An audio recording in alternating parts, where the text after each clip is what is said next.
just want to make sure my phone is off.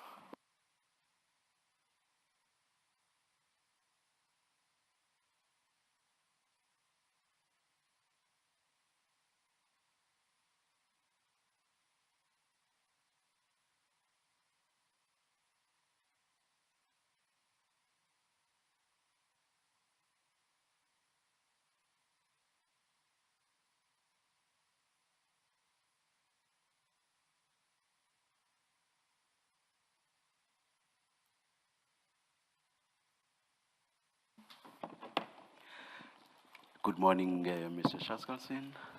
Morning, Chair. Welcome back and good morning, Mr. Ngwato. Good morning, Chair. Good morning, Commissioners. Good morning, Sergeant Nkosi. Good morning, my honorable commissioners. Good morning. Let's hope it ends today. Eh? I'm praying for that to end today. Thank you, Sergeant.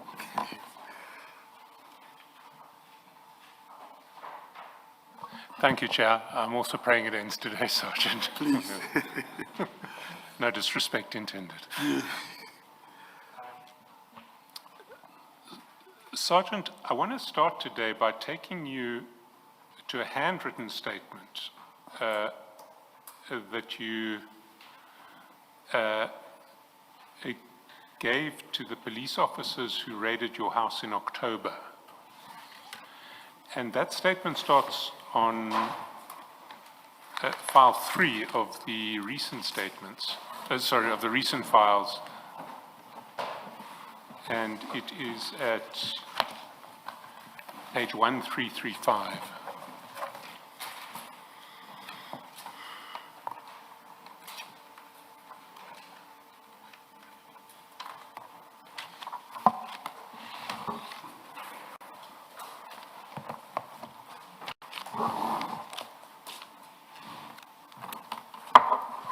But you said page 1335, 1335. 1135, 1135, 1335. 13.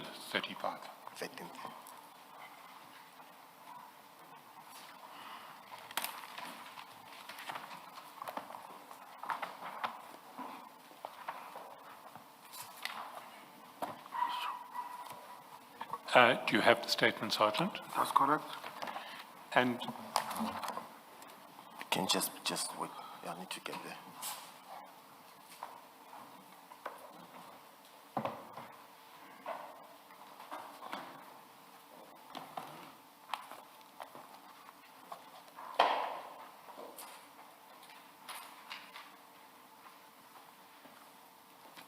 Thank you. And maybe if we can start at page 1342, can you confirm that it's your signature at the end of the statement on 1342?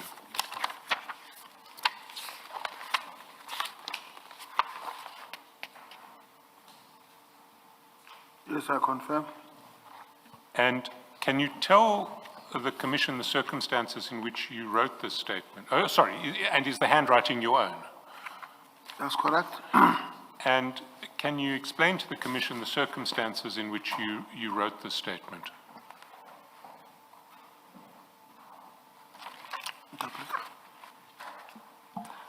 Ungachaza isimo ngaphansi kwaso uma uzobhala leso statement. Bengisesimeni esi-right. Khulumela phezulu Nkosi.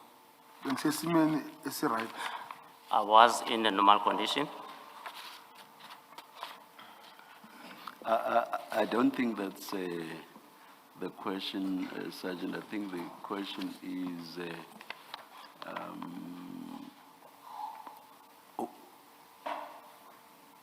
how did you, or rather, what led you to write the statement? I hope I'm understanding correctly, Mr. Shaskalsin. Uthi kuze kanjani ukuze ubhale leso statement.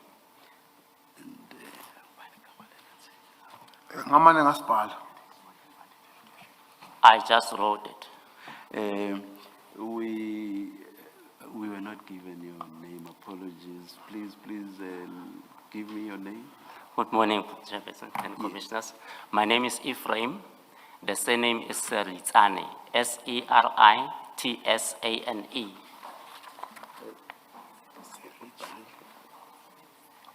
Seritsane. Seritsane, S-E, Seritsane. that's correct, sir. Yeah, Mr. Seritsane, Yes. we have an arrangement with Sergeant Nkosi that some questions are not difficult at all to understand, and that when he feels that he wants a question interpreted, he will indicate to you. So otherwise, he simply responds to all the questions directly without your intervention.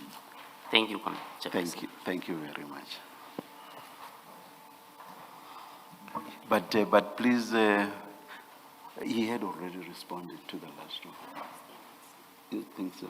Oh, can you please repeat the question, Mr. Shaskasi? Well, the original question was, can you explain the circumstances in which you wrote this affidavit? But the chair's follow-up question was more along the lines of what I was really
because 1 and 2 are just for identifying yourself. I confirm that I work with General Sibia in the head office. He sometimes tasked me to attend the complaints of dockets that they got against the police, and further tasked me on the job that he got from Parliament, the police minister. But by then it was the minister Pegikele. I was deployed to Musina area during the year 2022, month of September, where there was a community in Bizo that was attended by National Commissioner, General Fannie Nkosi and Minister Pegikele, together with General Sibia. During the said deployed, 3 suspects were arrested at Musina, as per Musina Case 210 of 9/2022 and Musina Case 203 of 9/2022. It was a cash in transit charge and the possession of unlicensed firearm and ammunition. I then became closer with General Sibia, as I was a hard-working person, and I confirmed the matter is currently in High Court, pending for trial, and the accused persons are still in custody.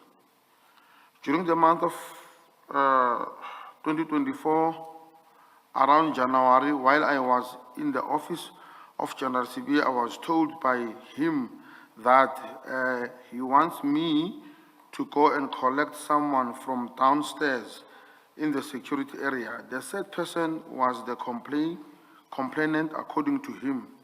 He did not say what was the complaint about.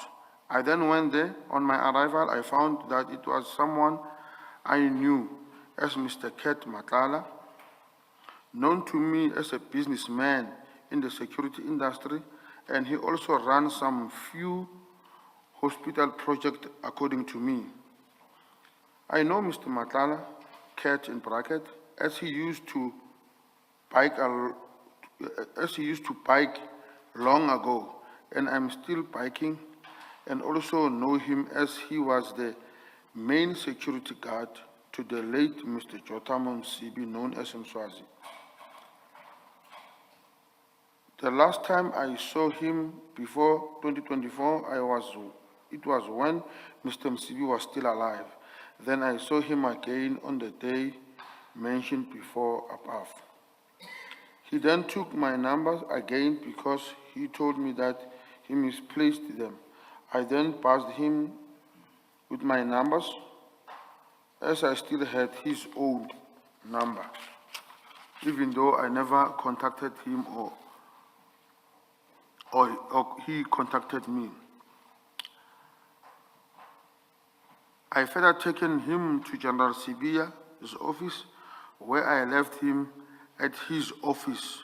But before that, General Sibia told Ket in my presence that if he can't get hold of him on his cell phone, he might be busy on the state meeting. So Mr. Matlala must phone me and would pass the message to him. I then agreed to that, as I did not see any problem, as I know him, referring to Ket as a businessman. I confirmed that time, and again, Ket will phone me or write a message looking for General Sibia, or General Sibia will call me with his phone number looking for Ket. Thinking that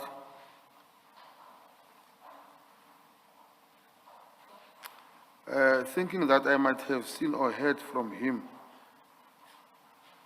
time to time. When General Sibia and Mr. Ket meet, I would not be present, but I would hear from General Sibia that he was with Ket somewhere that I don't know. Most of the time, Mr. Ket, sometimes when he's looking for General Sibia, he will tell me that I must be loyal in my work because he can make things happen for me in terms of getting me promoted to the higher rank, as he got the National Commissioner, Mr. Fannie Nkosi, and the Deputy National Commissioner Shadrach Sibia. He further told me that he has won a hospital tender, so that will make him come more often to the office to check everything is okay in terms of the company compliance. During December 2024, General Sibia called me to tell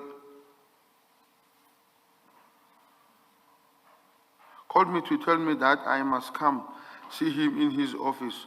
On my arrival, he told me that I must make arrangement a meeting with the General Malefi Meeting of the KZN. He told me that he is worried that him and General Mkonazi are not getting along, and this has been happening for a long time. And even Minister Kele knew about it, and he did not do nothing to solve the problem until he went on pension. He further told me that the National Commissioner tried to solve, but with no luck. I then contacted Lieutenant General Mkonazi to meet him, and he told me that he does not fight with General Sibia, but General Sibia must be the one telling me what is his problem, and further told me that there was an investigation on particular people, but General Sibia's name keep on coming out. So that might be the reason he keeps on wanting to make peace of the meeting with him, now is General Mkonazi. I then went back to the office to give feedback to General Sibia. I confirmed that I met with General Mkonazi more than once. The reason was I was sent by General Sibia to try to make peace. The reason he tasked me is to that because we talked a lot together with General Mkonazi on the phone, but we just talked on general or normal things. I am not sure if it was December or January 2024 or 2025, I was asked by Stembiso Msibi, the son of Jotamu Msibi, to go and collect the jet ski, a scooter dam from Mr. Ket Matala. I then went there somewhere in Limpopo. As he said, jet ski belonged to his late father, Mr. Mswazi. On my arrival, I found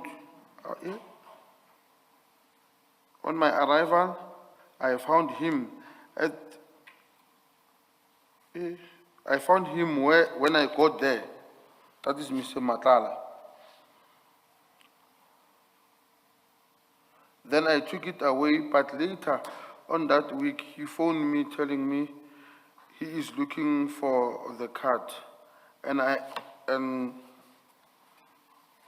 driver's license that he left in the dash of a jet ski by the time he called me. I was busy, I could not take it to him or let him come to the office as I was not there. He then never called me again on that day. I think after 3 minutes, he called me again telling me that he needs a card agent as he was going to meet with the Deputy President, Paul Mashatile.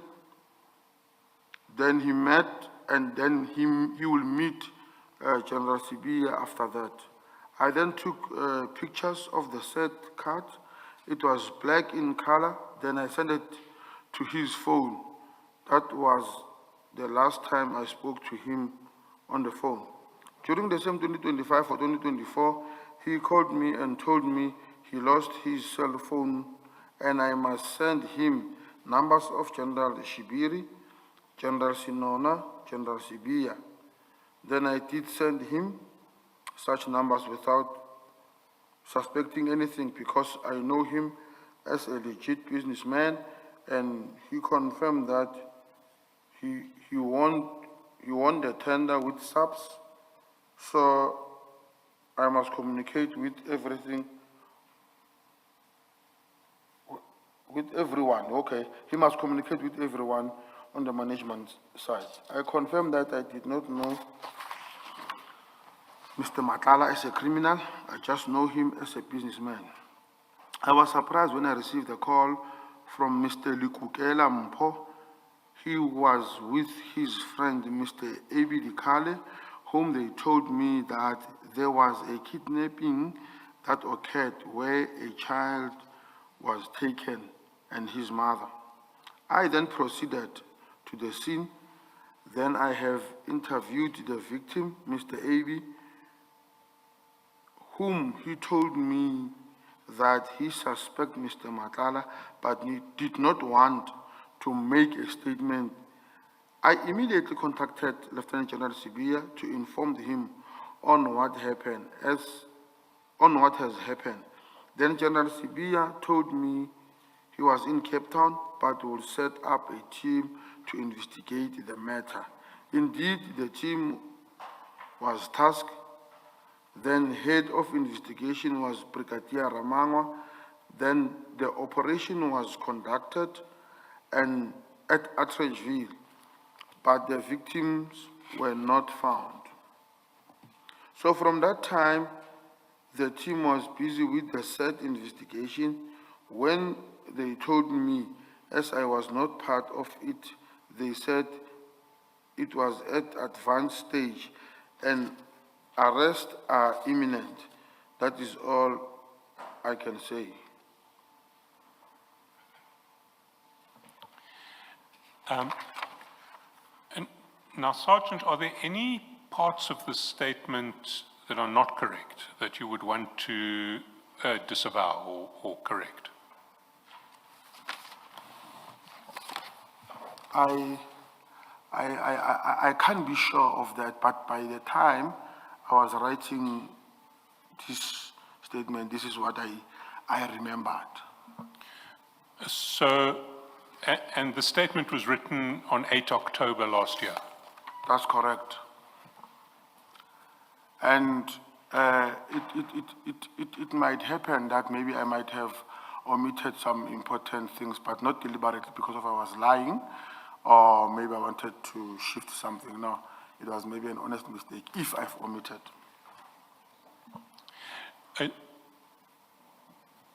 But as you read it now, is there anything that you would want to add or to correct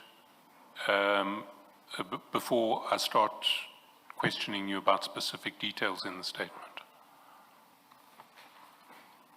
As I just said now, I might add, as you question me, that maybe what was the reason I did not add, or maybe I might not have remembered it. But as you read it through, there was nothing that you said, and I think I've got this wrong, I got this wrong at the time, that's clearly not what happened. There's nothing that leaps out to you as clearly wrong. I still stand about what I just said now, that as maybe it goes, I will revert back to the statement and say, no, this I might have omitted, this is what happened. Well, I mean, if there is anything that is clearly wrong, I'd like you to identify that now before I start asking you specific questions, just so that I know what your understanding of the true facts is. I don't want to go down a line if you tell me, you know, what I said in the statement was an error, the mistake, you know, the truth is this.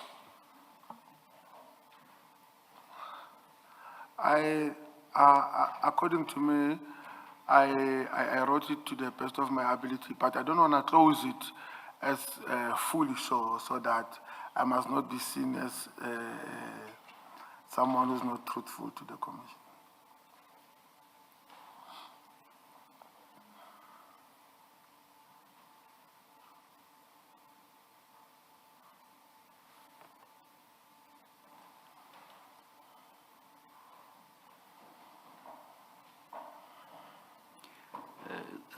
Sergeant Nkosi,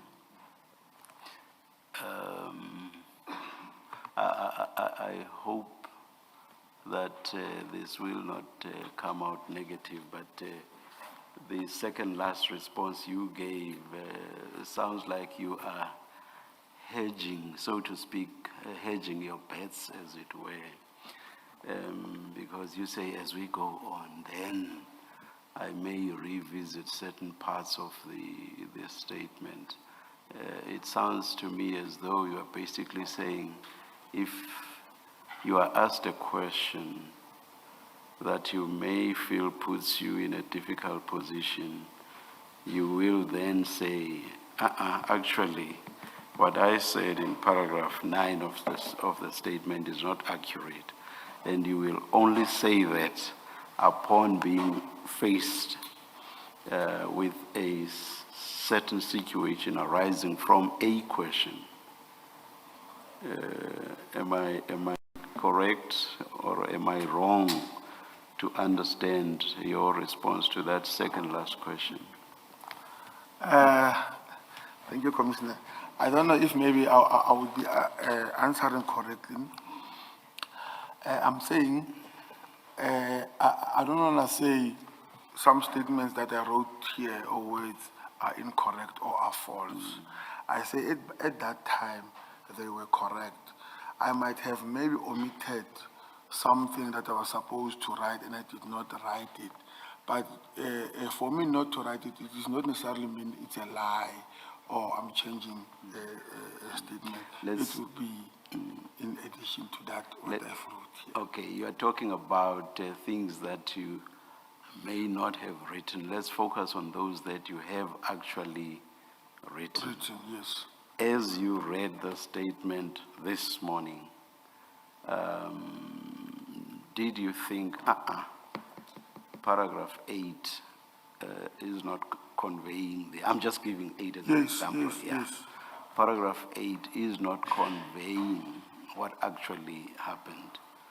Or did you, as you read the statement, take the view that everything I have read is actually accurate? I don't like what appears to be sitting on the fence, and you'll then follow Wherever it suits me. wherever it suits you, exactly. Yes. Exactly. As you read the statement, were you of the view that everything you say there is accurate? Yes, according to my understanding, I might be subjected to the correction in terms of the dates. And, you know, I'm not good with dates. But let's leave out the dates, yes. I also wouldn't remember when certain things that happened in 2022, 23, even 25. Yes, correct. I would not remember the dates on which they happened. So perhaps let's leave that out. But in terms of content and substance, as you read, you did not see anything that does not reflect what actually happened correctly, or what you said, or what exchanges you were involved in inaccurately. Everything, according to you, as you read, was accurate. Yes. All right. Thank you, Mr. Shaskalsingh.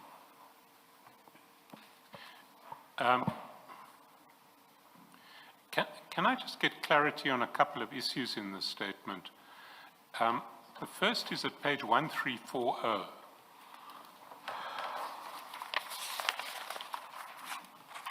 And this is it's in relation to the Luxo card. So paragraph 20 in the preceding page, you say that you've been called by Mr. Matlala about the card. And then 21, you say, at the time he called me, I was busy, so I could not take it to him or let him come to the office as I was not there. And then 22, he never called me again that day.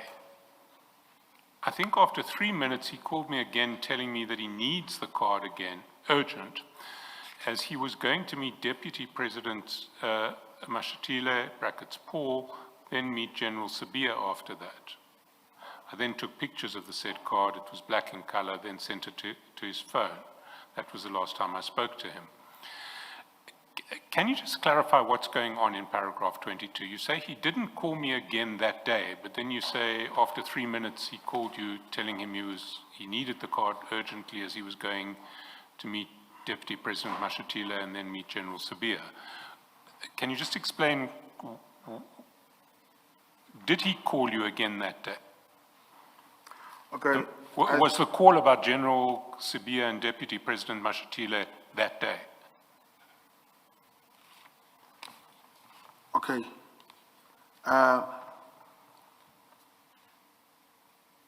If I understood you correctly, you're asking if was the call about the card or the call about Deputy President Mashatile and Sibia, if I'm not mistaken, is how I heard you. Well, the first question is, was the call on the same day he had called you about the card? So let's maybe answer that first, and then we can get to the second question. Okay. Maybe to rectify the statement, I might have made a mistake when I say he called me. I called him when I found the card. That is rectification number one. And then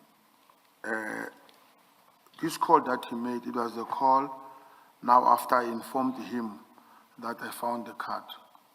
So now, the reason that he called me on this particular day is because he wanted to use that card. And then he further stated that he was going to meet with General Sibia and Paul Mashati.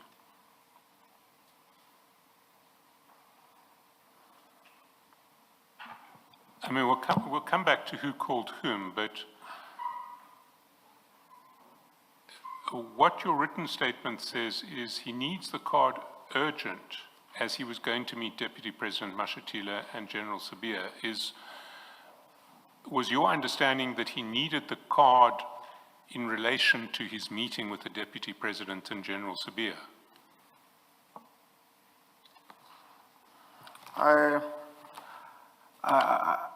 I would not want to be on his mind at that particular time.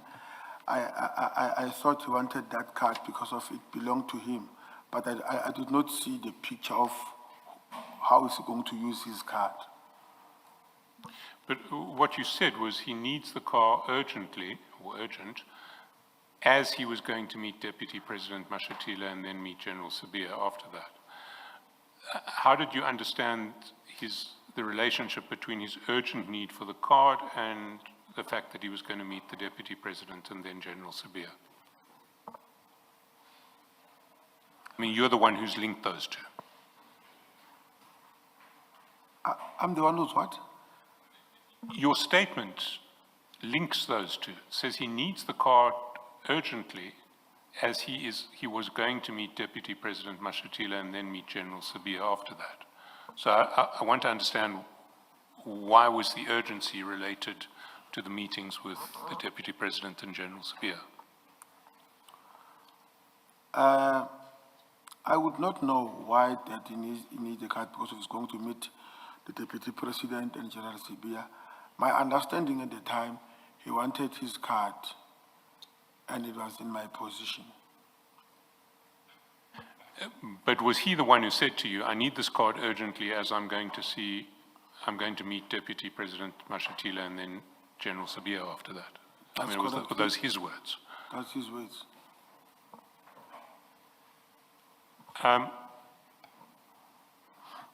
Then you say you called him, not he called you. That's an error in the statement.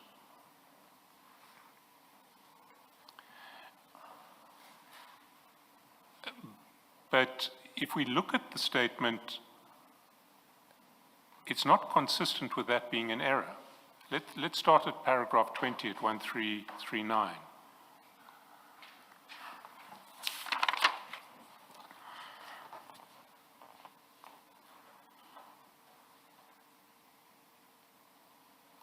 You say, on my arrival, that's at Mr. Matlala's farm, I was found by him at the gate. Then I took the jet ski away. But later on that week, he phoned me telling me he is looking for the card and driver's license that he left in the dash of the jet ski. So you're saying he didn't call you, you called him. Had you found a driver's license in the jet ski? That's correct. But you haven't previously mentioned finding a driver's license in the jet ski in any of your other statements or your testimony here. I didn't mention it because I never thought it was important, or maybe it was an error, because now the main thing was a Luxo card. But not that I did not mention the bank, the driver's license, because of it wasn't there. If we go to your next paragraph, paragraph 21, you say, by the time he called me, I was busy, so I could not take it to him or let him come to the office as I was not there. Now, you're saying when he called you about the bank card and driver's license, you were busy, so you couldn't take it to him or let him come to the office as you were not there. But if you called him, why would you call him when you were busy? Surely you would call him when you were not busy. Remember, there were various calls. When I found the card, when now he's making a follow-up about the card.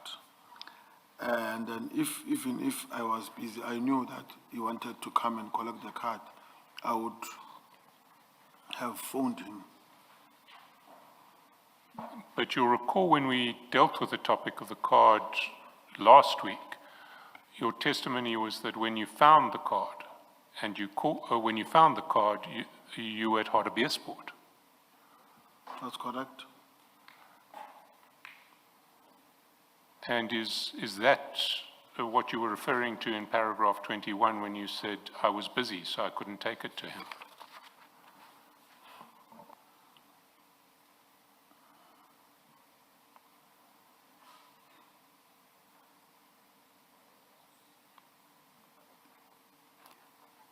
Sergeant Nkosi?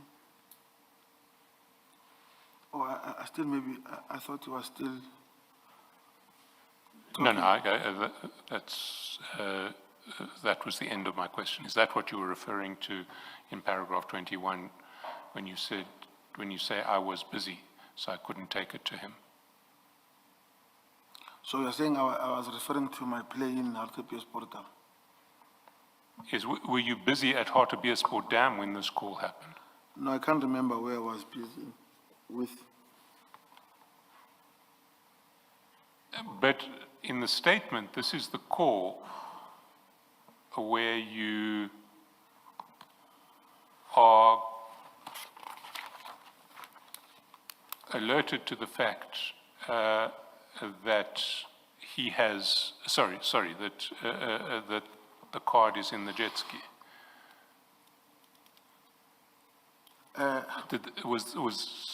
Was there not a call of that nature from Hartbeespoort Dam? Okay. Maybe to clarify, he did not want that card on the very same day when I phoned him that I found the card.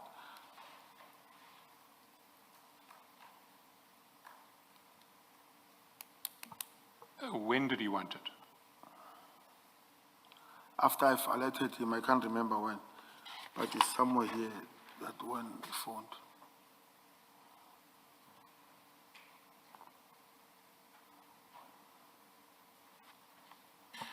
Because you see, there was certainly a point at which he wanted the card urgently, because you mentioned that in paragraph 22,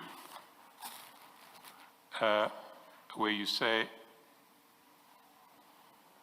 I think after 3 minutes he called me again telling me he needs the car urgent as he was going to meet Deputy President Mashatile and then meet General Sabia after that. So when did the urgency arrive on his side?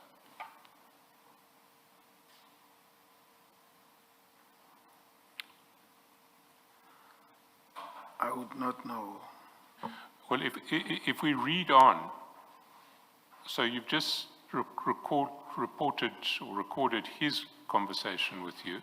He called me again telling me he needs the card urgently as he was going to meet Deputy President Mashatile and then meet General Sabia after that. I then took pictures of the said card. It was black in color, then sent to his phone. So are you saying there that the pictures that you took were on immediately after being told by him that he needs the card urgently? Is that what you're saying, or is it possible that there was a gap between those two stages of the process? Interpreter? Let me start again so that you can interpret as I go along.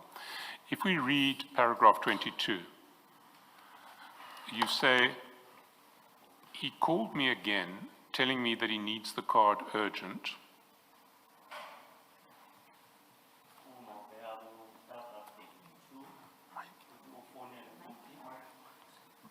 Look paragraph 32, we work for Nela 40. 22. 22.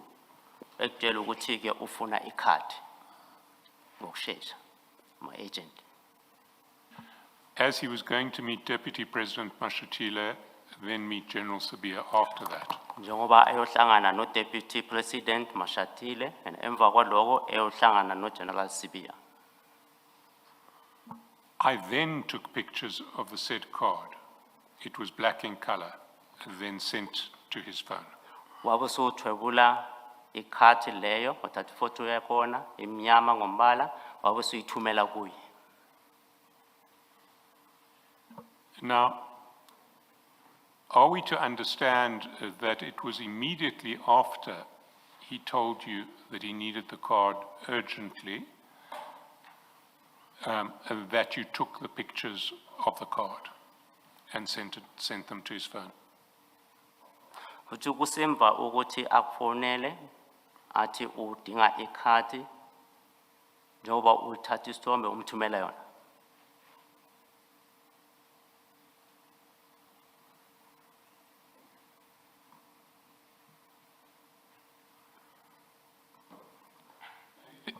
Was it immediately after? Was it immediately after he told you that he needed the card urgently that you sent those pictures? Kuthi kusemveni ukuthi akufonele akutshela ukuthi udinga ikhadi njengoba wena sowuthatha ifoto yakhona umthumela yona use ngaleso sikhathi nje. Unjalo. That's correct. Because then we can date this conversation, because we know that you sent him the pictures of the card on the 23rd of December.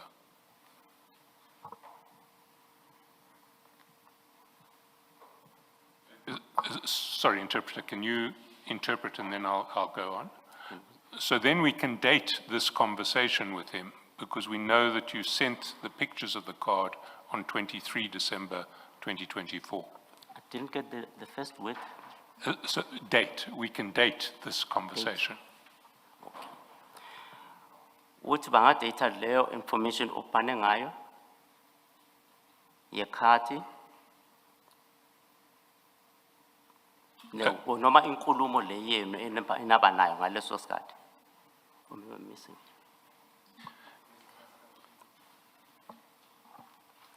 I think maybe what you are trying to say is because we have the WhatsApps and we know from the WhatsApps when he sent the photo to Mr. Matala, we can get the date from there.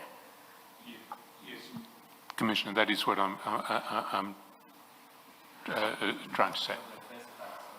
Like the first part where you said we can date the photo was not very clear. So maybe what you mean by we can date, you can refer to the WhatsApps, then it can make more sense. Well, The WhatsApp show that you sent this card, the picture of the card, on the 23rd of December, 2024. WhatsApp yakho kuyakhombisa ukuthi ke uthumele ifoto leyo yekhadi nge-23 zaka December kuye. Ngiyavuma. I agree. So if that was immediately after the conversation where Mr. Matlala said he needed the card urgently because he was going to see Deputy President Mashatile and General Sabia, we know that conversation would have happened on the 23rd of December as well. Ukuthi ke leyo nkulumo owaba nayo uMatlala ukuthi actually udinga ikhadi ngokuthi uyohlangana no Deputy President Mashatile emva kwaloko ayohlangana nayo General Sibiya. Singathatha ukuthi ke leyo nkulumo yayenzakala ngaleyo langa le 23 zaka December. Kunjalo. That's correct. Why didn't you mention this call from Mr. Matlala where he mentioned his urgent need for the card as he was going to see Deputy President Mashatile and General Sabia in your statement or in your evidence up to now? Uthiwa kungani ongachazanga lokho ukuthi ke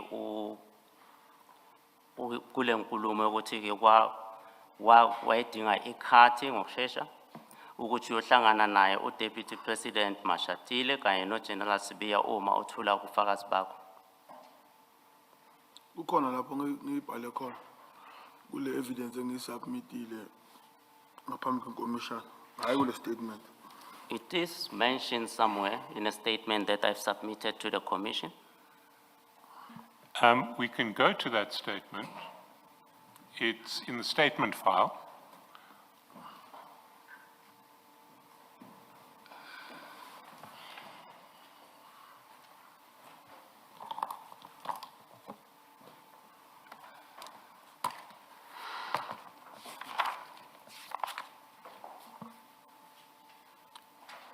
And you deal with the card starting at the bottom of page 1, paragraph 5.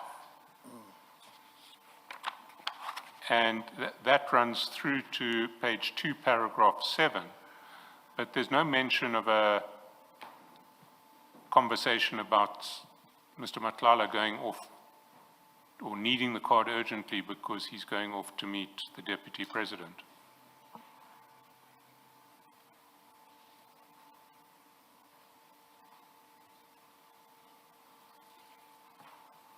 Ngiyayibona?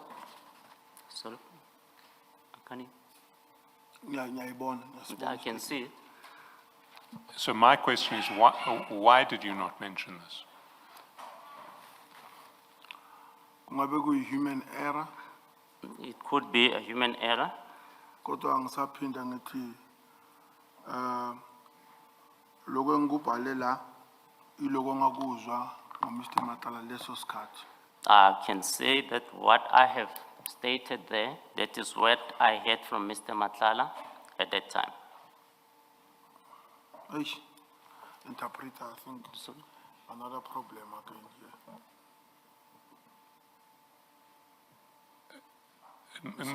Maybe if you repeat your answer and we can interpret it again. phinda umbuzo. Phinda umphendule. Kungabe ngingakubalanga mangibhala lokho engikubhale lapha, kodwa engisakuphinda namanje ngithi lokho engikubhale nalapha iloko kwenzeka leso sikhathi okwakukushiwo uMr. Matlala. I can say what is not on the statement and what is on the statement is what I heard from Mr. Matlala at that time. When you say loku engibhale lapha, ukhuluma nge-statement leso sibhale ngesandla. Kunjalo. So that's what. It refers to the statement that I've written, handwritten. Commissioners, I think Maybe my interpreter can listen clearly to Mr. Charleston when he refers to the message to me, then it's clear. When I take back the message to him again, because of, I feel that maybe he's misinterpreting me. Yeah, please render your answer again. And when you talk about what you've written, so to be sure of the distinction you are drawing, please explain your statements with reference to the one that is handwritten and the one that is typed. And then your answer will be clearer, and I hope that Ms. Siritsane will then be in a position to convey your answer better. Do you want to give your answer again? Or do you want the question to be repeated for you to answer again? Yeah, I think it will be fair on my side too, yes. Get the question again. Yes. Yes, Mr. Shasalsi. The question is why in the typewritten statement that was the only statement you submitted to the Commission, did you not mention the fact that Mr. Matlala had said he needed the card urgently because he was going to meet with the Deputy President? Kuthiwa kule statement esibhalwe ngesandla. No, the typed statement. Reference by Mr. Shasalsi is to the typed statement. Sorry, Mr. Chairperson. Well, let's start. The typed statement is the only statement you submitted to the Commission. Is that correct? Ukuthi statement esithayipiwe yiso kuphela osubmite ku commission. Kunjalo. Unjalo. That's correct. Now, why in that typed statement did you not mention that Mr. Matlala said to you he needed the card urgently as he was going to see the Deputy President? Manje kuleso statement esithayipiwe kungani kungabhalanga ukuthi ke uMr. Matlala wayedinga ikhadi ngokusheshsha ukuthi uyohlangana no Deputy President Mashatile kanye no General Sibiya emva kwalokho.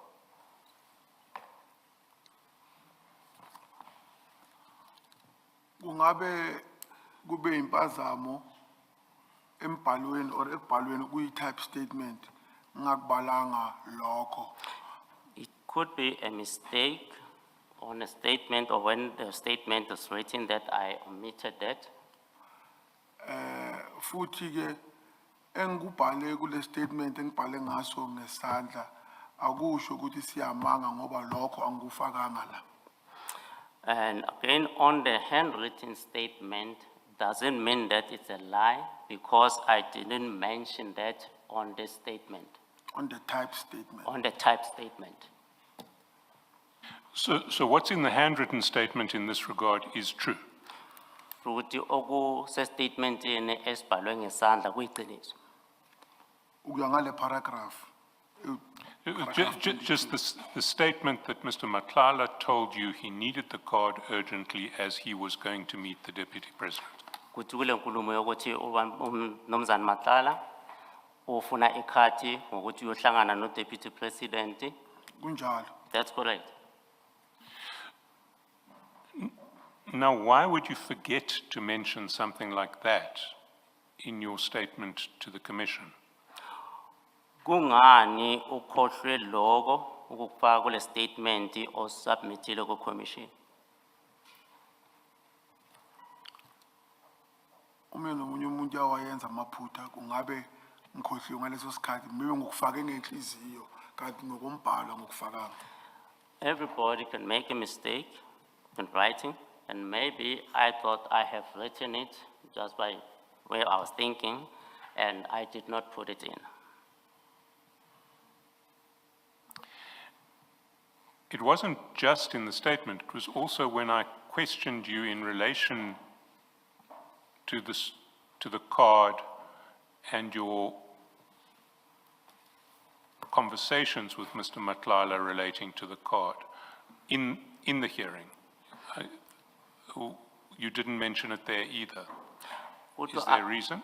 Akusinje estatementini lese noma estatementini kungekho unangale nkathi ubuzwa imibuzo azange ukusho lokho kokuthi ke umnumzana Matlala wayefuna ikhadi njengoba ayohlangana naye uDeputy President.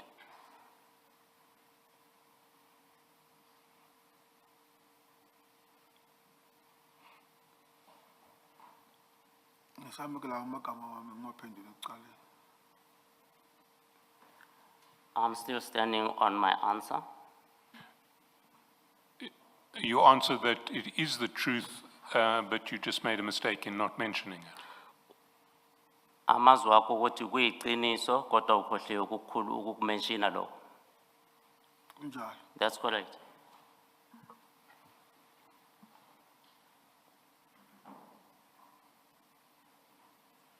Is it not possible that you were trying to protect the Deputy President by not mentioning it?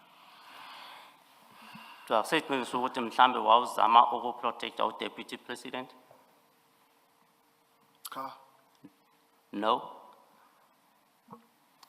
Well, let me take you through the various versions that you've given in relation to this card. If we take them chronologically, the first one is the handwritten statement. And I'll take you through all of the versions, and then I want to point out some contradictions that I'd like you to try to explain.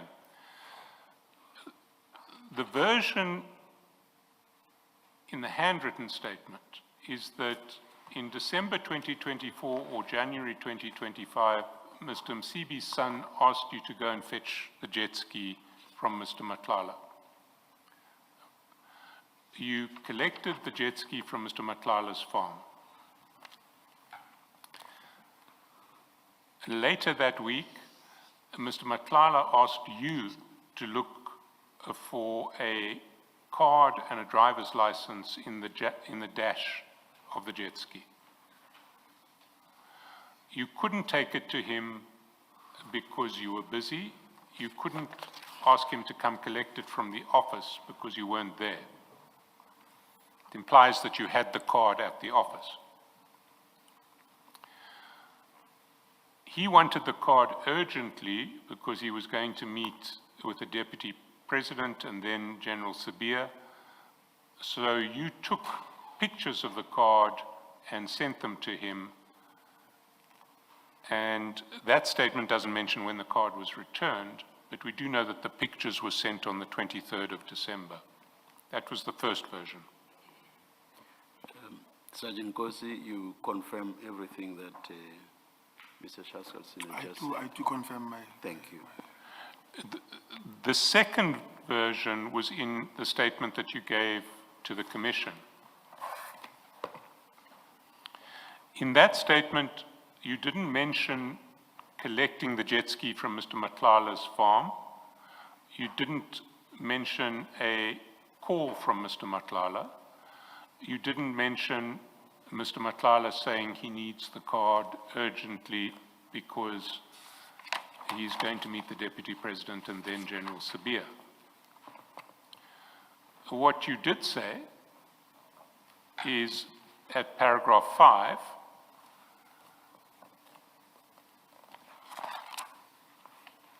you say you found the card on the 23rd of December in the boat of Mr. Msibi, and you notified Mr. Matlala that he left in the jet ski, not the boat. And you notified Mr. Matlala that he had left the jet ski, the bank card in the jet ski. That was all on the 23rd of December. You then mention that you have used the card previously to withdraw money on behalf of Mr. Matlala to pay for materials to refurbish his boat and the jet ski of Mr. Msibi that he was using, and also to buy the jet ski service kit. You can't recall the dates when you used the card to withdraw money, but that was way before 23 December. Now, do you confirm this too, Sergeant Nkosi, and this relates to the typed statement that you've submitted to the I confirm, Commissioner. Thank you. and you also referred then to 2 WhatsApps from Mr. Matlala on the 5th and 21st of January, referring to plastic, which you said was a reference to the card. That was in paragraph 7 of your statement. You confirm that as well. Can you repeat that, Mr.? In paragraph 7 of your statement, you referred to 2 WhatsApps sent by Mr. Matlala on the 5th and 21st of January, where he referred to the card as, quote, plastic, and he complained that the card had long been left at Mr. Msibi's place of abode.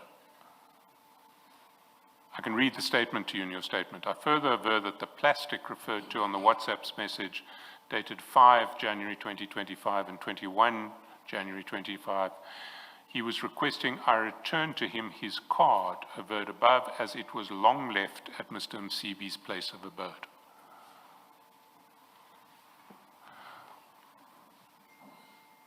You see that? Yes, I see. Now, there was no mention of these WhatsApps in your written statement. There was no mention in your written statement of your... By written, you mean handwritten? Handwritten statement.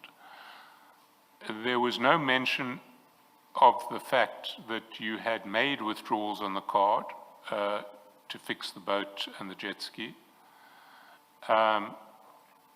And there was no mention in the written statement that the card had long been at Mr. Msibi's place of abode.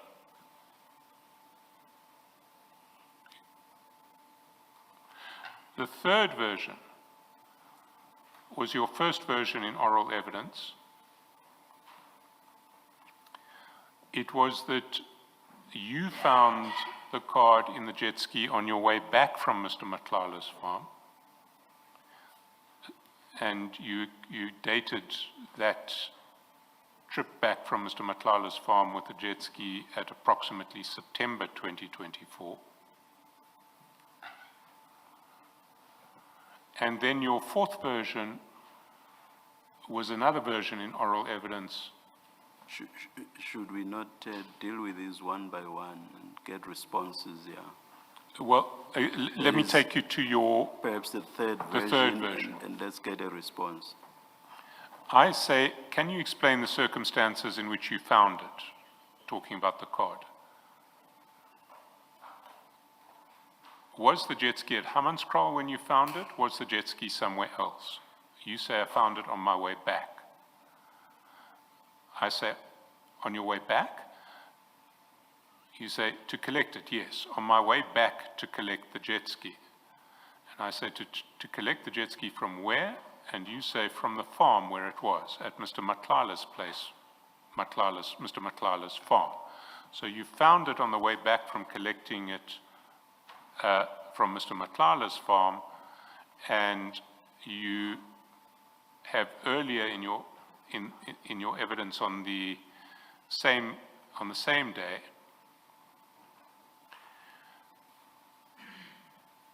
confirmed that you collected the jet ski in around September 2024. You recall all of that? I recall. But when I took you up on that issue in oral evidence, you immediately changed your version, and then you said, actually I found it at Hartbeespoort Dam. I found the card at Hartbeespoort Dam when I'd taken the jet ski to Hartbeespoort Dam. And that came later. I said, where were you when you found the card inside the jet ski? And you say, I was in the dam. Which dam? Hartbeespoort Dam. So there are a whole range of issues on which you've given fundamentally contradictory evidence in relation to this card.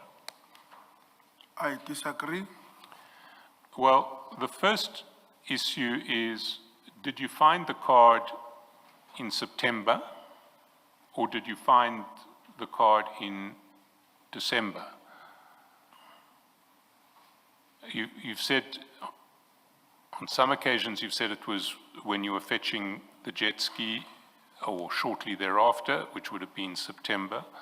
On other occasions you've said it was on the day that you sent the pictures to Mr. Matlala, which we know to be the 23rd of December, and you have also said when you were in Hartbeespoort Dam, it would have been in December. So there are two different versions. One is September, one is December. Which one is it? Firstly, I want to rectify the statement that you just made, that I said I found the card on my way back. One, I said I did not find it on my way back. I found it when I was in RTBS. On that one, I did not agree and said I found it when I was on my way back. As in now, I'm changing the statement that I've changed from finding it on my way back to finding it at RTBS. I did not admit to that. Well, no, I'm not talking about admissions, but on two separate occasions, you've said that you found the card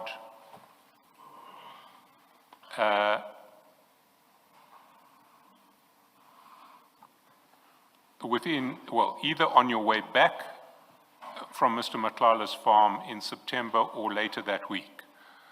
So the handwritten statement says it was later that week. It says, on my arrival, I was found by Mr. Matlala at the gate, then I took the card away, but later on that week he phoned me, telling me he's looking for the card. So the version in the handwritten statement is, it was within a week of fetching the jet ski from Mr. Matlala's farm, which we know was approximately September. That wasn't the only point at which you said that it was in September. Your first answer in oral evidence when I asked when you found the card was you found it on your way back from collecting the jet ski from Mr. Matlala's place, which we know was in approximately September. So on two separate occasions you've said September. On two other occasions you've corrected that, or tried to correct it and say December. That's the first contradiction. The second contradiction is how you found the card, whether you found it independently or whether you found it because you were called by Mr. Matlala.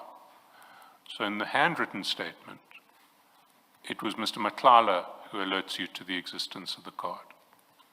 And the handwritten statement not only says that, but then puts up a version which is only consistent with your being alerted to the existence of the card by Mr. Matlala. So if you look at page 1339,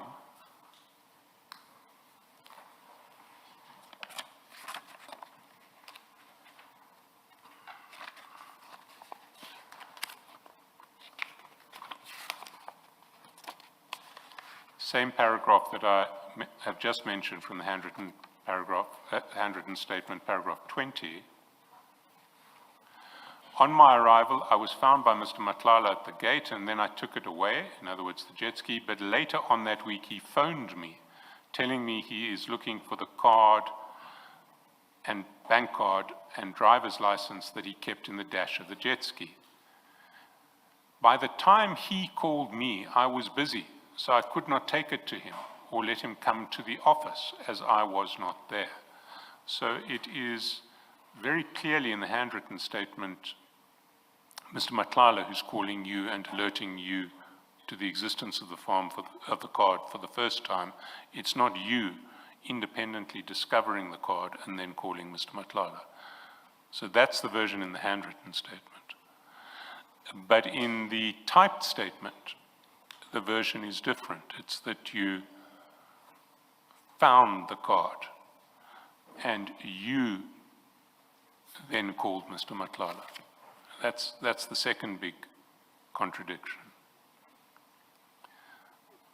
The third big contradiction is where you found the card. In the handwritten statement and the written statement, you don't mention where you found the card. In oral evidence, you've given two different versions. The first version is on your way back. You found it yourself on your way back from Limpopo, where you fetched the jet ski. The second version was you found it when you opened the dash at Hartebeespoort Dam looking for the key of the jet ski when you were going to use it for the first time after you had returned it.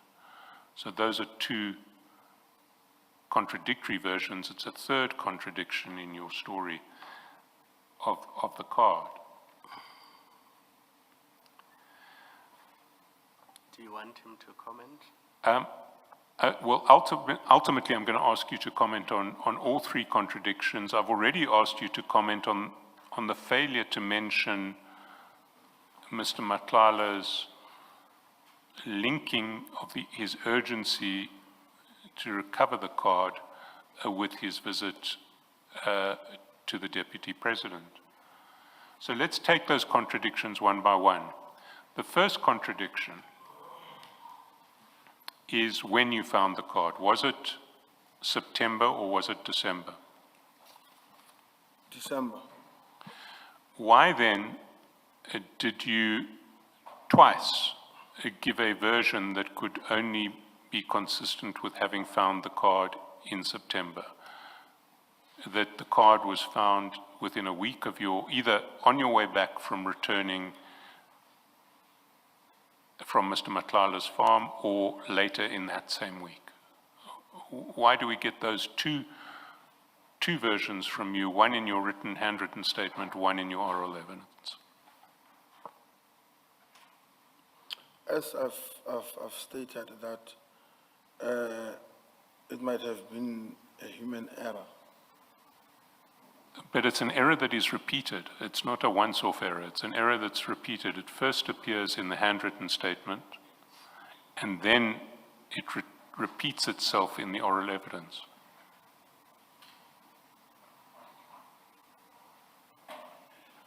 Are you saying it's just an unfortunate error that was repeated twice? That's correct. The second contradiction is whether you were alerted to the card by Mr. Matlala or whether you found it independently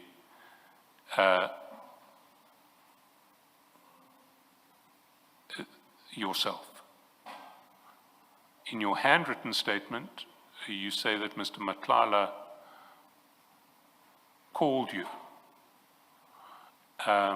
and said, "I'm looking for my card and my driver's license that I keep in the dash." In your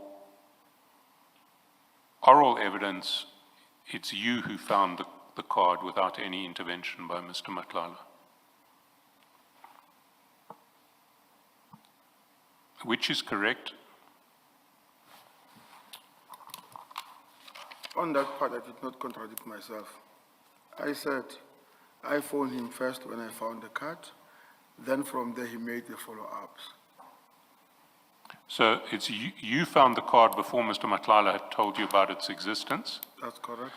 But then why then in the handwritten statement do you speak so clearly and repeatedly about Mr. Matlala calling you and asking you about the card that he left in the dash?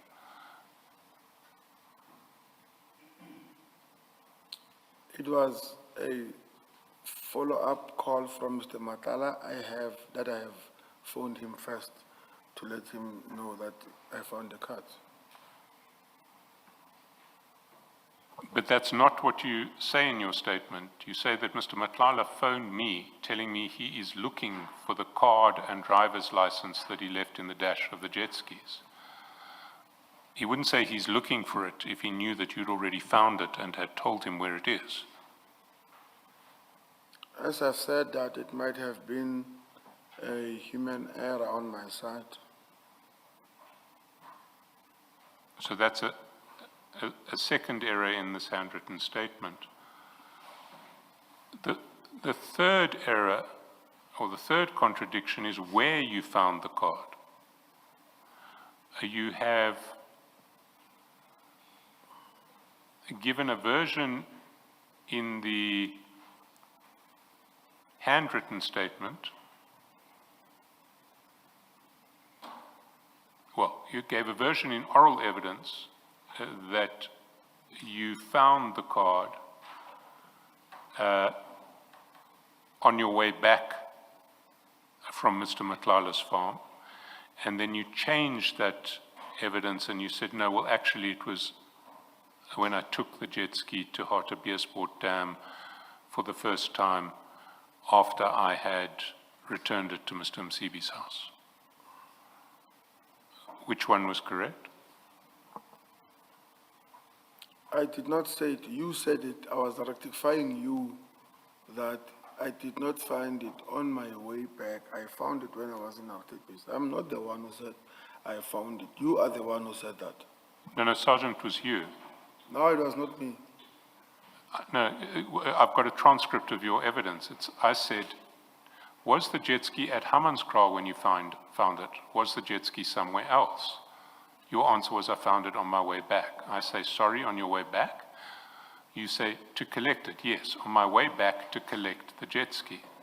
I say, to collect the jet ski from where? And you say, from the farm where it was at Mr. Matlala's place.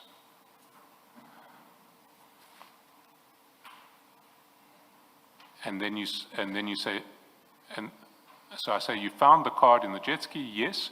Was this when you collected the jet ski to bring it back to Hammanskraal? That is correct. And then I say, but that would have been in September, not December. And at that point, you change your version and say, well, actually, it was at Hartebeespoort Dam. You were the first one to mention that you found the card in the jet ski on your way back from Mr. Matlala's farm. I hadn't the faintest idea that that was the case.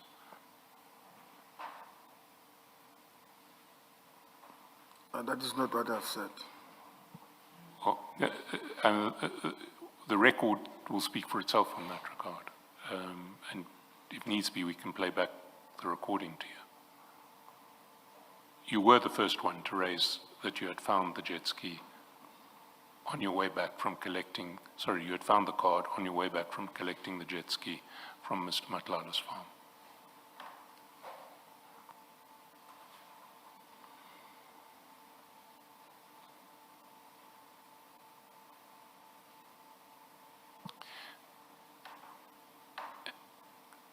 Then in your handwritten statement, you don't mention anything about having previously been authorized by Mr. Matlala to use the card to draw cash to make repairs and the like. Why didn't you mention that in your handwritten statement?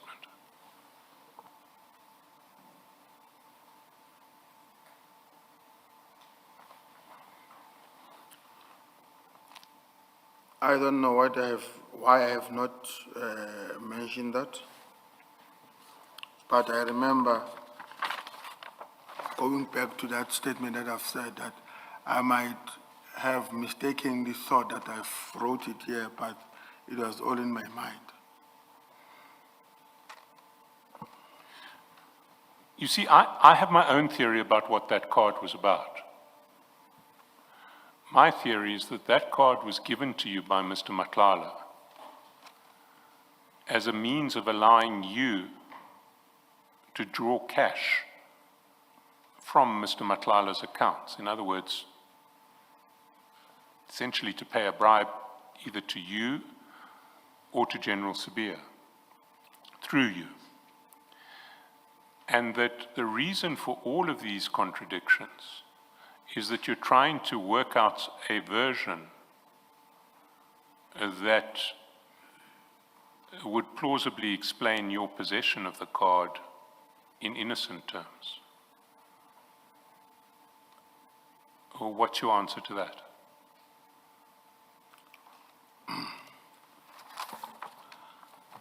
My answer to that is false again. One, Mr. Matala had no reason to pay the so-called bribe to me via card.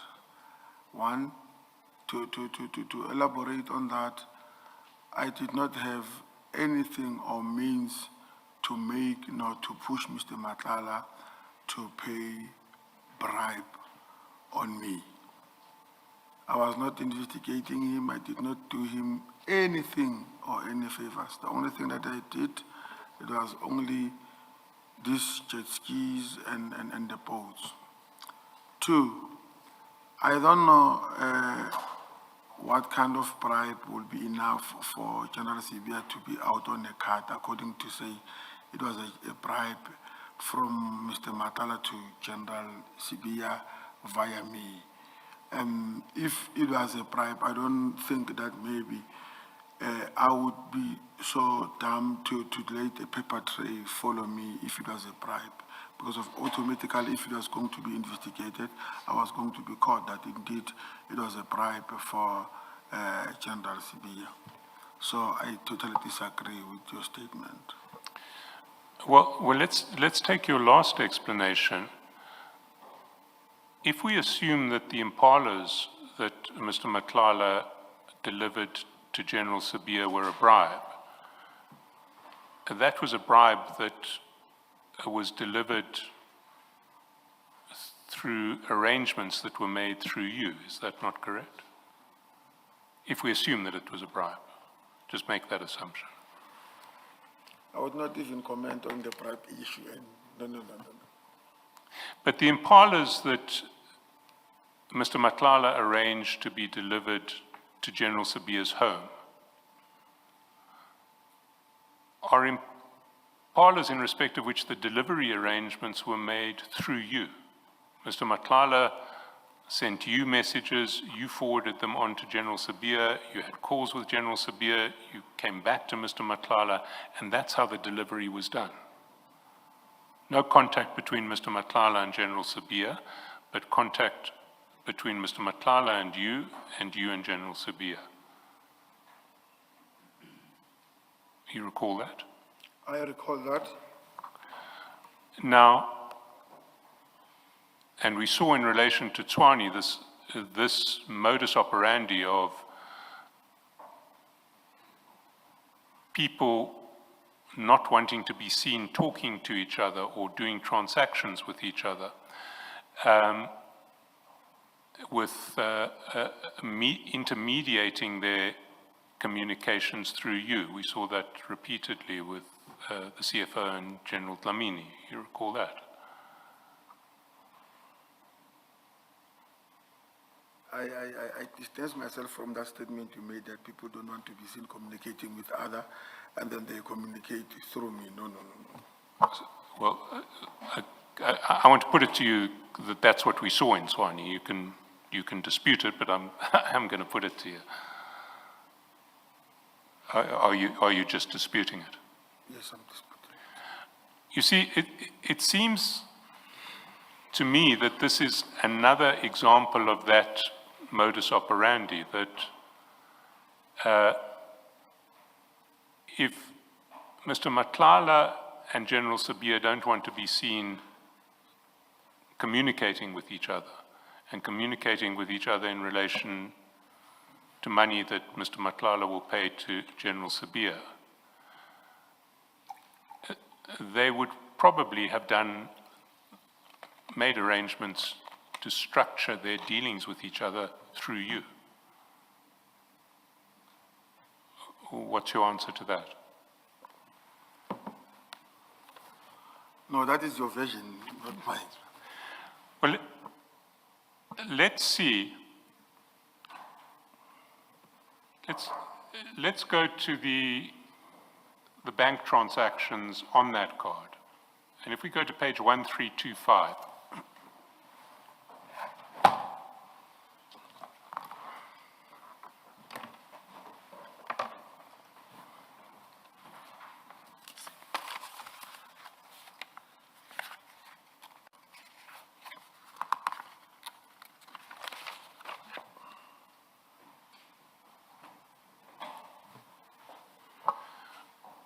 you'll see that between the 10th and the 12th of December on that card that you say was in the jet ski dash, there were cash withdrawals. It says ATM cash, starting at 10 December. 4,000 on 10 December, another 4,000 on 10 December, another 2,000 on 10 December, 4,700 on 11 December, 4,000, another 4,000 on 11 December, another 3,300 on 11 December, another 4,000 on 12 December, another 4,000 on 12 December, another 4,000 on 12 December. If you add all of those up, you get to 37,000 rands on the 10th, 11th, and 12th of December. Now, if your version that the card was in the jet ski that you collected from Mr. Matlala's farm in September is correct, we know that you had the card in your possession on 23 December when you took a picture of it. So that card was either sitting in the jet ski for 3 months before something strange happened and somebody managed to withdraw cash on it on 10, 11, 12 December, 37,000. Or, and I put it to you that this is much more likely, you had it in your possession not just on the 23rd of December, but over that entire period when you collected, since you collected the jet ski in September. And so that those withdrawals would have to have been done by you. What's your answer to that? No. So how do you explain these withdrawals on the card on 10, 11, 12 December? Who would have had access to that card on 10, 11, 12 December? I would not know. Well, you must know, because you had the card in your hand on the 23rd of December. Are you saying that you didn't have it? When are you saying it first came into your possession? Okay. On that particular day that I had the card with me in December, it was not the first time coming across the card. But in December, the card was on the jet ski. And I also confirmed that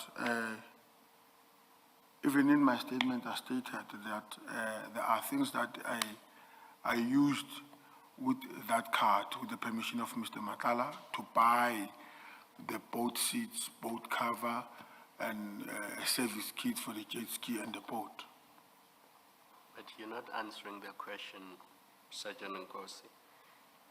On the 10th, 11th, and 12th of December 2024, there are ATM cash withdrawals reflected in the statement. Was it you who made those withdrawals? I can't remember, your commissioners. One, I've got no reason to lie about it. I had the card with me, and I used to use it maybe 3 or 4 times. But you accept that it was not with Mr. Matlala, it was either in the jet ski or with you on the 10th, 11th, and 12th December 2024? No, it was not me.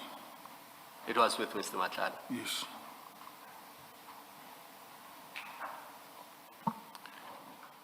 But how could it be in Mr. Matlala's possession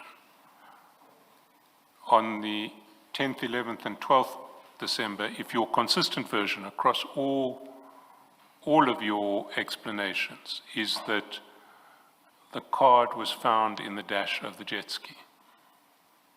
You'd collected the jet ski, returned it to Mr. Msibi's house in September. So if that's where the card was, how could Mr. Matlala have used the card to make withdrawals from 10 to 12 December?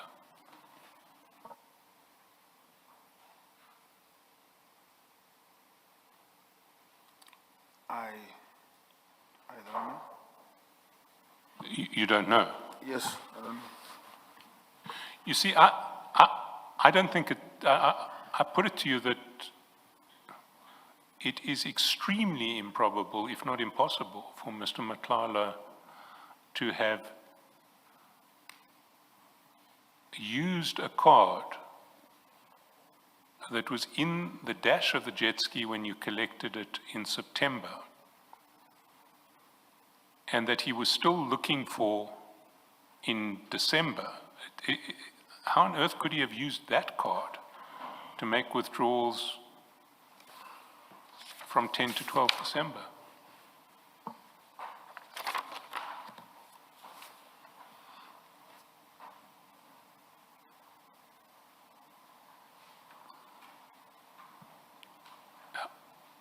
What, I mean, how? Give me,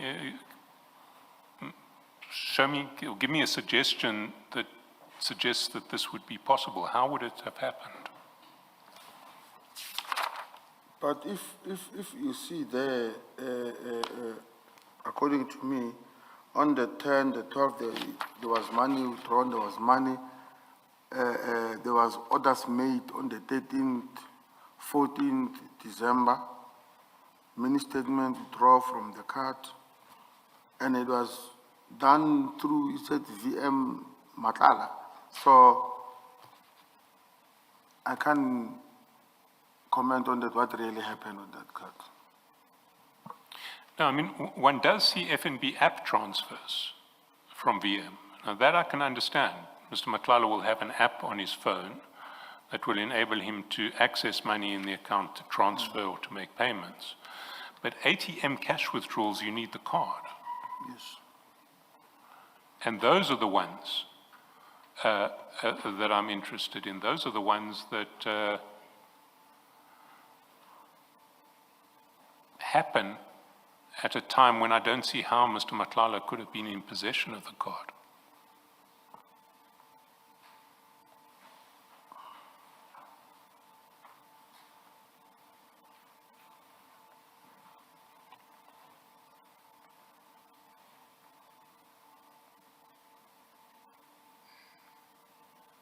Do you want to answer, Sergeant Nkosi? I mean, do you see how he could have been in possession of the card? I don't know. Sorry, Commissioner, I did not understand. You see, if we go back to the chats, it seems to me, sorry, Chair, I see we've run past 11. Maybe we can pick it up after tea time. Let us adjourn and resume at 11:30. Let's adjourn.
Sergeant,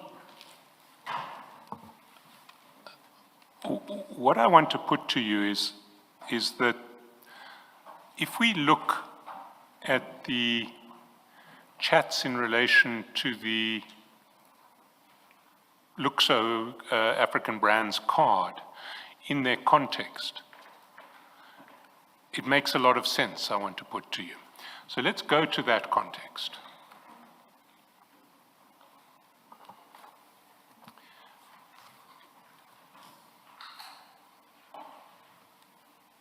The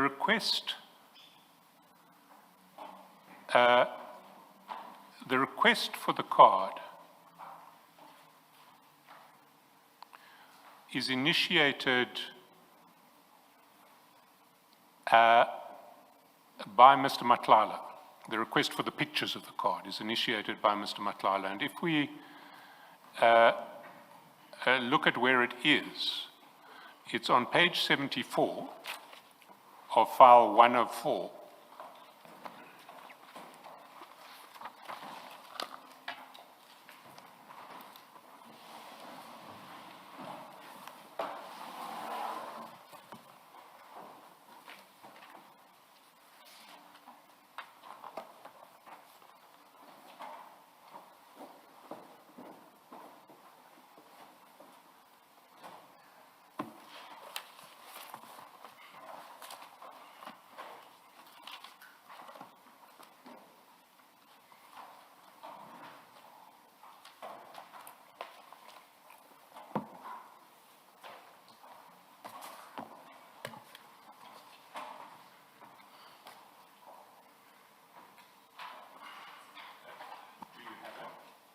Do you have it? Yes. And you'll see that that chat is the first chat at 18:11 on the 23rd of December, Mr. Matlala, in his first communication to you of the day, says, "Can you please send picture of the card back and front?" You see that? Yes. There's no previous communication either from him or from you on the 23rd of December, and this comes at 6 p.m., 6:11:03 p.m. Yes. So at 6:11:03 p.m., when he sends this message to you, you both know what card you're talking about. That's correct. So there has to have been an earlier occasion where, if this card was left in the jet ski, where you had explained that you'd found the card. It would have to have happened earlier. Certainly by 23 December, everyone knows what card you're talking about. There are then some further exchanges, and later down on the passage, on page 75, you send the pictures.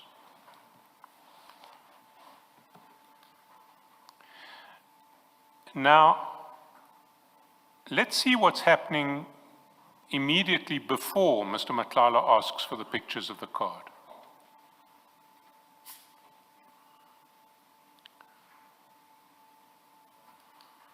And for that, we have to go back up to page 73.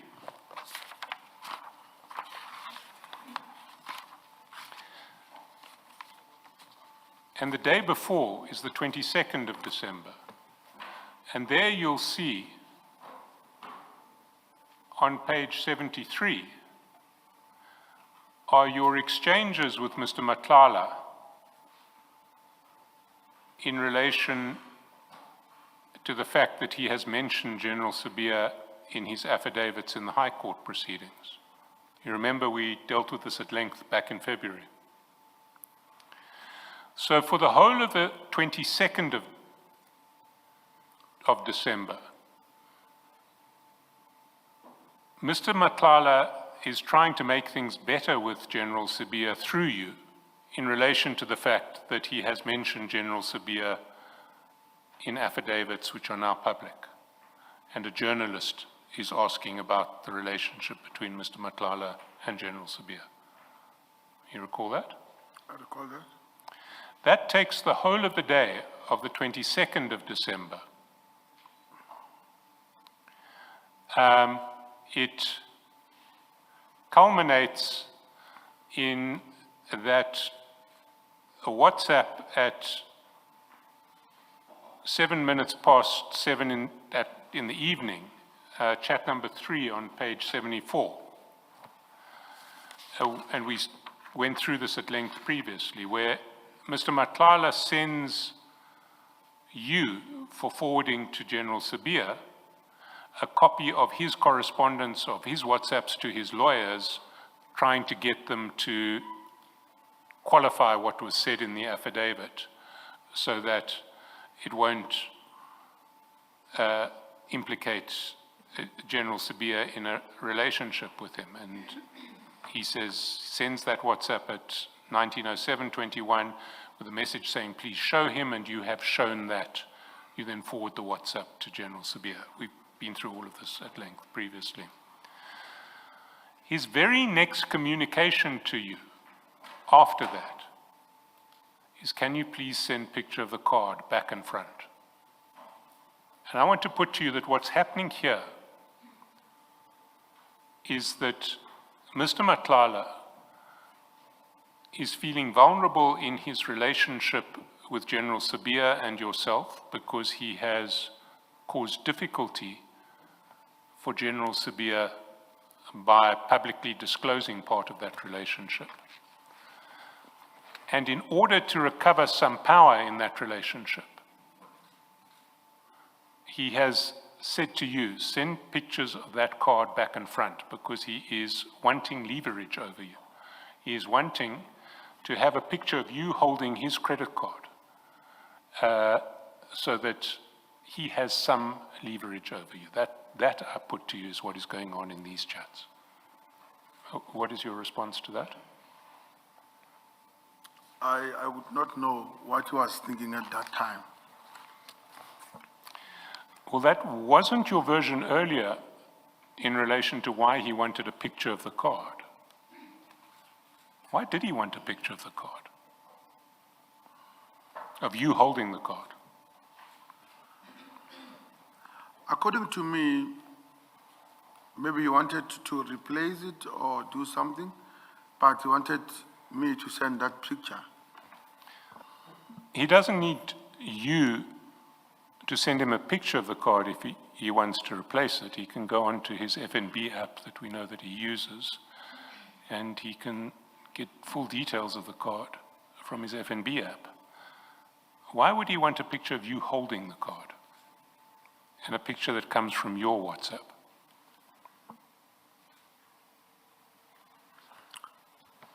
Honestly, I would not know what he was thinking at that particular time. Mr. Shaskosin, is there anything about Sergeant Nkosi having to hold the card? No, he doesn't ask for Sergeant Nkosi to hold the card, but he wants the card WhatsApped from Sergeant Nkosi. Also, the focus is, Yeah. the picture It is coming from Sergeant Nkosi. a picture coming from Sergeant Nkosi of the card.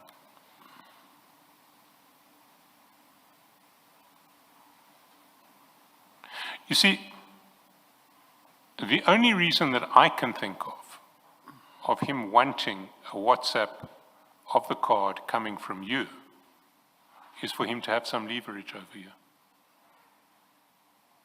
I can't think of any other reason why he would want a picture of the card. He can get the card details on his bank app if that's what he's interested in. Can you think of any reason why he would want the card on a WhatsApp from you, or a picture of the card on the WhatsApp from you? I would not think of anything other than the one that I gave you. There's one. Sorry, can I just say, Sergeant, that what doesn't make sense to me is Mr. Matlala is head of security of Mr. Msibi. Yes. The jet ski belongs to Mr. Msibi, and you say you took it back to Mr. Msibi's property. Why it is that Mr. Matala would want you, who is not employed at Mr. Msibi, to be the one that deals with this card that he left in the jet ski? If he did leave it in the jet ski, why he's not one going out there to get it himself? Maybe he's too busy. Why he's not asking somebody else who's where the jet ski is and therefore where the card is to go get it for him and deliver it to him? I don't understand why he would involve you in it.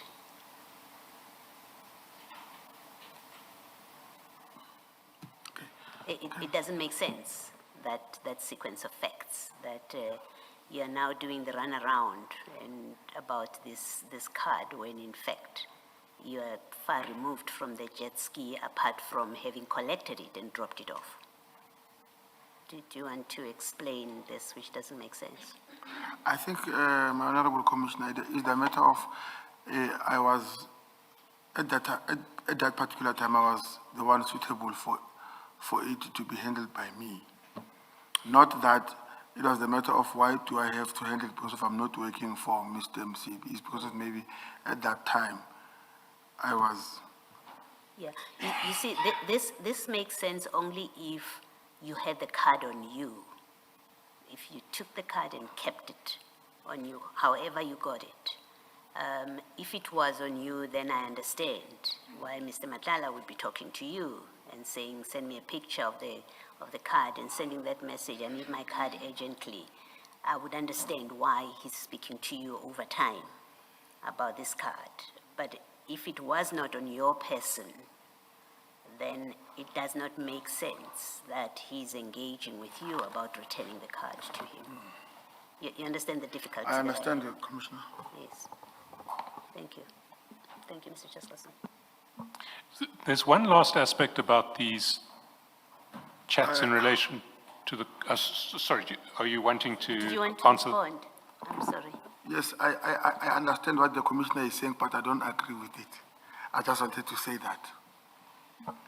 Well, I haven't put a proposition to you Yes. about what I think happened. All I'm saying is it doesn't make sense, and I don't understand it, that if you did not, because Mr. Chaskalson is suggesting to you that you had the card on you and you were using it in the way that he has described, and you disagree with that. And I'm saying if you didn't have the card on you, on your person, then and you're not using it in the way that Mr. Chaskalson is explaining, then it doesn't make sense to me, and I don't understand that Mr. Matlala would want the card from you, and have you be the one that picks it up and go and deliver it to him and is engaging you about it. It doesn't make sense.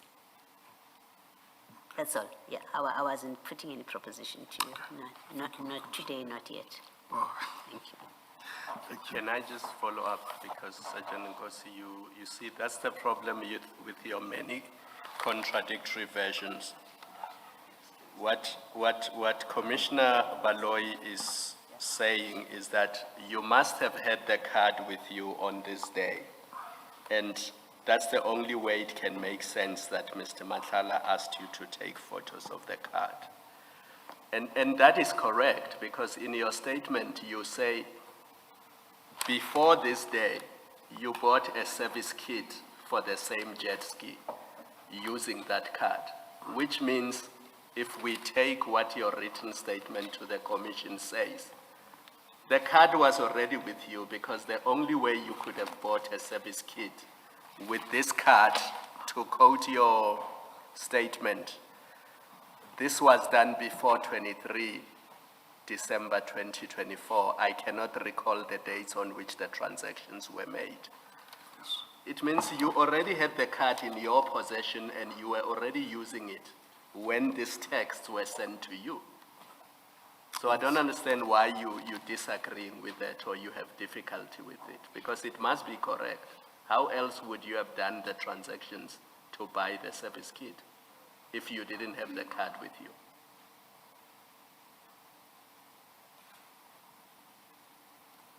Yeah, maybe this data.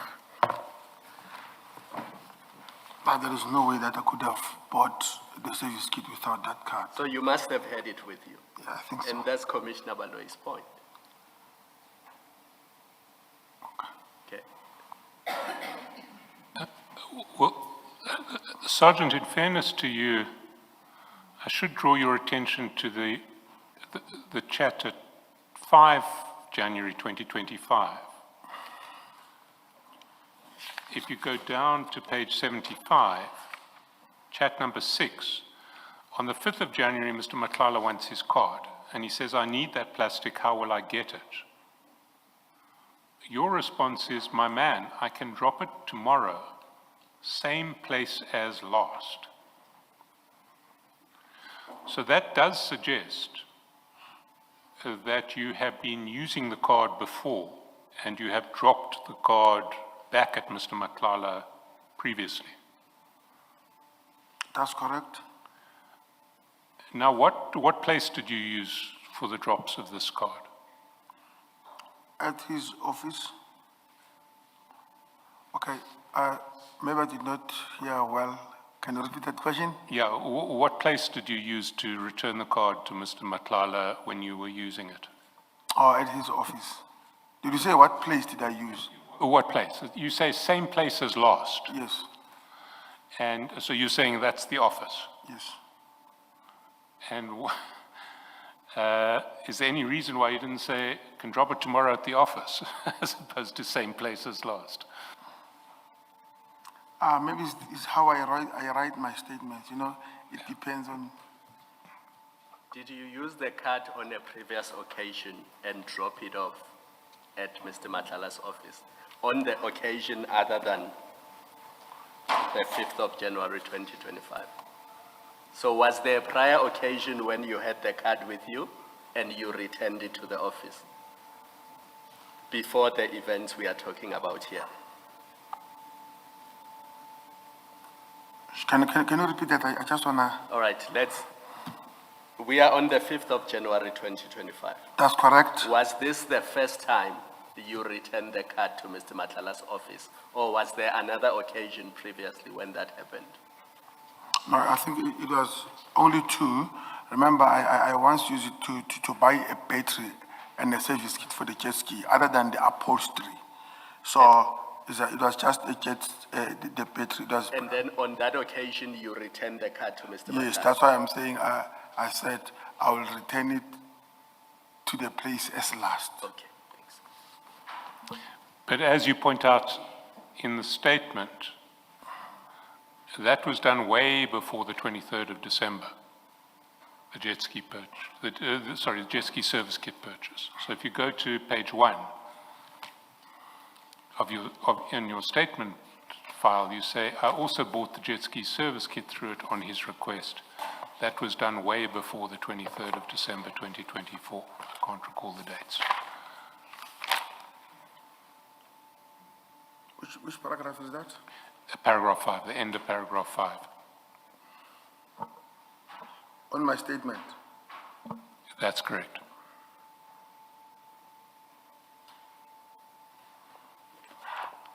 The statement that I've sent to, okay.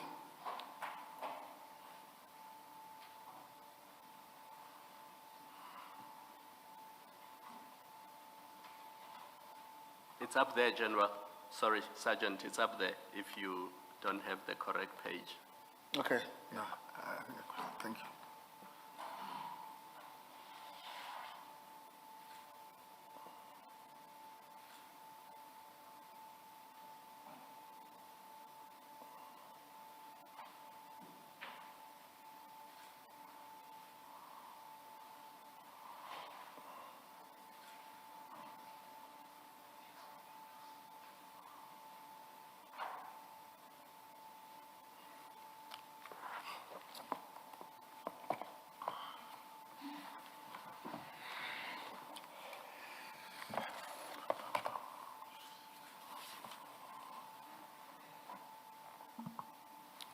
But that was way before 23 December 2024. So we can assume it was before those cash withdrawals on 10 to 12 December 2024, can we not?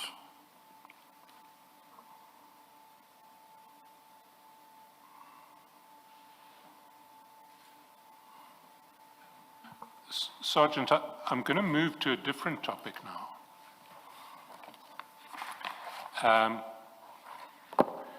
And this is the... Maybe before you do that, Mr. Chaskalson, in the theme of appearances that Sergeant, you've had this card for use and not found in the cubby hole and kept there. If you look at page,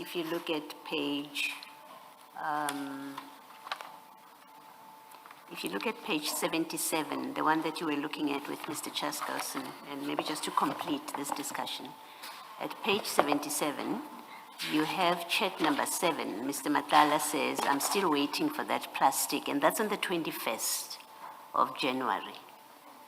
You see where I'm reading? Page 77, the very last check, number 7. Yes, I see it. He says, I'm still waiting for that plastic. I can send someone to you if you can't come to my office. That's what he offers. And then you answer the same day. You said, I'll come tomorrow, which is the 22nd. I'll come tomorrow. Sorry for the inconvenience. That's on page 78. Now, that chat is again on the 21st of January in 2025. Now, if you go to that file 3, that has the bank statement, and you go to page 1328, I'm happy to start there. At page 1238, you have various expenses there that indicate someone had the card. So you see halfway, not halfway, 3/4 through, or a quarter through to that statement, on the 10th of January, there's a purchase at Sasol, mid-ridge, for quite a substantial amount.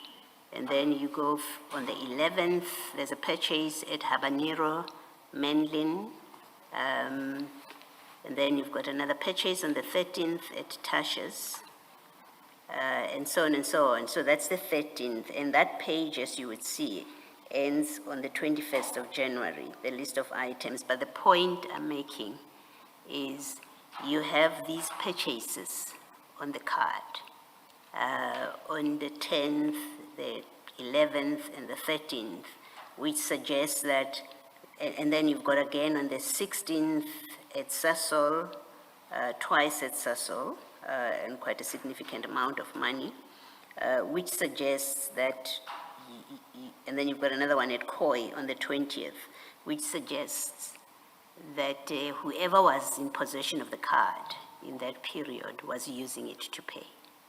You see what I'm pointing? Yes, and so it's consistent with the proposal or the suggestion from Mr. Chaskalson that you had the card for use. He suggested to you what it was used for, but we see from this that in the time that the card was still in your possession, you were in fact using it. You accept that's what the statement indicates or suggests? I accept what I see on the statement, Yes. but I don't accept that I'm the one who was using it. Okay. But you had the card, the card was still under your control. That's why Mr. Matlala is asking for it from you. On the 21st, he says, I'm still waiting, and then you say, I'll bring it tomorrow, which means it's under your control at that point. It can only be so. As you see there, commissioners, the card they used to transfer money, send money, cash, and so forth. That was not me. And Yes. in some of the places, I don't even know these places. Yes. It was not me. I'm deliberately not pointing out to the transfers because they can be done on the app. There's the Yes. Uber, there's also the Uber payments. I'm not Yes. talking about those because those are done on uploaded apps, right? So I'm That's correct. speaking about where there are payments on a card, the card has had to be there for one to make transactions. I mean, KOI, you can't pay KOI from a picture of a card that you sent to him on WhatsApp. You have to have a physical card on you. I I disagree. wasn't there, I'm just saying that's what it looks like. It Yes. looks like you had the card on you and you were making the payments. No, it was not me. But Commissioner, you know, almost in the phones we download cards, like the possibilities he might have tapped. Not actually, there are possibilities. He used the same card to tap it. So he didn't need it really. When he says to you, I need the card and you apologize for the inconvenience, on this explanation, he really didn't need it. It was not in my position, so Thank you. Thank you. Thank you, Sergeant. Thank you, Mr. Can I Chairperson. abuse this moment so that we don't come back to it since we are on the same file? If you go to page 71 of file 104, the one with the chats.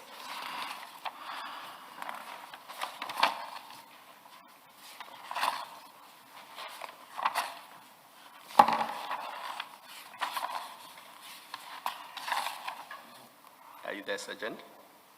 that's correct. So starting from chat 7, you will see that Mr. Matlala says to you, they are at my house with guys from the special task force beating my wife and kids. Do you see that? That's correct. And then he gives you the address in chat 8. Do you Yes. see that? That's correct. So you knew Mr. Matlala's address when you said earlier you're not sure. You knew Mr. Matlala's address. But go to my attention. You want to answer that? No, no, I did not know it. You didn't know it, he no, gave you. Okay, I said I did not know the address of the estates. Okay. Yes, I only knew the one of Waterkloof because of he once sent me a pin location. But the address you know because he had sent it to you on WhatsApp. At least by the 19th of December 2024. You knew it. Okay, I don't want to sound listening, I'm avoiding that question. The reason I answered that, I don't know the address of the estate, But this one you know. No, I know that one of a standalone where he sent me the location. That's not really where I'm Okay, no, I was it's fine, just I was in just, passing, I know. pointing that out. So the conversation is that the special task force is at his house, they are doing whatever they are doing. And then the chat I wanted to draw your attention to is on page 72, chat 1, where Mr. Matlala says to you, tell our main guy. Do you see that? Yes, I see it. Who is our main guy? You and Mr. Matlala's main guy.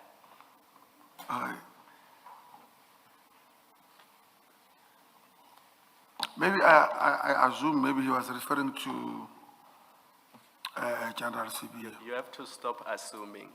You must have known when he said to you, tell our main guy who he's referring to, because if you were not sure, you would have said, I don't want to make assumptions. Tell me who you're talking about. The fact that you didn't do that suggests to me that you knew very clearly who he was referring to.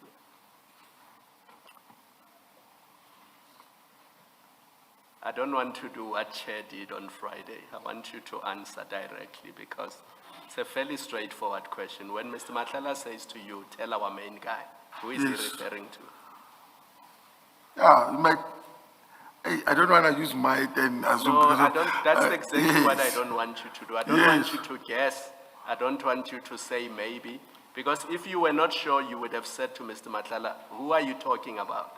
But Okay. here you don't do that, which means you must have known Yeah, who he because was of referring to. myself and Mr. Matalo usually talk about, or with General CBA, I assume it was General CBA. Yes. And why does he refer to him as your main guy, you and him? So he's you and Mr. Matlala's main guy. Why did Mr. Matlala refer to General Sibia as your main guy? That's why I wanted to bring that to your attention, but I did not want to interject you. He might have made a mistake to include me in our, because of it is his guy, not mine.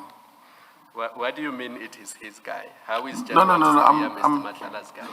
Yes, I'm saying that maybe I did not want to interject you on that, but maybe made a mistake on the typing error, our guy is in, no. I understood that part. You said he made a mistake by including you because General Sibia was his guy. So I'm asking you now, how is General Sibia Mr. Matlala's guy?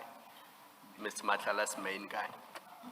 Accepting that he made a mistake by including you, I'm now asking you, how is General Sibia Mr. Matlala's main guy? Okay, maybe not shying away from the question or avoiding the question. Let me just take him as well because he's also he's my boss, General Sibia. He's my guy and his guy. That means 50-50, it's our guy. Let me just for an argument. So it's no longer a mistake. You now No. accept that he's your guy. You know why Commissioner is not my guy. Not that is my guy. Not just guy, main guy.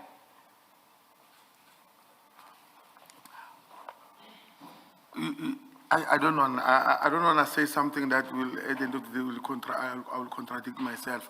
But I don't know what Mr. Matala meant when he say our guy. I'm just talking now. I'm raising this to you because of we are talking. So not that. you don't know now sitting here, but at the time you knew exactly what he meant when he said, tell our main guy that the police are at my house and they are beating my wife and kids.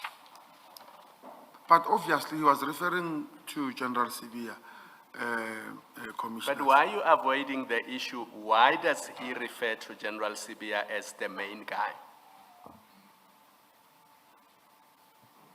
Maybe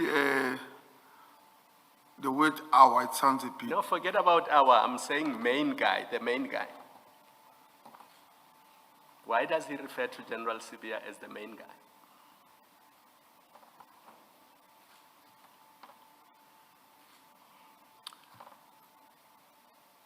Maybe because of his rank.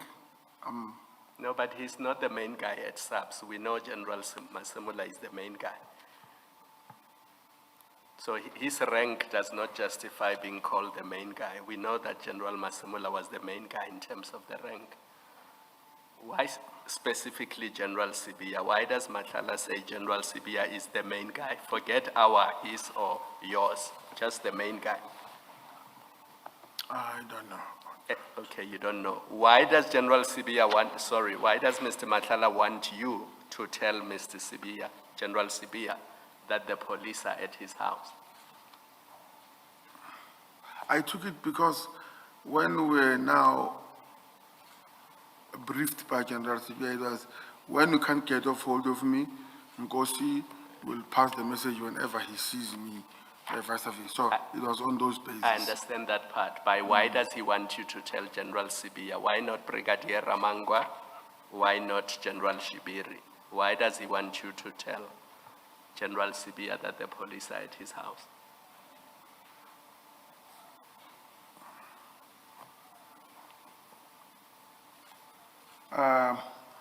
I would not know.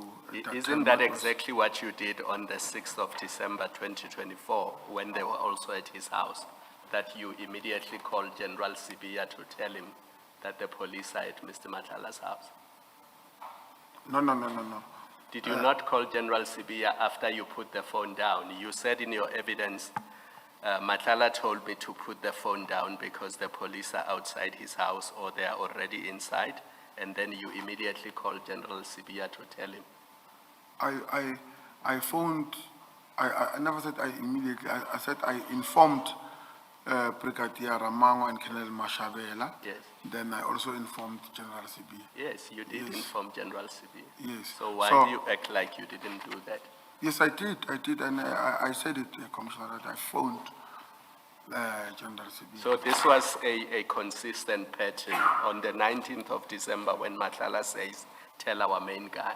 That's a consistent pattern that when the police are at his house, you tell General Sibia about it. I did not take it that way, that it is a consistent, because of on that first occasion, it was an operation or it was an investigation.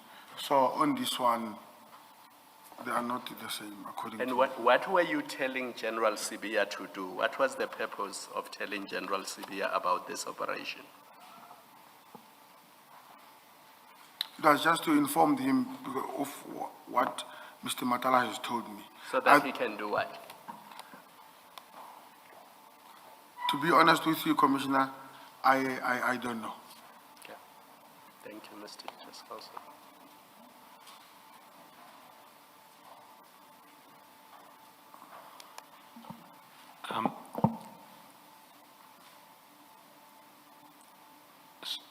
Sergeant,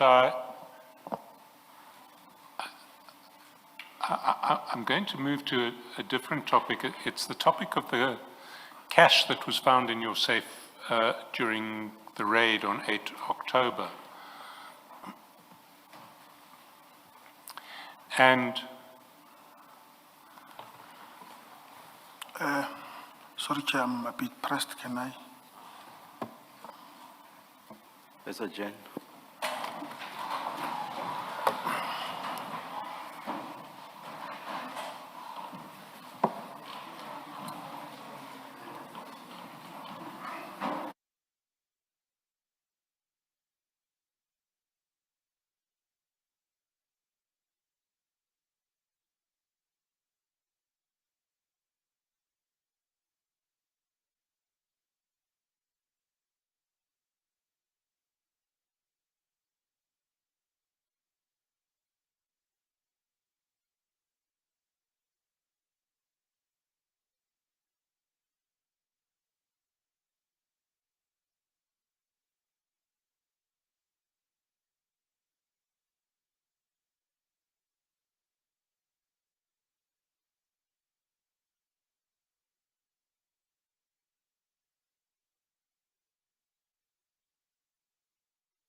the police officers found 385,000 rands, 175 rands in cash in a safe in your house. Is that correct? That's correct. And you explained to them that 5,175 was yours and the 380,000 was your brother's. Is that correct? That's correct. And the 385,000 was the purchase price that had been paid, well, was most of the purchase price that had been paid to your brother for the sale of a truck. 380,000 in cash was paid to your brother. There was an extra 20,000 outstanding. That's correct. That's correct. Now, you deal with that explanation in your statement, and you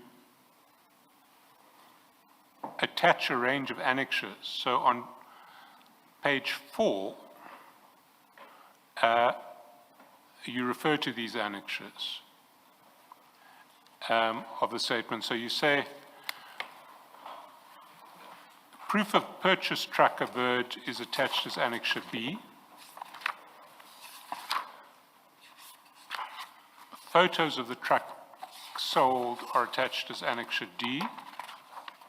Affidavit of the purchaser confirming the same is attached as annexure E. Sale agreement between seller and purchaser is attached as annexure F. So if we go to annexure B, it is an affidavit from your brother, who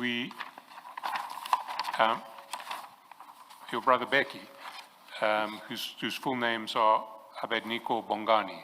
That's correct. And he indicates that he's the owner of Ngape Share Construction and Projects, and he runs that business. And he sold his truck, and he gives the registration number.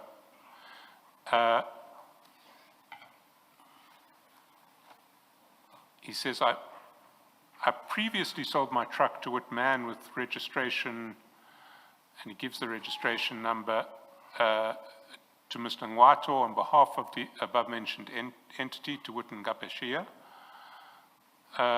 for an amount of 380,000, as it was 6 years old in my possession, with intent to deposit a new truck to run the company in personal errands. He says that the previous registration number of the truck was DWJ 906MP. So his affidavit says that he sold the truck for a price of 380,000.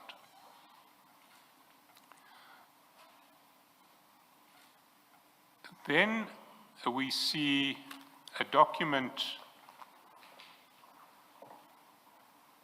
that appears on page 15 of the statements bundle. Page 15. That's it. And it is called the sale agreement between Abednego Nkosi and Harting Wato.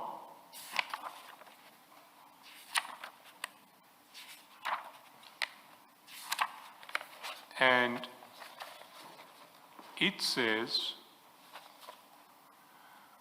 I, Abednego Bongani Nkosi, selling my truck, make man TGA 26.480 with registration number, with the amount of 400,000 to Mr. Harting Wato with the ID.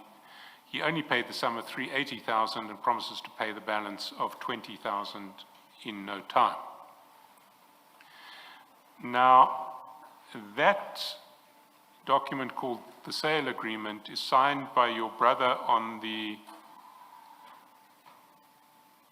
7th of October 2025, and by the purchaser, Mr. Ngwato, on the 19th of December So that document, certainly not in the form in which it is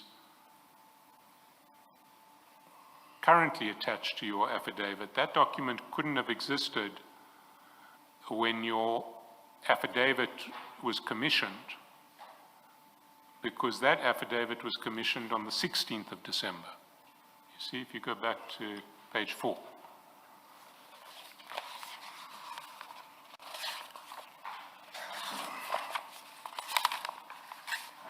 So on the 16th of December, there couldn't have been a sale agreement that was signed on the 19th of December. Was there any sale agreement in existence on the 16th of December?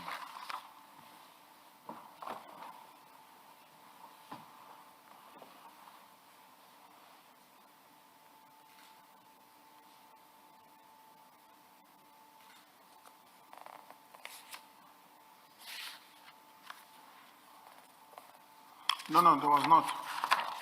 So there was no sale agreement in existence on the 16th of December. Okay, maybe I did not understood your question clearly. The sale agreement that you've attached as Annexure F is if you go down to page 15 of that bundle, you'll see it's a document that's signed by the buyer Yes. on the 19th of December. Now, when you sent your affidavit, it didn't have the annexures. The affidavit was signed on the 16th of December. And you'll see on page 4 that the affidavit was signed on the 16th of December. So that document that we see at page 15 couldn't have existed when your affidavit was signed. It only came into existence 3 days later when it was signed on the 19th. Interpreter? Sorry? No, I want the interpreter to interpret. So, okay, let me start again. If we go to page 15,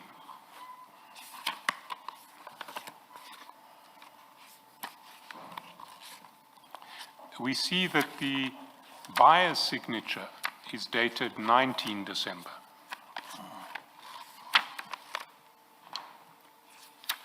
Utoku page 50, umuntu wayethenga i-plug leyo, i-date yakhona ibhalwe nge-19 zaka December. I-date asayine ngayo.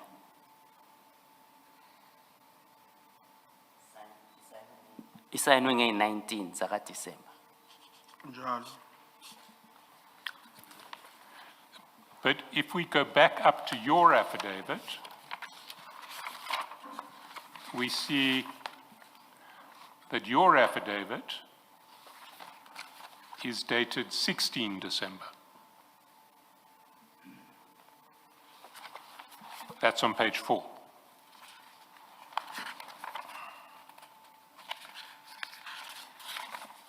Mr. Seretsana?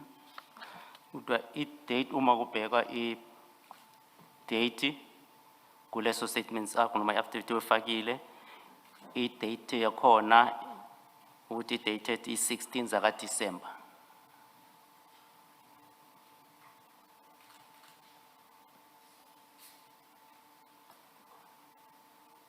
Ngiyayibona? I see it. Now, if you look at paragraph 17 of your affidavit,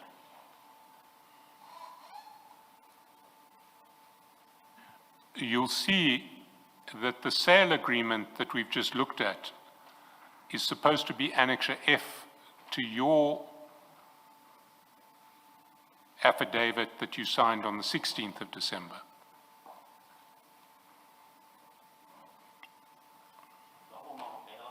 Ubheka kule affidavit yakho ku paragraph 17 ye-affidavit ukuthi i-sale agreement leyo ifakile ku-annexure F.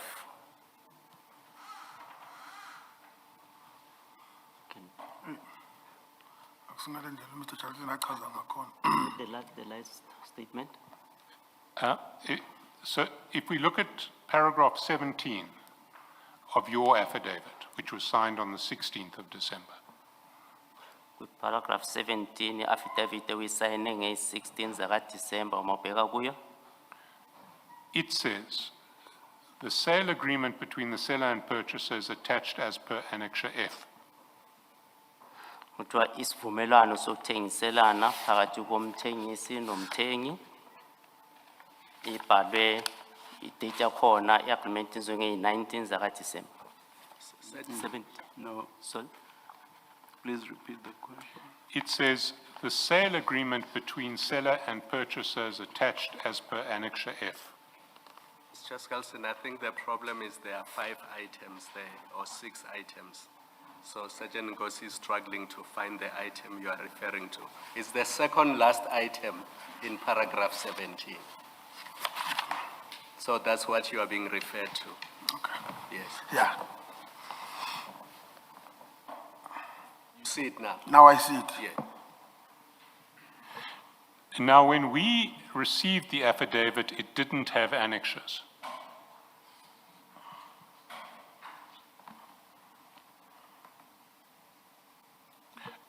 Should we interpret that, or are you happy to proceed without? I have it.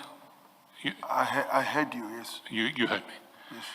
The annexures came later, after 19 December.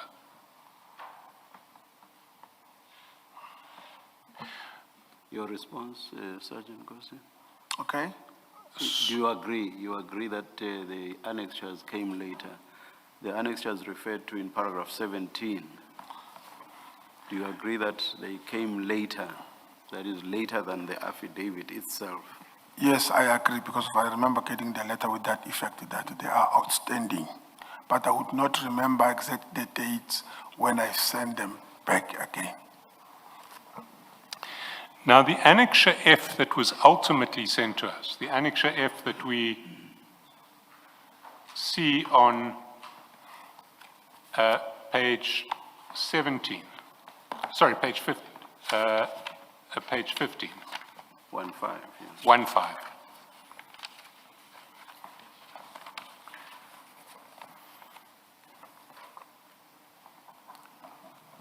That annexure couldn't have existed when you signed your affidavit on the 16th of December because it was only finalized on the 19th of December. You see that?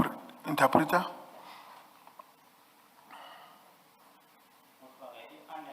So i-annexure leyo ifakile noma i-affidavit leyo kukhulunywa ngayo ku-annexure F. Bongeke ukuthi ke ikhona futhi uyifake emuva hayi ngale date leyo noma uyibhalwe ngaleyo date leyo ukhuluma ngayo 16 December.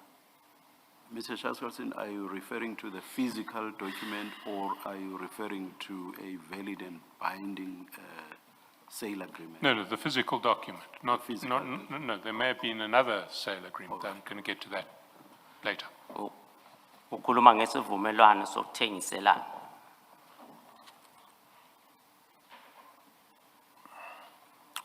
Beyikhona? Angikuzwa? Beyikhona? Bukhona. Says I was there. It was But there. it was there. But it's dated 19 December. So the signature of Mr. Ngwato is dated 19 December. So are you saying that that signature dated 19 December was there on 16 December? Kuthiwa uMnumzana uNgwato i-signature yakhe ikhuluma ukuthi dated nge-19 December. Manje wena kule statement sake 16 uchaza ukuthi ke leso affidavit yakhona beyikhona ngaleyo date 16. Cha. I-19 akunakuthi zingeza before i-15. Angizwa? I-19 akunakuthi zingeza before i-16. There's no way that the 19th could come before the 16th. That's what I thought too. So this document that we see, the document at Annexure F, it didn't exist when your affidavit was signed. Le document okukhulunywa ngayo kwi-Annexure F beyingekho ngaleso sikhathi wena wenza i-statement i-affidavit yakho ngeyi-16 December. Bekhona, kodwa bengasayinwanga. It was there, but it was not signed. I see. So it was there, but not unsigned. Had you seen it? Ukuthi bekhona kodwa bengasayinwanga uye wayibona na? Mangifake imininingwane yonke bekade ifuneka, bengifake konke. When I submitted all the documents that were required, I included everything.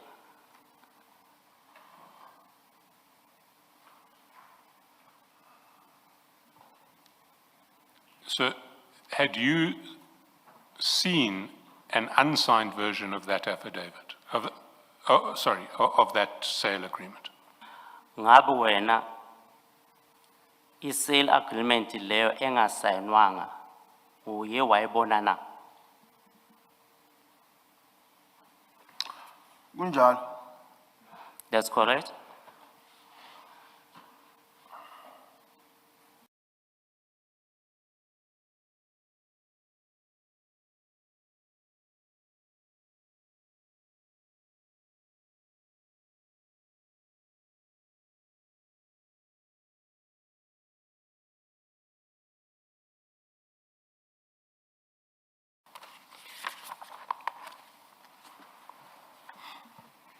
You see it? Kunjalo. I see it. He says that he sold his truck for an amount of 380,000. You see that? Uthi wadayisa i-truck yakhe for imali engango 380,000 rand. Uyayibona lapho? Kunjalo. That's correct. He says nothing about 400,000. Akukho la khuluma khona ngo 400,000 rand. Kunjalo. That's correct.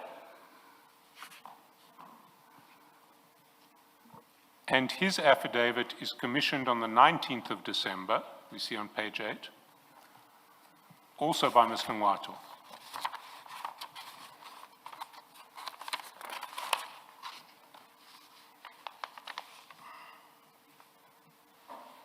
You see that? Kunjalo. That's correct.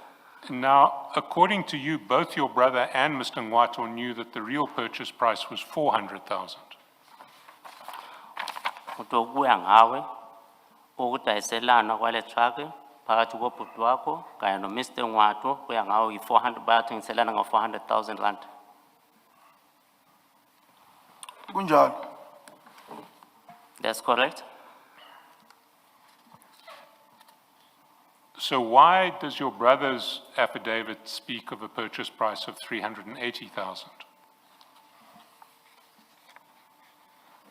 Manje kungani i-affidavit kabhuti wakho ikhuluma ngokuthi bayathengiselana ngo-380,000 rand? Kukhona nalapho ethi ubaba uNgwato ubhadale i-380 outstanding ye-20,000 khona kula. There is where he stated that Mr. Ngwato paid the amount of 380 and there is a balance of about 20,000 rand. But that's not what he says in his affidavit. If you go to page 7, Kodwa akusiyo lokho akushoyo ku-affidavit yakhe napana ku-page 7. you'll see paragraph 4 Bheka ku-paragraph 4 is where he deals with the price. kula khulunywa khona nge-price. I aver further that I previously sold my truck to a man with registration number KN33RNGP to Mr. Hartley Ngwato on behalf of above-mentioned entity, to wit Ngape Share Construction, for an amount of 380,000 rands, as it was 6 years old in my possession with intent to deposit a new truck to run the company in personal errands. I further state that the previous registration was DWJ. You see that? There's no mention of 400,000. Uthi uyabona kuleso statement affidavit leyo akukho khona la kukhuluma khona ngo 400,000.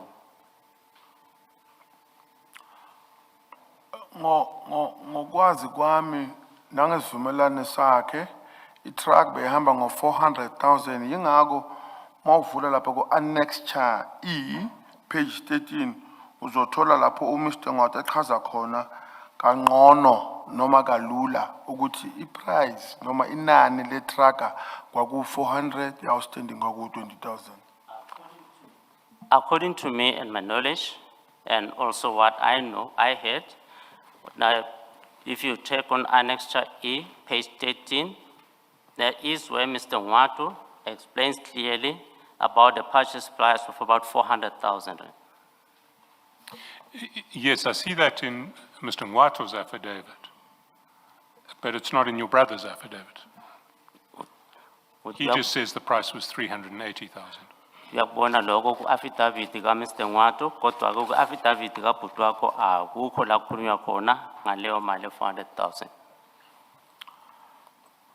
Ngingeke ngijule kakhulu kuloko kubhalwe umfowethu kodwa ngiyaqabanga ukuthi ngesikhathi ebhala ubekade ebhala into ebekade iphethe kuyena ewu 380. I won't go deeper into what my brother have said, but I believe that when he was writing, that he was talking about what he had in his hand. When he mentioned the price of 380. Well, we may have to ask your brother about this, but it's not what he says in paragraph 4. He says he sold his truck for an amount of 380,000. Umuntu akusiyiloko akushoyo umfowenu ukhuluma ukuthi uthengise i-truck ngemali engango 380,000 rand.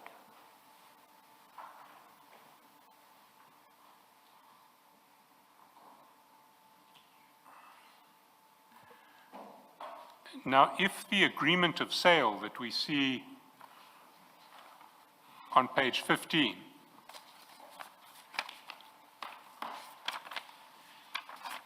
existed at the time that your brother had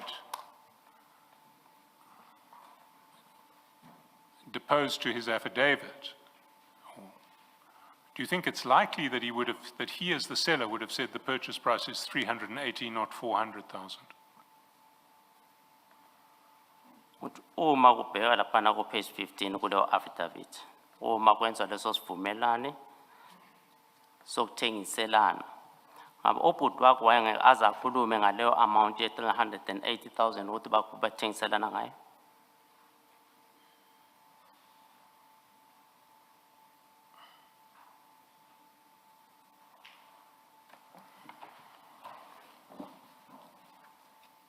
Ngicela uphinde futhi lo mbuzo ngifuna ukuza ukuthi ngothola nje kahle. Mr. Nkosi requests that the question be repeated. Mr. Charlson?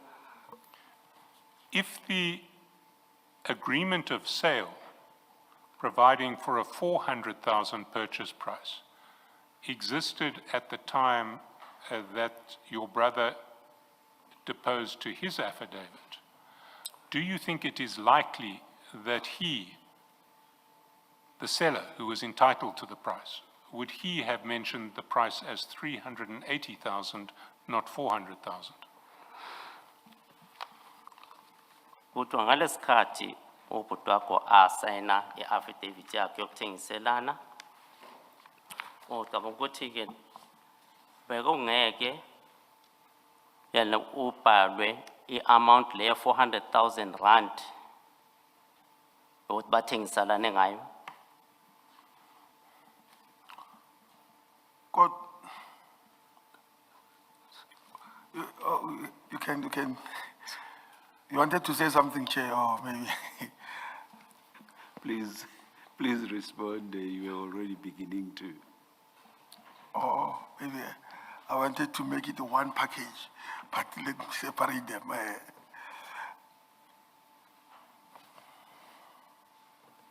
Wayengabhala u 380,000 uma babevumelene ngo 400,000.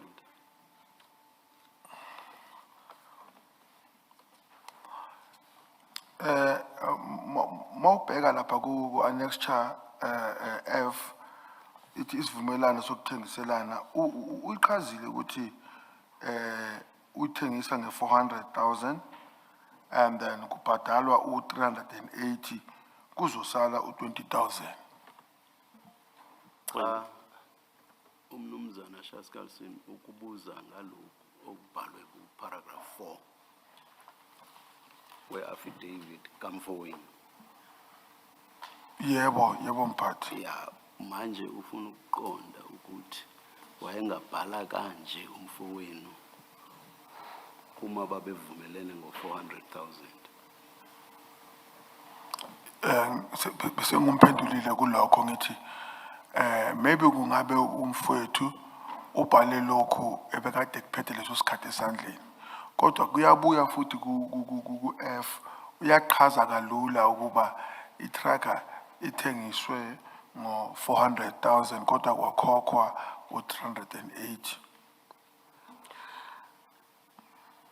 On what he said or he mentioned was that the truck was sold at, or the agreement was about 308, and he didn't mention the 400,000, and there is an indication on F where it is indicated that the truck was sold at 380, and the balance of 20,000 rand was outstanding. I see that in F, but it's not in your brother's affidavit. Uthi kuyabonakala laphana ku annexure F kodwa ke ku affidavit kabhuti wakho ayikho.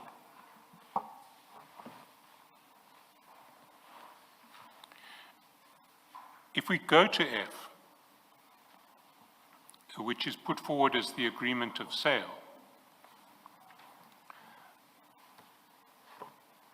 it's a sale agreement between your brother and Mr. Ngwato, who is an attorney. Is that not right? Uthi mababheka lapho ku sivumelwano sokuthengiselana siphakathi komfowenu kanye no Mr. Ngwato okumele. Kunjalo. That's correct? Does this look to you like an agreement of sale that one would ordinarily see where one of the parties is an attorney?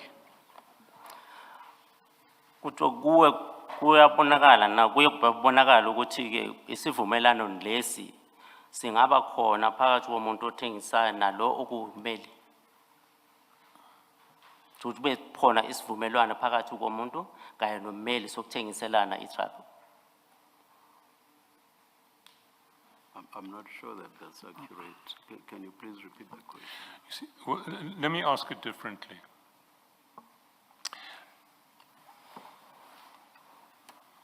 Attorneys are used to drafting agreements of sale, are they not? Uthi abameli bayebona bazidraftele ama-agreement. Bajwayele ukudraftela ama-agreement. Ama-agreement wokuthengiselana. Ukuthengiselana. Kunjalo. That's correct. And what provisions one needs to put into an agreement of sale to protect their clients? Kuyini okufanele kufakwe lapho ku-agreement yokuthengiselana? Bajwayele nokufaka imininingwane ekufanele ukuthi ifakwe ukuprotecta ngesizulu uthini? Ukuvikela ama-client wabo. Ukuvikela amalungelo ama-client wabo.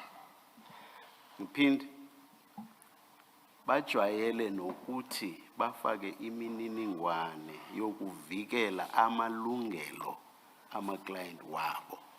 Uyavuma? Yeah, abameli usakhuluma ngabameli. ngiyabonga mphathi. bengifuna ukuthi umnumzane eqale kahle ukuthi umfowethu angichazele yona kancane khona ukuza so ngoba mayima Awuyifuni mayivela kimi. cha nyayizwe izwakala kancane kamnandi futhi ukudlula mayiza ngapha manje ngifuna ukuthi manje siyehlangana kube inkulumo eyodwa ngikwazi ukuyiphendula ngiyayi appreciate futhi mayiza ngakuwe mphathi. He wants it coming from Mr. Siritsane. Maybe repeat it, Mr. Chaskalson, and then it gets interpreted in full. So we've already established that attorneys are used to drafting agreements of sale, Kunjalo. So it's correct? and they are used to including clauses in an agreement of sale that are designed to protect the interests of their clients. Bajwayele futhi nokufaka eminye imininingwane ezobangela ukuthi ke kuprotecteke amalungelo wama-client wabo. Kunjalo. That's correct? So when one sees an agreement of sale drafted by an attorney, Manje uma umuntu ebona i-sale of agreement, isivumelwano sokuthengiselana esidrafte ngummeli, it usually includes a whole range of clauses kufakelwa ama-clause nje amaningi that are designed to protect a client's interests lawo ke awenzela ukuthi kuvikelwe amalungelo womthengi or noma i-client yabo. and may not, and their meaning may not be immediately apparent to a layperson. The meaning. Their meaning may not be immediately apparent to a legally untrained person. Futhi okubhalwe lapho lokhu kuthiwa kuvikela amalungelo wama-client wabo. Ukuzwisisa angeke umuntu ongazi ngomthetho akwazi lokho. Have you seen an agreement of sale drafted by an attorney? Uke wayibona i-sale of agreement ebhalwe ngummeli, edraftwe ngummeli? Cha. No? You see, this agreement of sale looks like a document that is really your brother simply confirming that he sold the truck. Uma ubuka le affidavit, ibukeka sengathi ubhuti wakho obhala nje ukuthi i-agreement ukuthi ke bathi uthengiselana i-truck. It doesn't have dates for payments of the balance of the purchase price. Ayichazi imininingwane yama-date ukuthi ke i-sale price. It doesn't have provisions dealing with any, Ayisho lutho ukuthi bathengiselene nini bazobhatalana nini. Uyavuma ibheke. Ngiyavuma ngisabheke nayo into mara ngiyavuma ngiyabonga mphathi. Please interpret. Please, Mr. Siritsane, please interpret the answer. Kuthi akubhalwanga ukuthi He has already responded. Please interpret the response. I agree. Sorry.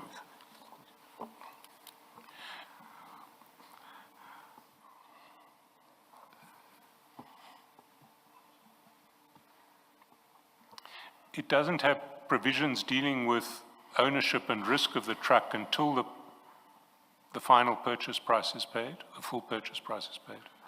Akukhulumi ngemininingwane yama-riski kuleyo truck nokuthi ke ibalance izokhokhelwa nini.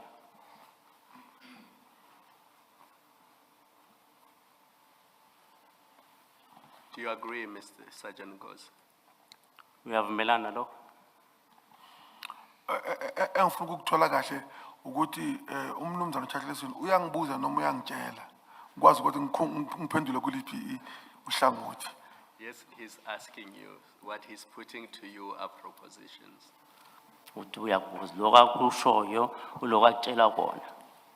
And he wants to know if you agree. Uthi uzawuthi nangabe uyavumelana nakho. Ngiyavuma kwelinye uhlangothi kodwa angeke ngaphawula ukuya kuphi ngalesivumelwano sale agreement. I partly agree, but I won't go into details on the the agreement of sales. Ngoba mhla umfowethu no Mr. Ngwatu babenza lesivumelwano ngangingekho kodwa ngiyasibona siyachaza ukuthi umnumzana uNgwatu uzokhokha kumaduze. I was not present when the sale of agreement was made between my brother and Mr. Nwatu, but it appears that that there will be a payment made in due course. Futhi kuyahluka kwabantu ababili abenza isivumelwano kuya ngokuthembana kwabo ukuthi kukhona imigomo ekumele ifakwe lapho noma ingafakwa kodwa angiko phawula ngakuyo ngoba. And it also differs from the people that are engaged in an agreement of sale, whether they include the clauses that indicate when are they going to pay each other or not, and that it depends on the trustworthy of people.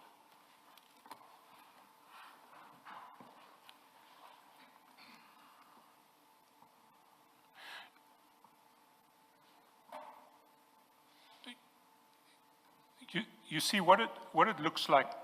Sorry, let me make one last observation about this this contract. The contract is dated. Your brother's signature is dated 7 October 2025. I-signature kabudwako i-datwe nge-7 October 2025. You see that? Uyayibona lo? Sorry? Kunjalo. That's correct. Was your brother paid on the 7th of October 2025? Ngabe ubudwako wakhokhelwa ngomhla ka-7 ku-October 2025? Kunjalo. That's correct. And it was just an incredible stroke of misfortune that the very next day you were raided and the money was found and seized. And kube nesho ukuthi-ke ngalelo langa elilandelayo kuyareyidwa lapho kuwe kutholakala leyo mali esafini. Umbuzo ori Uyakutshela ukuthi ngalelo langa futhi ubudwako ukuthi ukhokhelwe ngeyi-7 zaka-October ngo-2025. Kuthi ngeyi-8 ilanga elilandelayo wena kuyareyidwa kuwe kutholakala imali leyo kuwe. kwenzakale kanjalo. That's how it happened.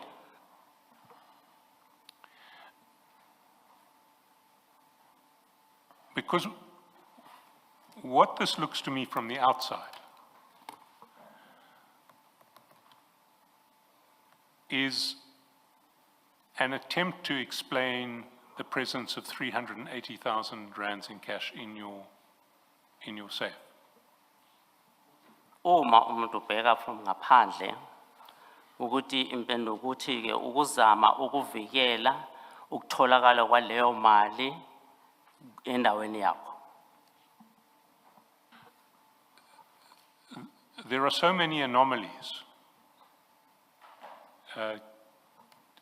Anomalies. Gelson, I'm worried that the way you put it, when it gets translated, the witness will concede what you are saying. When you say an attempt, you mean a contrived attempt?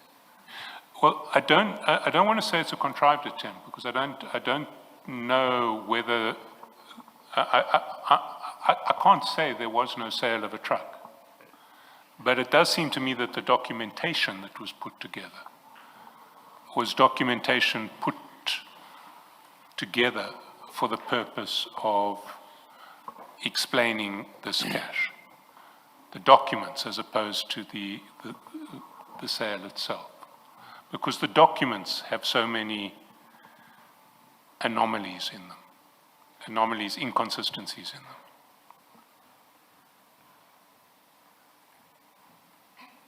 them. I don't know how much of that I need to, My repeat. difficulty remains because I don't think Sergeant Nkosi quibbles with your proposition that the affidavits, if you look at the dates, explain how he came into possession of the money. If that's what is put to him, naturally he will say yes. Well, what I do want to put to you is that these documents were created after the event to try to explain how the money came into your safe. Umuntu akutshela ke ukuthi ke lama document lawa awafakwa ayenzwa ngesizathu sokuthi kuzama ukuphendula indlela leyo ukuthi ke ukuthi imali leyo itholakale kuwe. Cha, No, nyala. I'll deny. You see, the sale doesn't look like a sale that was put together by an attorney. Kodwa ukuthengiselana noma isivumelwano sokuthengiselana asiveli njengesivumelwano esadraftwa ngummeli. The sale is signed after the affidavit that refers to it. Nokusayinwa khona emva kwaleyo affidavit okukhulunywa ngayo. The seller's affidavit doesn't mention that the purchase price is 400,000 as opposed to 380,000. Ukuthi isivumelwano sokuthengiselana asichazi ukuthi ke imali abathengiselana ngayo 400,000 rand kunokuthi kubhalwe 380,000. How do you explain those inconsistencies? Ukuchaza kanjani lokungafani kwenkulumo? Maybe isivumelano sakhe umholi wendaba asikusho lokho. Kodwa lesi sikimi manje page 15 annexure F siyachaza ukuthi imali kwaku 400 ibalance kuzoba 20,000. Mr. Chairperson, please repeat the question. The interpretation was not accurate. It did not focus on the affidavit of the seller, which I understood your question to relate to. The seller's affidavit, not the agreement, but the seller's affidavit. I-affidavit lebavumelana ngayo ukuthi bayathengiselana iyo bakhuluma ngayo. So, no, the affidavit, please repeat, Mr. Chairperson. The seller's affidavit. Mr. Chairperson, we're going to run into this problem. The brother's affidavit. Okay. Your brother's affidavit. I-affidavit kamfowenu. I think maybe we must maybe replace the interpreter because I don't want to be misinterpreted. At the end of the day, I say something that I don't mean, and I'll fight with my honorable commissioners. I don't know if I'm correct, Commissioner. And it would not be fair. It's disrespect from my side when I say, Commissioner or Chairperson, can you interpret while we have the interpreter? I'm just saying that maybe not to change, but at least to have more understanding. Not in a bad way, my brother, because of this is. We'll just have a chat with the Commission Secretary.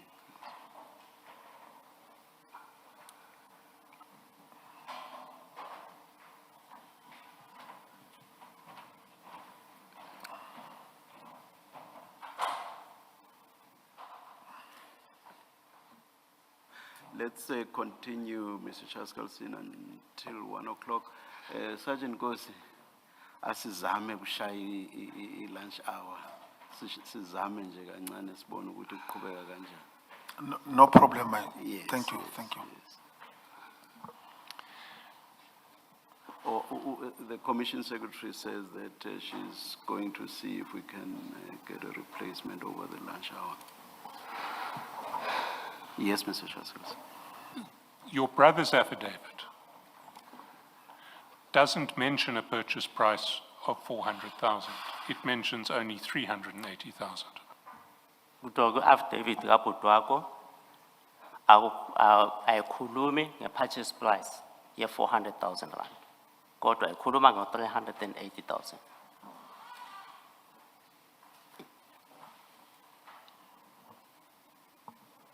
Your brother is the one who is ostensibly owed the extra 20,000. Your brother would be owed the extra 20,000. Uthi ubhuti wakho wakoletwa i-20,000 rand. Kunjalo. That's correct? So if anyone was not going to mention the extra 20,000, we wouldn't expect your brother not to mention the extra 20,000. Nangabe akukho umuntu okhuluma ngayo i-20,000 rand leyo, bengeke kulindwe ukuthi ubhuti wakho a-expecte i-20,000 rand.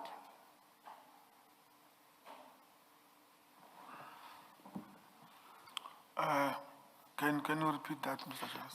Your brother, if the price was 400,000, was owed another 20,000. Yes. So why would he not mention that he was owed another 20,000? But you mentioned it on the sales Not- agreement. Not in his affidavit. Not akukho ku-affidavit yakhe. Yes, I saw that. So what I'm putting to you is that these documents have the appearance of documents that were put together in a hurry to try to explain the 380,000 rands, and are not documents that existed at the time. Kuthiwa uyatshela ukuthi lama document ahlanganiswe ngokushesha ukwenzela ukuvala indaba le 380,000 rand. Cha, ngiyala, akunjalo. No, I deny that. It's not like that. Has the extra 20,000 rands been paid now? In what? The extra 20,000 rands, has it been paid now? Kuthiwa i-20,000 rand le seyiyabhatalwa. Angazi, I azange don't- ngabuza. I don't know, I haven't heard about it. Chair, we've come to 1 o'clock. I don't want to push further on this topic unless there are questions. Let's adjourn and resume at 2 p.m.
first. Utuma abheka ke umqulu wamaphepha uzobuza kuqala lokho okulandelayo. Mr. Tole, what we do to save time is that you only interpret when Sergeant Nkosi requests you to. All those questions where he understands, has no problem, he just answers directly I understand, without thank the you. interpreter. Yeah. So you'll wait for his indication. Okay. Thank you. So this is in the theme of anomalies on these documents, and therefore that make the explanation for the money that was found on you to be questionable. If you look at page 11 of that bundle, which is Annexure D1, and then you have the same thing at D2, which is page 12. It's a picture of a truck. Why did you include this as an annexure to your document? What was the purpose of including it as an annexure to your statement? Thank you, Commissioner. I think, Commissioner, it was just a proof to show that what am I talking about. Okay. Now, when you look at Annexure B at page 7, it gives us 2 registration numbers, right? Annexure B at page 7, that's Peggy's affidavit. It gives us KN33RNGP, and then it gives us the registration number that we see in the picture, which is DWJ906MP, right? Now, without an explanation why we have 2 different registration numbers, I'm unable, speaking for myself, to accept that this is the truck that in fact is the subject of the sale. You understand what I'm explaining? Yes, Because you have those 2 different registration numbers. So it doesn't serve, to have the picture here, it doesn't serve the purpose that you intended. That's the first thing. The second thing, which is an anomaly, again, if you look at page 7, that same page 7, which is Peggy's affidavit, and then this time you look at page 13, which is the affidavit of Mr. Mwatu. The registration number is different. So in paragraph 4 of Peggy's affidavit, you find it at paragraph 4, it's KN33RNGP. And then when you go to, no, that one is correct. So let me leave that point. In fact, it's in the agreement itself. If you can just turn to the agreement at page 15. The agreement is at page 15, Annexure F. The registration number is a different registration number. Okay, so that's the other difference. It may well be that it's a typo, but there's no explanation that it's a typo. It's different.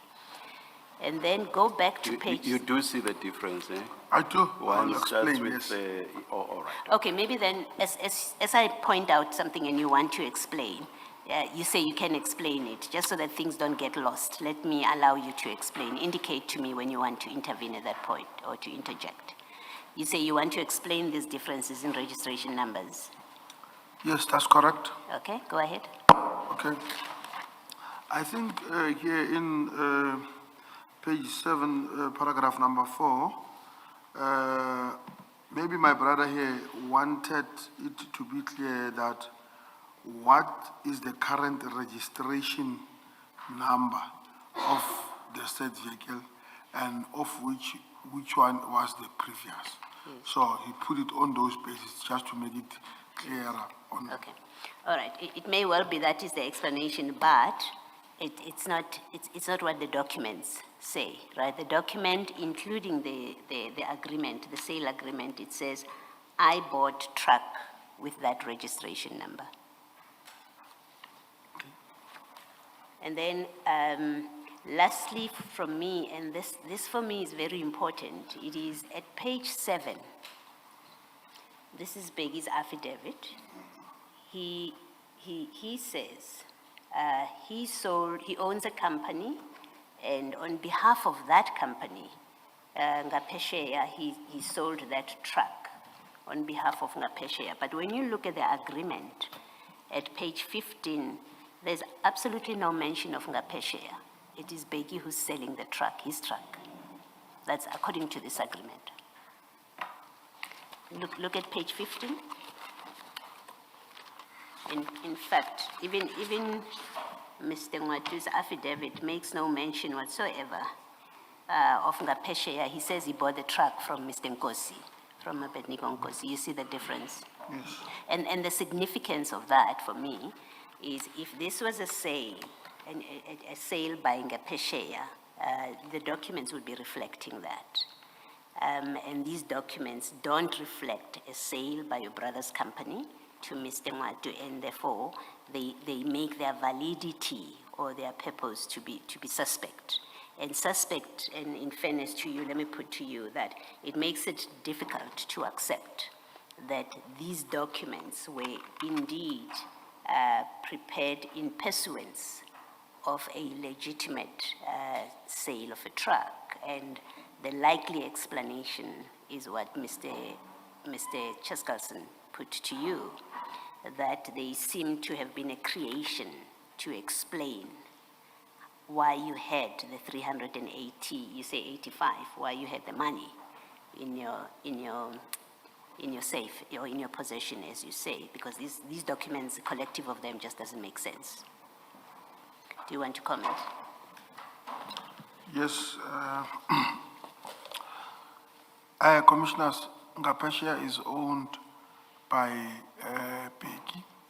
So when he said he's selling it on behalf of the company, I believe he meant that it was used by the company Ngapesheya. As he's the sole director of that company, going forward, that is how he expressed himself on the one who's making that particular agreement or that particular sale. Thank you. Thanks, Sergeant. Thank you. Sergeant Nkosi, did you ever ask from your brother why he had been paid in cash? Why Mr. Nwatu had paid him in cash? Not necessarily that maybe it was a point of concern from me. He just brought the money to me, and then when I asked him, he said, no, it was a sale from Mr. Nwatu. But honestly, I did not see any problem with that. You are a police officer, you know about money laundering. Should you not have inquired? Did such a huge sum of money in cash not have raised alarm bells in your head? 380,000 rand, that's a lot of money in cash.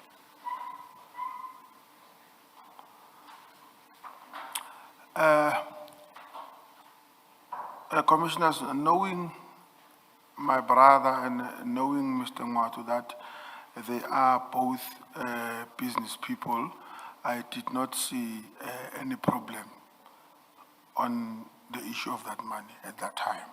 Not all businesses are cash businesses. Can you explain why you would not have thought of why the money was in cash?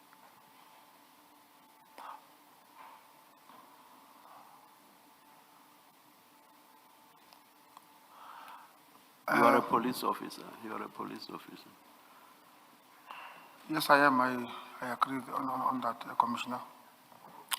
Not maybe to get into details about Mr. Nwatu's business. One thing that I know that he ran auctions in terms of the animals.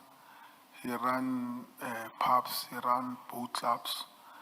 So to me, it was not a shock when my brother came with that sum of money, because knowing what kind of businesses, some that have been conducted by Mr. Nwatu.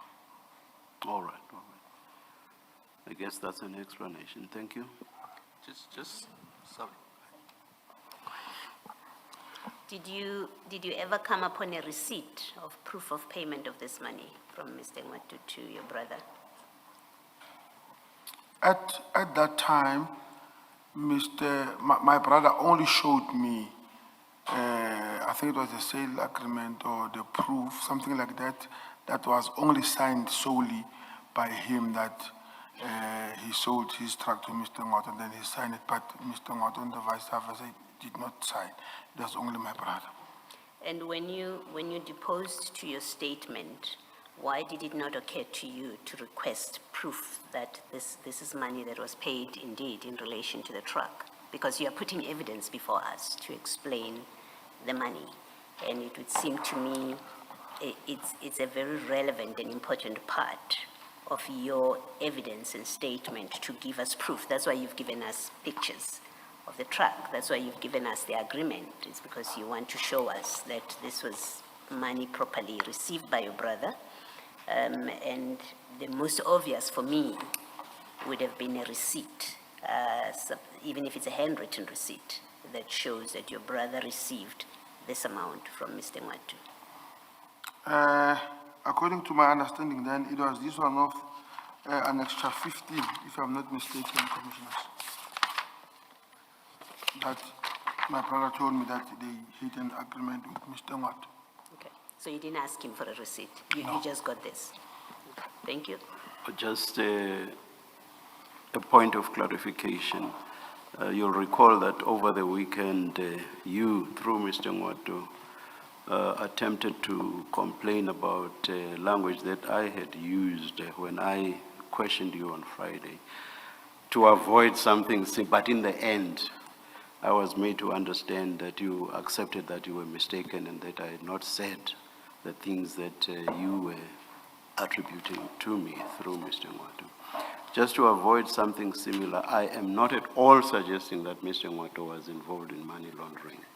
I'm just asking you whether the fact of being paid in cash would not have raised alarm bells that, hey, is this not possibly the money laundering? I'm not saying Mr. Nwatu is involved in money laundering, just to make sure I don't get something similar to what I got over. Yes.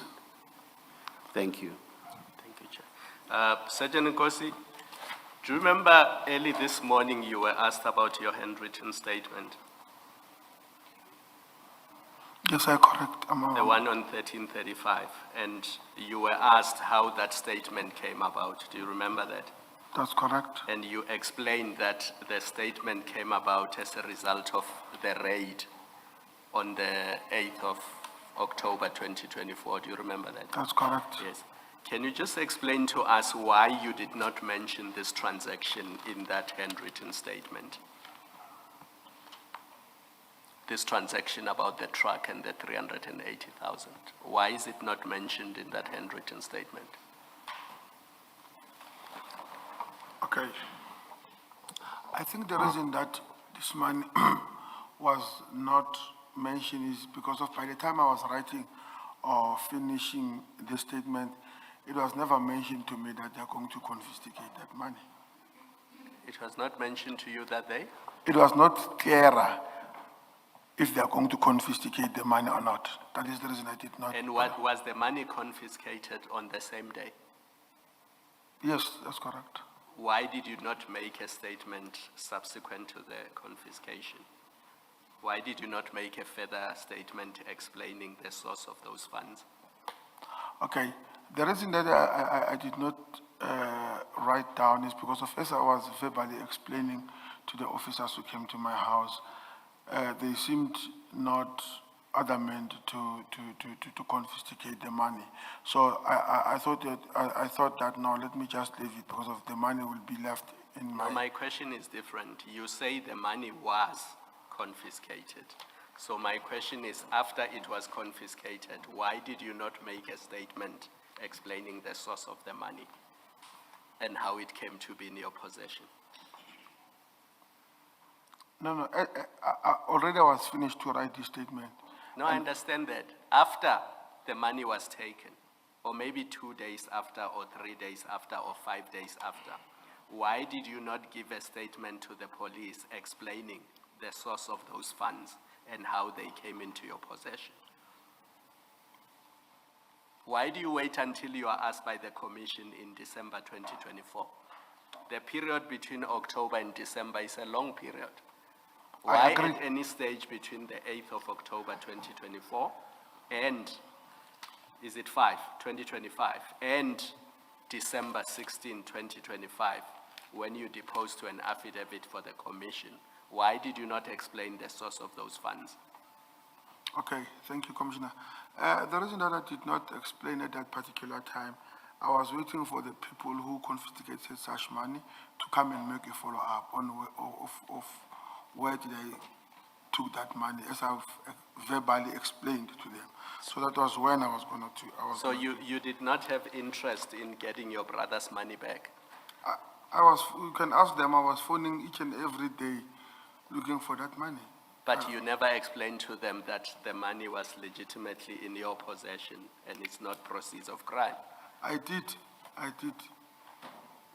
And then, do you accept that nowhere in any of the annexures you provided to us does anybody say that cash exchanged hands between Mr. Ngwato and your brother?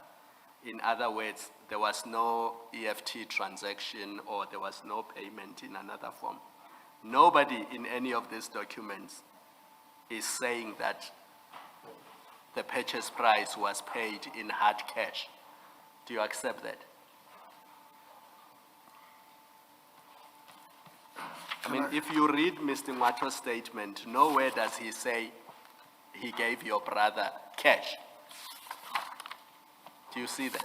But let me just go back a bit in the statement maybe to check with my brother's statement. Let's start with Mr. Ngwato's one on page 30.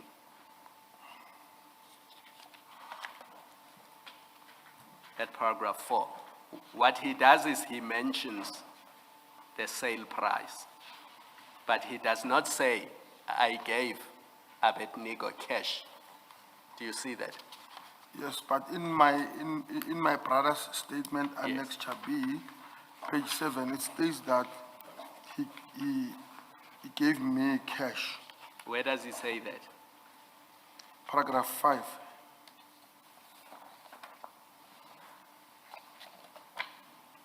He says I handed the purchase money I've had to my elder brother.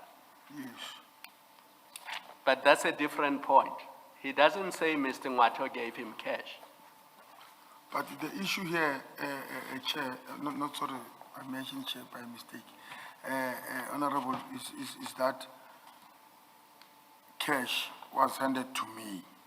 No, that's According a to different my issue. understanding. Listen to me. Your brother does not say Mr. Ngwato gave him cash. Do you accept that? But he talks about money, Council. Mr. Sergeant Nkosi, if there are three people involved in a transaction, I can withdraw money from an ATM or I can go inside a bank and withdraw money. It doesn't mean I obtain that money from somebody else. So my point is that although he says he gave you purchased money, he does not say Mr. Ngwato gave him cash. That's my point. But still on that note, even if he does not state that he gave him cash, but here he mentioned cash. So it does not necessarily that Mr. Ngwato did not give him cash. I'm not sure you're understanding me. Let's leave it there. Now let's go to page 1, your affidavit. Maybe on page 3, it starts on page 1. But the part where you deal with this is on page 3, paragraph 15.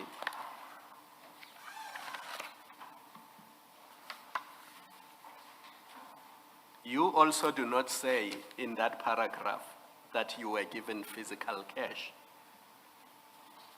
which you stored in your car or in your house. You simply say, I aver further that the averred money was accumulated from the truck my brother sold, and that he was intending to purchase another truck for his company.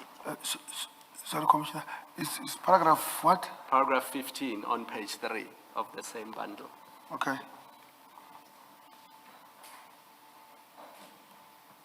Do you see that from line 4? All you say is that I aver further that the above money was accumulated from the truck my brother sold, and that he was intending to purchase another truck for his company. Do you see that? That's correct. So you don't say when, as in the date when you were given cash, how it came to you, what you did with it, how it came about that it was in your possession. You just say in passing that these are proceeds of a sale of a truck, my brother wanted to buy another truck. That's really all you say. And in circumstances where you are called before a commission of inquiry to explain the source of such a large sum of money in your possession, this is not satisfactory.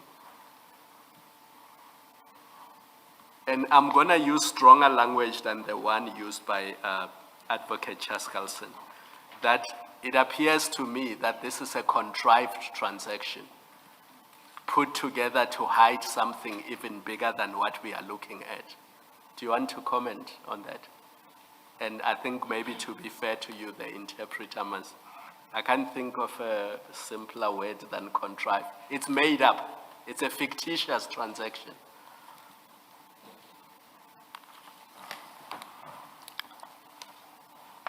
Do you want to comment?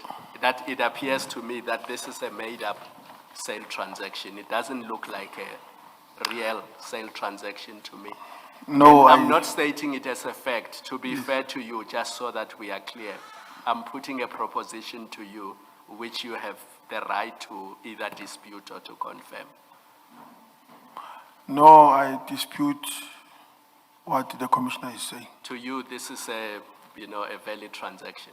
A valid And transaction. do you know if the truck was delivered to Mr. Ngwatu? Do you know if a truck ever exchanged hands?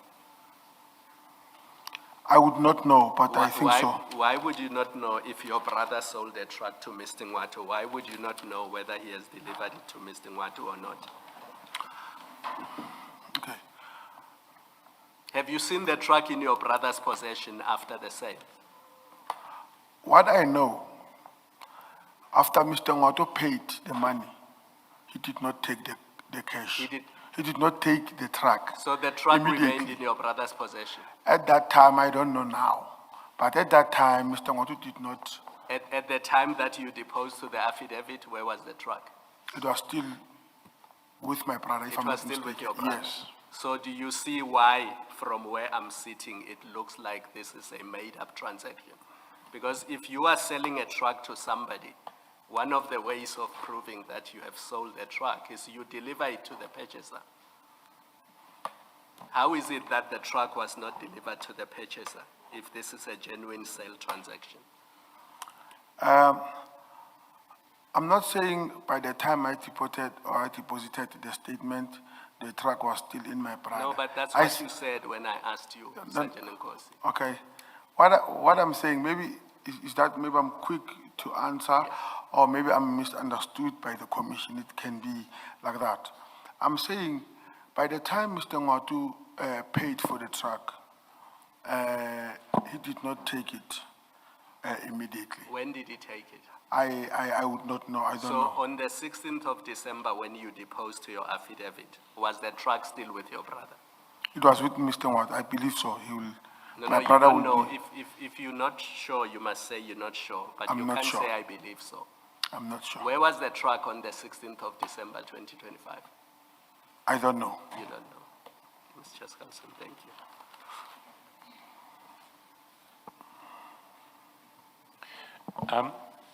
Sergeant, very briefly, you may recall that last week, Monday, I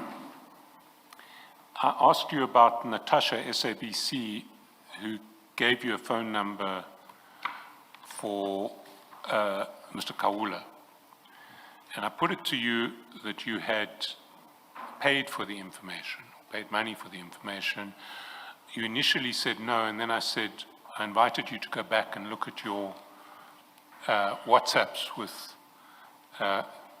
Natasha, SABC, and to check. Can I take you to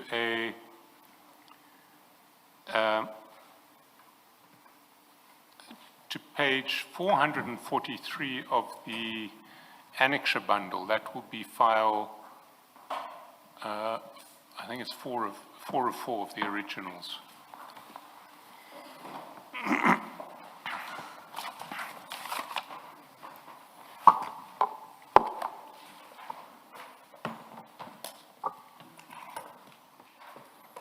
Page? 443.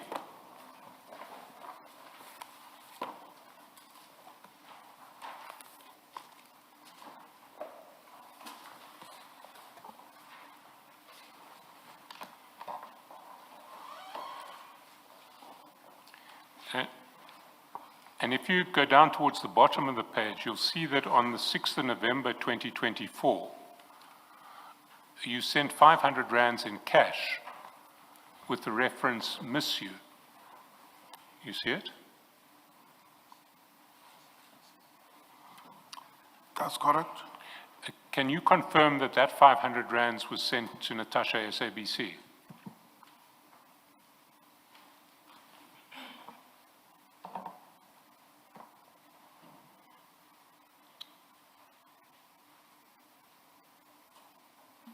And maybe to assist you, can I ask, did you go back and look at your chats with Natasha, SABC? Because if you did, you'd find the reference to that payment on the same day, the 6th of November 2024. Sorry, Sergeant Nkosi, I did not hear. Did you say you do see the transaction or not? Yes, I see the 500 here. Oh, all right. Thank you. Can you confirm that that was a payment to Natasha, SABC? Here in my account, it does not show. Maybe if I can see the. Did you go back to your chats? Because you said you would. I sort of invited you to go back to the chats and check. I mean, I can get the chats circulated to the commission. I can take you through the chats and show you if you would like. No, it's fine. So you will confirm that that was the payment to Natasha, SABC? Okay. Firstly, I would like to rectify the statement that I said I did not pay Natasha. I said I don't quite remember. I think the record says something else, but let's go forward, not backwards. Yes. So what do you say now? Did you make the payment? No, if I think so. Do you want to see the chats? I mean, I don't know if you have gone back to the chats.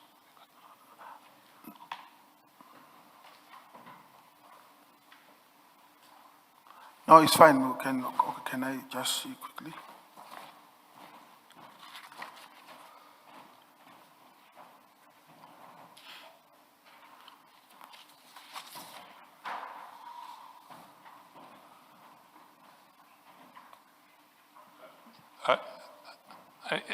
Are you happy to confirm that that was a payment made to Natasha, SABC? I mean, if we're going to go through the chats, we'll have to paginate them, give them a number, and I'm not sure if it's necessary. All I want to establish is that this was a payment to Natasha, SABC, for that information about the phone number of Musa Kaula. Please look at 1345 of the document that has just been given to you in chat 6. Yes, I see chat 6, And Commissioner. respond to Advocate Jaskalson's question.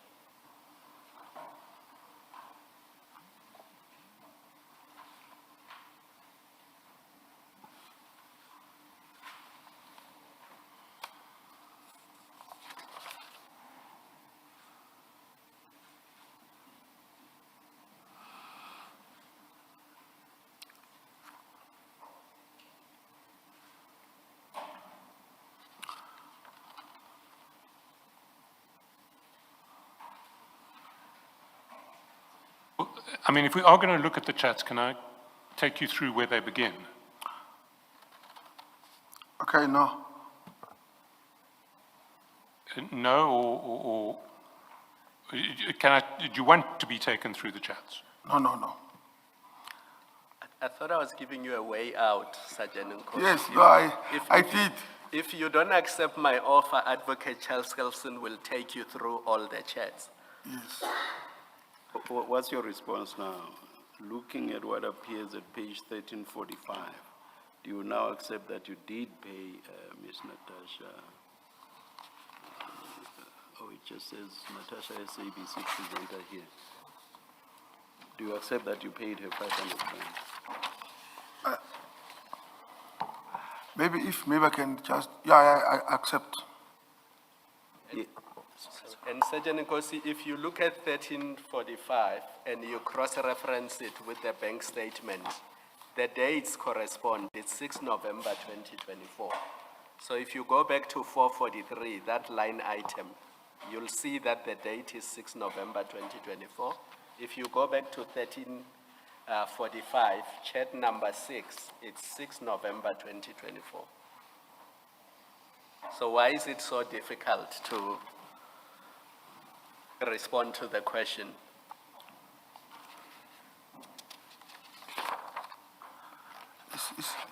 It's not that difficult to respond to the question. It's just that this page is new to myself, so I was trying to, digest it nicely.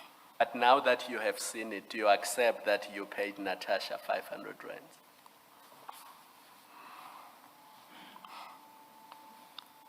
Hey. No, I accept it. And do you accept that that 500 was, in your words at the top of 1344, a token of appreciation for giving you Musa Kawula's number?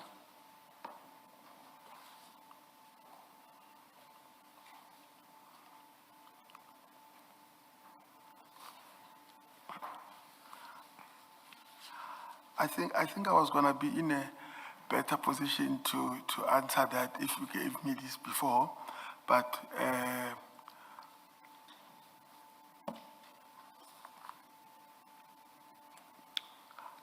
I will check it. Maybe we can pack it, then we'll check it, then I'll come back to it, so that when I confirm something that is very accurate.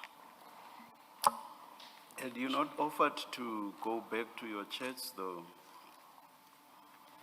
Or maybe offered is the wrong verb, but had you not said you would go back to your chats with Natasha?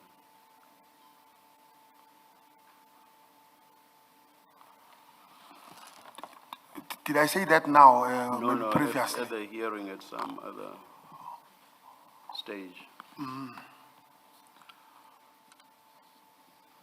No? If I'm mistaken, it will be the first time of, and I'm not even sure myself, so maybe this time I'll be wrong for the first time. I'm not avoiding this question. It's just a matter of, sources must be protected.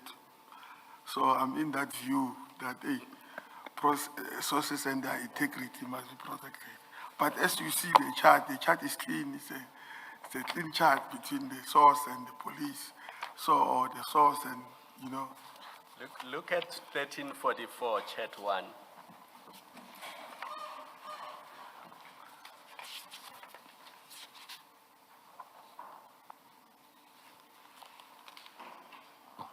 Can I even take you further back? Because it really starts at 1343, chat 6.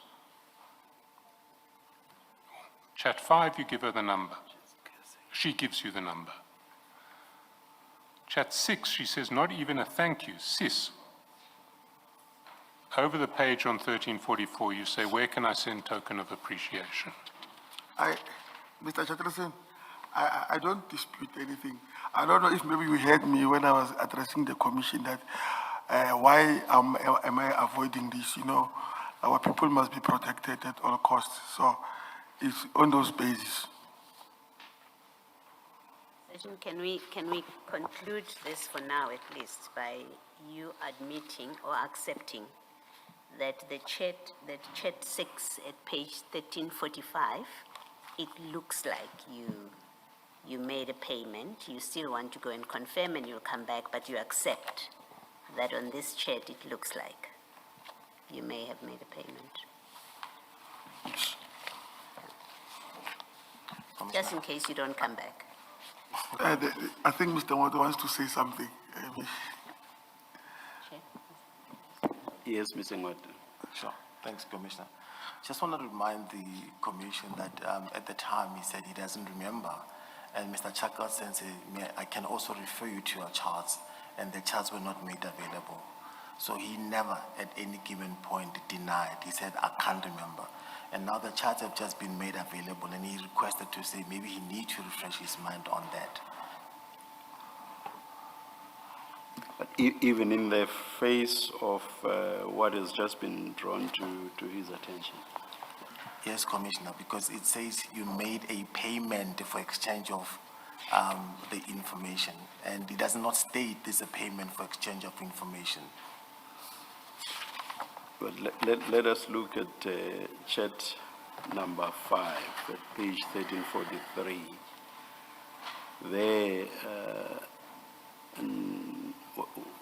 Natasha says, I'm sorry for using her first name. She says, Musa, and then a number is given. And then that's at what? 6:41:27. And then at 9:10 p.m., after there was no response from Sergeant Nkosi from 6 p.m., she writes, Natasha, not even a thank you, sis.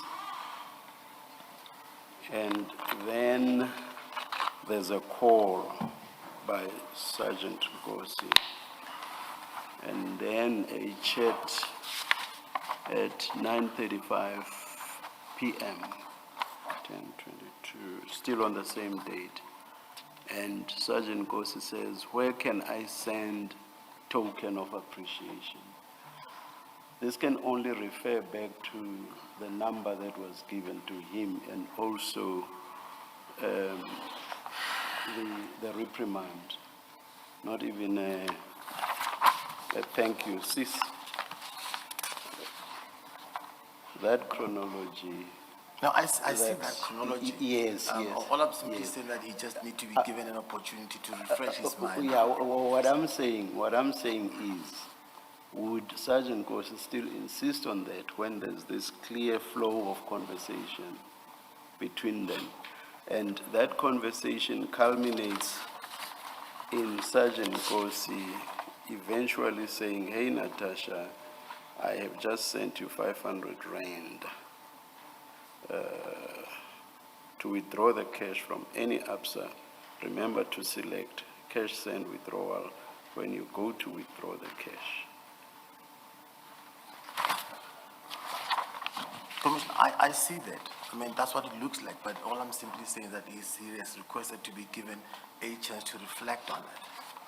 And I'm making a proposition because to the commissioner that may he be given that because there's a serious incrimination in that answer. He needs to reflect on that first. All right, let me just, thank you, Sergeant, in the light of the flow of the conversation, do you still need time, or do you now accept that you did pay Natasha for the information that is being given Mr. Musa Kaula's number? Or do you still need time to consider whether that's what you paid Natasha for? I still need time. You still need time. Yes. Until when? Because we are hoping to finish your testimony today. Until when do you need time? Maybe tomorrow I'll submit a supplementary affidavit to Mr. Shackleton. Mr. Shackleton? Chair, I do want to set the record straight on this, because I'm looking at the transcript. And the transcript reads like this. I asked, did you pay her for this information? Sergeant Nkosi says no. Are you sure about that answer? He says, I'm sure about that answer. I say, why did you hesitate? He says, the way he's asking this gives me doubt on it. Then I say, you see, we've not given you your chats with Natasha SABC, so I'll not put anything to you. But I would invite you to go back and look at your chats with Natasha SABC and see if you did pay her. Sergeant Nkosi asks, what page is that, Commissioner? And I repeat, I don't want to confront you with materials we haven't given you, but I would invite you to look at your chats with Natasha SABC presenter to see if you did pay her for this information or not, and we can maybe go there tomorrow. Now, that was a week ago. So if Sergeant Nkosi didn't go back to his chats, that was his choice. I don't want us to have to come back tomorrow morning just on this issue, which is really a minor issue, but why don't we leave it on the basis that if Sergeant Nkosi disputes it, he can furnish a statement that we will get tomorrow or by the end of the week, and then we can arrange another time. Especially not in the light of what you have just read, which, by the way, Sergeant Nkosi confirms what I suggested to you. So remember, I said I've never been wrong with regard to what was said here. So once again, I was not. And, but you made me doubt myself this time around. So I'm not going to give you any further time. You were given time to look at your chats. You chose not to do so. But I will not stop you. If you want to put in an affidavit or a supplementary statement, I will not bar you from doing that. But, Commissioner? Yes.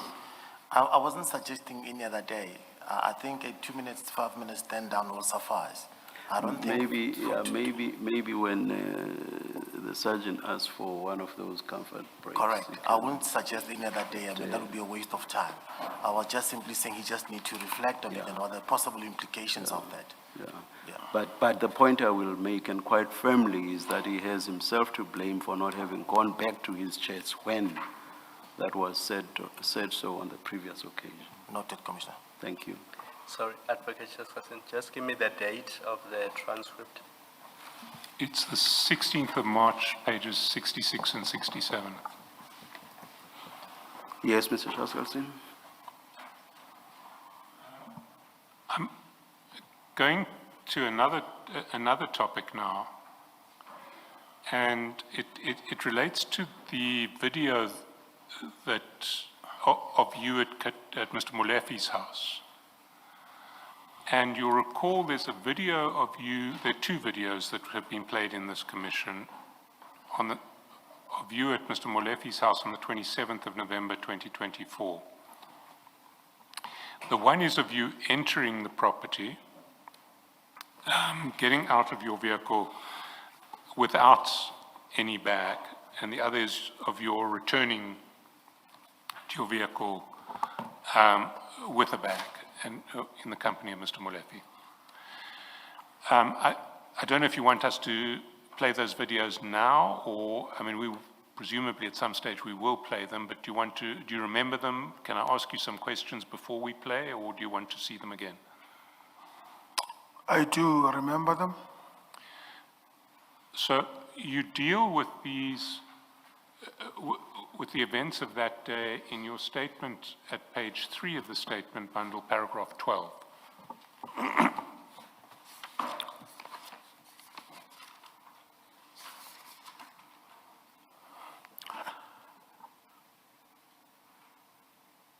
Yes, I see them. And you talk about going to the Krugersdorp Magistrates Court, and then you say, paragraph 12, the public prosecutor then decided not to issue a requisition prior consulting with other witnesses in the matter. So on my way back from court, I passed via Mr. Katiso Malefi's place of abode and collected bikes, gloves, helmet, shield, and T-shirt, which were to be returned to Harley Davidson as they were smaller or could not fit him. I collected the same as I was on my way home. I did not go to him specifically for that, but was just a pass-by, and took same to Harley Davidson. The further reason why I took same is that he is my mentee on bike riding and I am his mentor.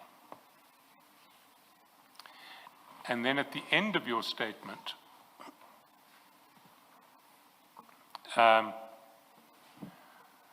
the paragraph 17, the first paragraph, you say, I further aver that proof of purchase for Mr. Molefi's items averred in paragraph 12 above is attached as per Annexure A 1 or 2.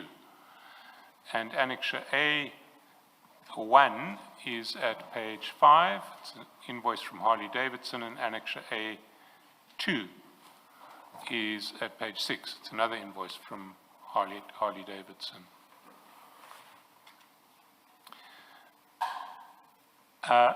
Let me start with Annexure A1.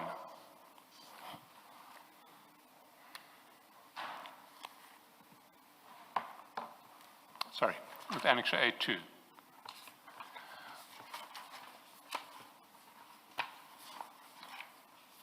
You'll see that the date of that invoice on page 6 is 20 December 2023. You see it?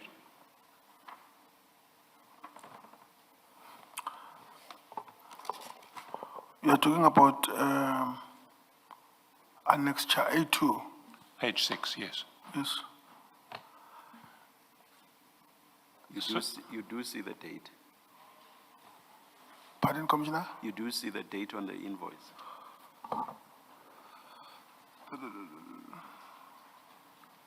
2023. 20th of December 2023. Yes. And these items on this invoice were items that you purchased at Harley Davidson for Mr. Molefi. Yes. Can I quickly run to the loop before I answer? So I must be comfortable. I'm a bit pressed. Let's adjourn.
Thank you, thank you. Yes, Thank you, Sergeant.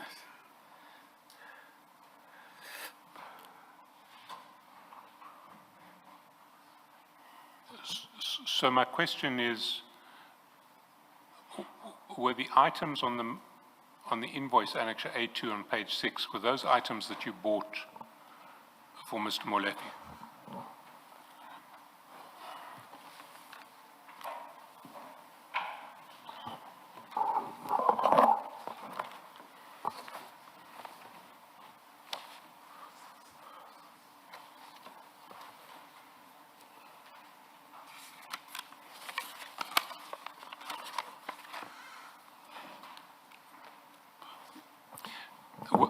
If it may assist you to answer that question. Don't nod, please vocalize your answer. Okay. Yes, yes, I confirm. So if you go to page 517, or it will be file 2 of 4, 517.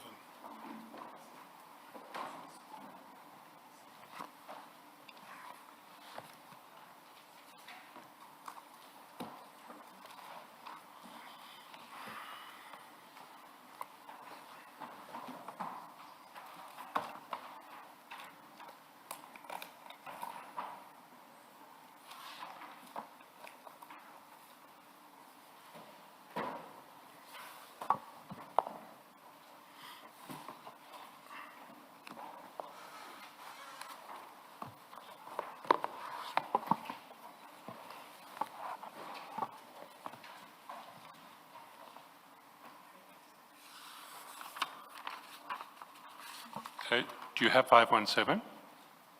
517, I see.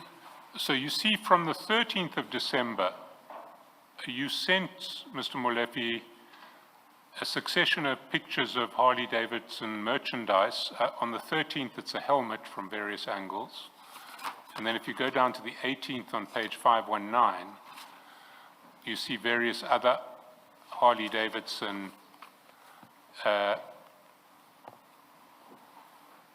products, all the way down to 521.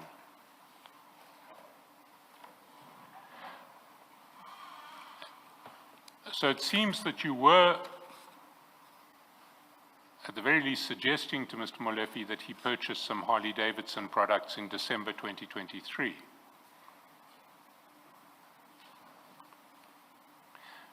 But my question to you is essentially twofold, which is, if your evidence is that the meeting on the 27th of December was to return some of this Harley Davidson merchandise, first question is, why did Mr. Molefe wait 11 months before arranging to return Harley Davidson gloves and T-shirts and helmet shields that didn't fit? That's the first question. And the second question is, why did you think that Harley Davidson would accept a return after 11 months? So can you answer those questions? Okay. Firstly, I think Mr. Molefe only realized when he was supposed to wear those particular apparels after 11 months. Two, I would know that Harley Davidson will replace those things because of I am the regular customer, and they know me. Even when I bought those things, I explained to them that there are possibilities that they may not fit, but the problem is, if those people who are supposed to receive them don't fit them now, I would not know when they're going to be returned, if at all they are small or they are big. So are you suggesting that it took Mr. Molefe 11 months to try on any of this equipment? That's correct. You've been Mr. Molefe's mentor on the bike. When did you start mentoring him? When we started to buy those bikes, when he started to buy those bikes. That's correct. Well, the first picture that we have of when he started to buy those bikes is if we go to page 10 of the statement bundle, we see that he had started to buy the bikes by October 2021. There's a 100,000 cash deposit slip dated October 2021 at page 10 of the statement bundle. So you were mentoring him from 2021, and he was riding from October 2021 at least. Is that correct? When I started to pay for the bikes, they were not yet in South Africa, they were still in Canada. So it took plus minus a year or a year and a half. So I would say between 2022 at the latest and 23 at the beginning. But before Mr. Molife's bike arrived in South Africa, he was practicing with the one of Mr. Msibi. So, was the first bike that Mr. Malefi ever rode one of those Can-Am three-wheelers? According to me, yes. So you didn't mentor him on an ordinary two-wheel motorbike before that? That's correct. But on your own estimation, the first bike that he would have ridden would have been late 2022, early 2023. Is that right? I'm not sure if I'm getting your question.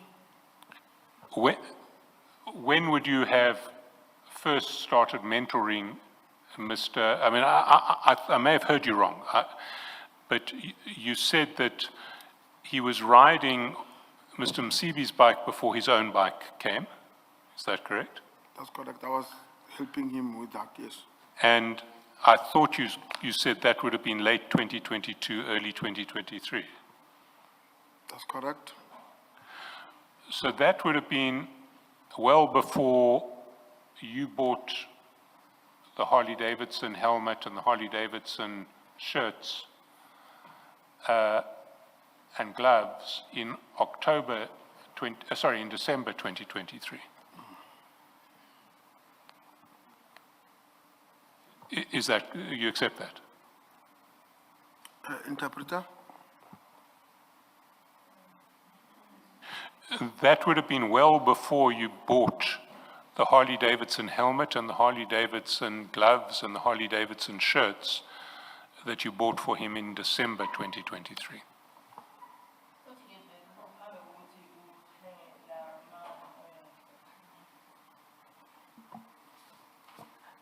Okay. Uthenga lawo umaset lapho uye wathenga khona ngo-2023. Ukuthi sithenga ngo-2023. Cha. No. No. The answer is no. Yeah, I heard it. Yes. Mr. Molefe, Mr. Malefi, makasaqala uqala ukubhadela imali yakhe yokuqala yebike. okay, when he started to pay his first amount of money for the bike, Nami on the other side bengiqala ukwenza i-collection ye-apparel yakhe. okay, and me on the other side, I was starting to make a connection. Yani? Impahla zakhe zesithuthu. Okay, impahla institute. Yebo. Okay, for the clothing of the bike. The riding gear. For Kunjalo. riding gear, thank you. But when did Mr. Molefi start riding under your mentorship?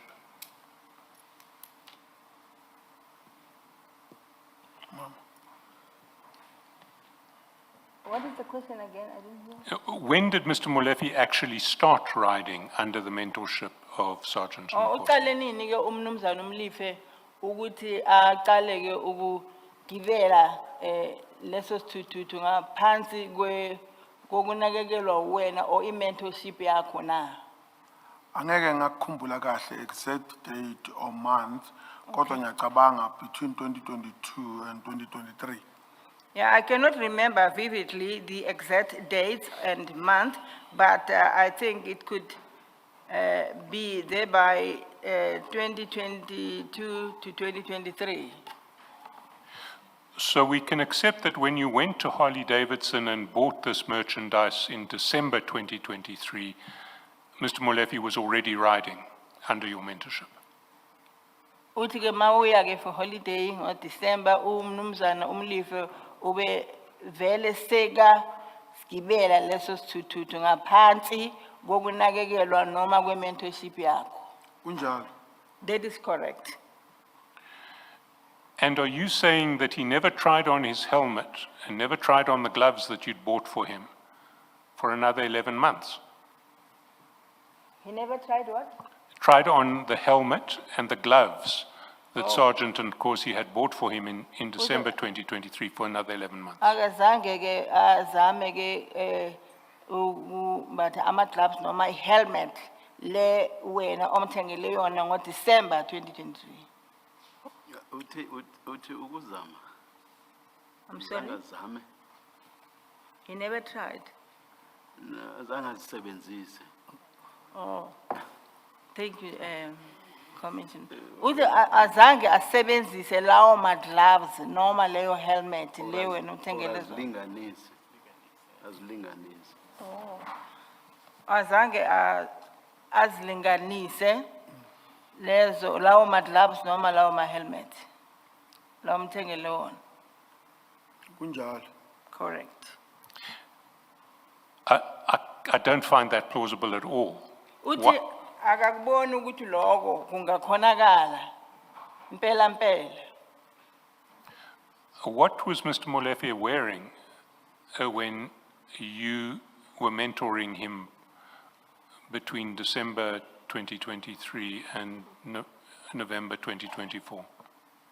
Uthi ke waye gqokani ke umnumzana uMlife phambi kokuthi wena ke ube ngu mentor wakhe phakathi kuka December 2023 no 2024.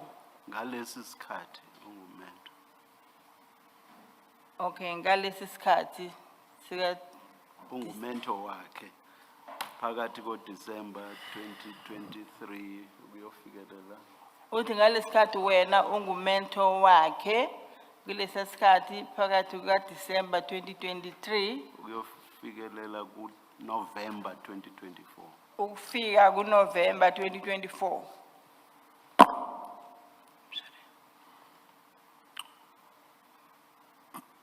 Umnumzana Molefe bekangana sigqoko sesithuthu esisodwa. Mnumzana Mlife did not have only one helmet for the bike. Ukukhumbula kwami izigqoko engizithengile zakamnumzana Molefe zintathu. Okay, if I remember, the helmets that I purchased for Mr. Mlife were 3. Konke umnumzana Molefe bekashayela ngako isithuthu. Amahindlava amade namahindlava amafishane. Okay, all that he used for the riding of the bike, Mr. Mlife, were the long hand gloves and as well as the short hand gloves. Kufana nelumba yakhona bekune summer bekune winter. As well as the Riding lumber, jacket. he had the one for summer and the other one for the winter.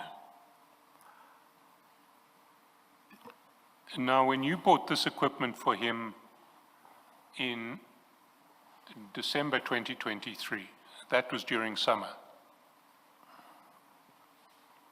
And you what? When you bought the equipment Mawuthenga ke lezo zinto, on page 6 for him in December 2023, lezi ezilana ke ekhasini lesi 6 page 6 ngo December 2023. That was summer. And bekusehlobo, Njalo. correct. Was the equipment summer equipment or winter equipment? Uthi ke bekuyize buhlobo noma zobusika na. It was just a normal riding jacket. Beku? It's normal, amatlavu nje, angasho lutho. Okay, those were just normal gloves, which didn't mean anything. Angasymbolize ukubanda, angasymbolize ukushisa.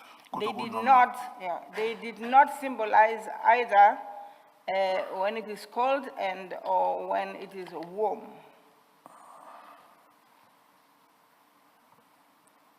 And when you delivered this equipment in December 2023, did Mr. Molefi not try it on in your presence?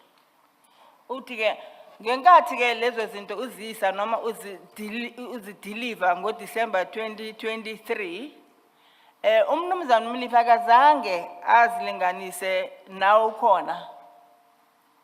Cha. No.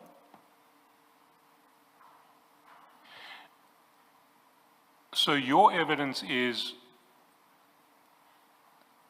that through 11 months of mentoring Mr. Molefi on the bike from December 2023 to November 2024, he didn't use any of the equipment you bought for him? Uthi ke ngalesikhathi wena wawumentorisha ukusukela ngalesikhathi akhuluma ngaso advocate akazange alinganise lezo zinto umthengele zona. Unjalo. Bekasagqoka lezi ezinye. Okay, that is indeed so because he was still wearing the other ones.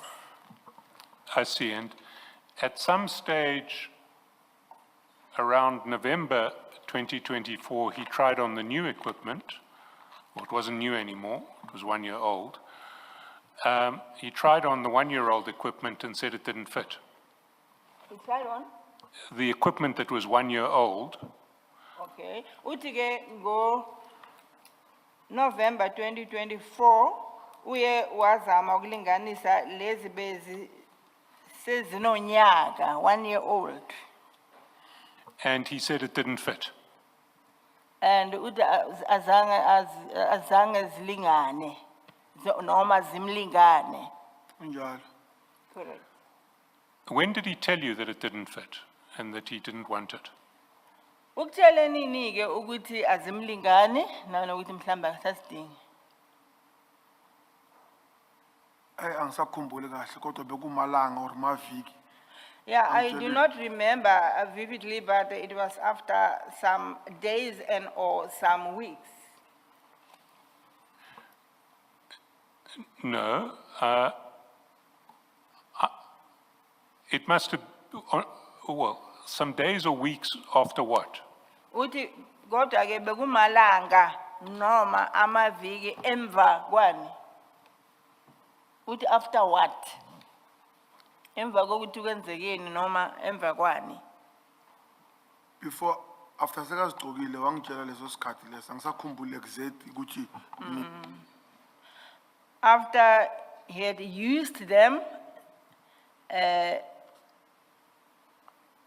he told me, but I no longer remember vividly and or clearly as to it was after how long or what time. How long did you wait after being told by Mr. Molefi that this equipment didn't fit? How long did you wait before coming to his house to collect it? Yeah.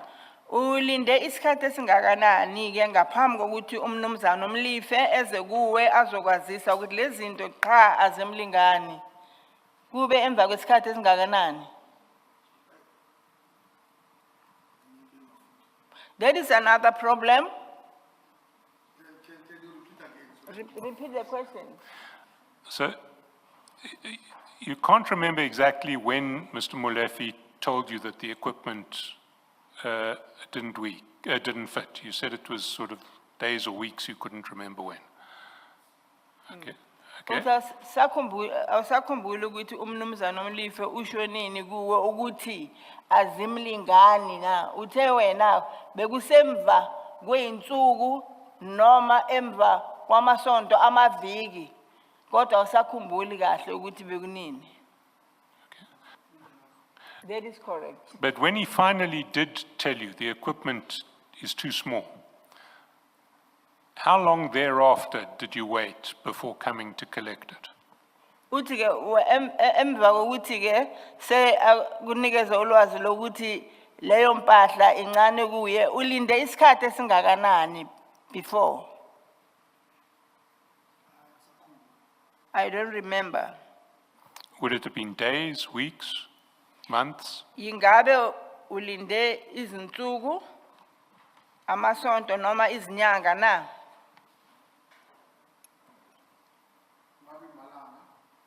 Days. So he would have told you that the equipment doesn't fit a few days before you went round to collect the equipment on the 27th of November 2024.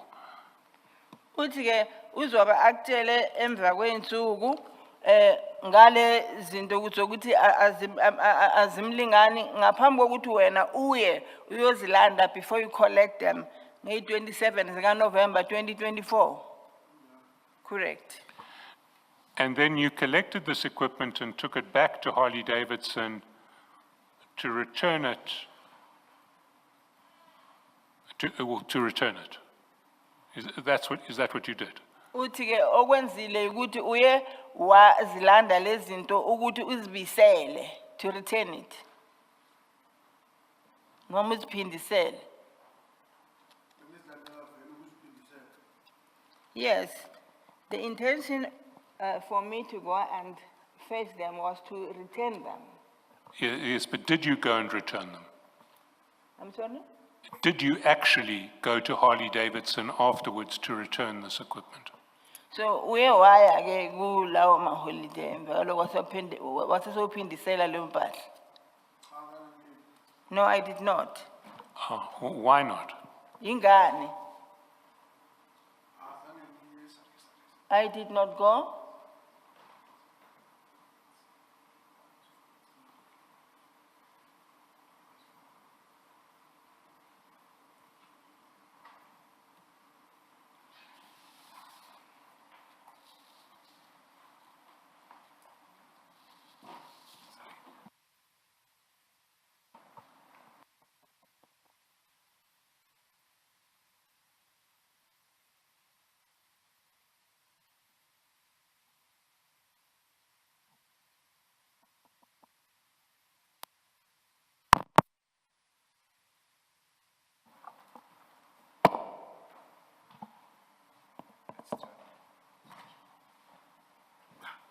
It's fine now. Sergeant Nkosi, do you have a cell phone next to the microphones? No.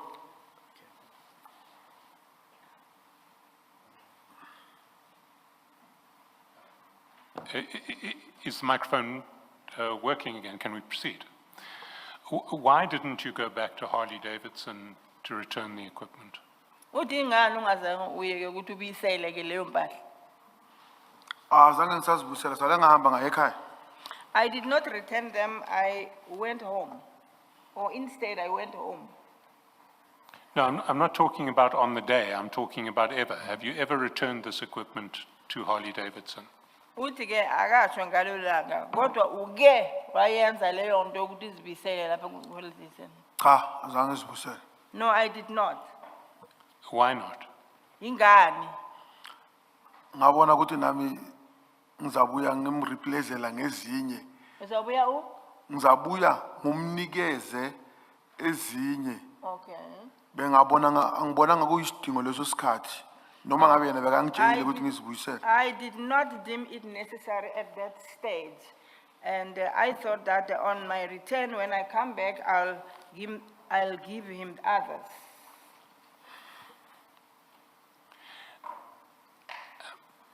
If you go to your statement on page 3,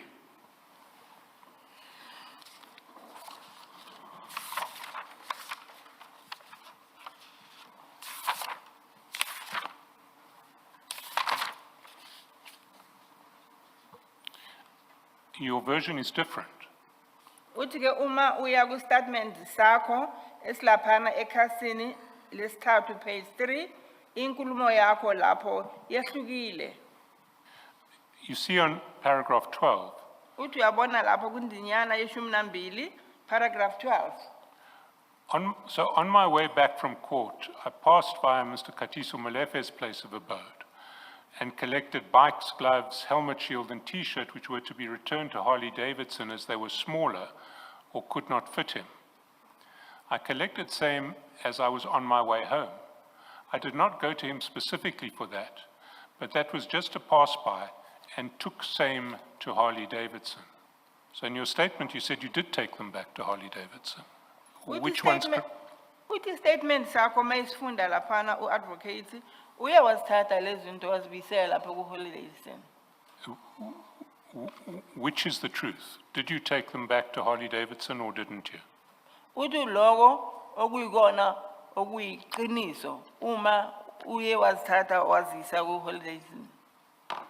Maybe enkulumeni yami lapho ukunderstand isingisi ukuya phakathi kwami no Mr. Chakelesen. Okay. Maybe in what I'm saying there in my statement can be an irregularity in understanding English between me and Mr. Nicholson. So between you and? Chakelson. Oh, between you and me? Okay. Yes. Between me and Mr. Chakelson. So my understanding with that effect, it was to pass by and collect that apparel to Harley Davidson. Ukudlula kwami ngizise ngiyoshintsha. Ukudlula kwakho zise kuphi? Ngizibusele emuva la zibuya khona. Okay, yeah, just to pass by and return them back where they came from. Yes, but if you look at the statement, The statement reads as, I'm sorry to interject you. no problem. I did not go to him specifically for that, but that was just passed by and took same to Harley Davidson. Inhloso yami bekukuthatha ngiye Harley Davidson kodwa angiyanga lapho. Bokuthatha uye kuphi? Harley Davidson, that was the intention. Harley Davidson. Harley Davidson. Okay, yeah, my intention was to take or to fetch them and go to Harley Davidson. Harley Davidson. But you're saying now that you didn't actually go to Harley Davidson. Ngisavuma namanje, that was my intention, I still but I agree did not go.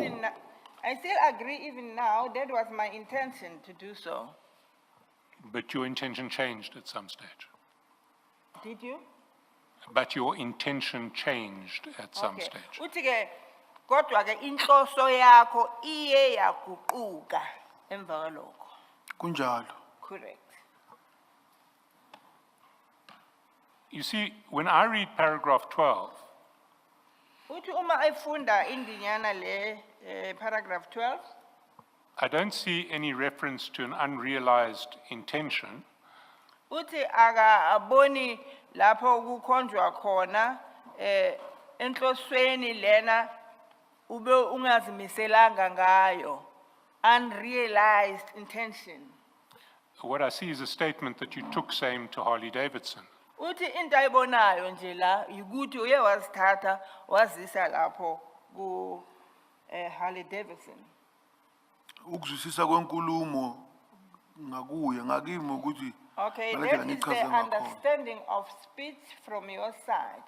But to my side ngakuwe Ingale ndlela ngicabange ngakhona ukuthi ngicabange ukuthi ngizoyisa kodwa ngiyisa. yeah. Hayi ukuthi that is- ngiyisile. Yeah, that is what I thought. Ms. I Sithole- thought, Ms. Sithole, you should please wait until Sergeant Nkosi is done. If you speak whilst he's speaking, there are going to be transcription problems. I'm sorry, thank you. Qhubeka ke bosakhuluma ukuthi ngokucabanga kwakho mayezokhuluma uCommissioner uthi ucabange Inkulumo lengibhayile asiyinkulumo engiyenzile. Okay. All that I wrote in here is not what I actually did.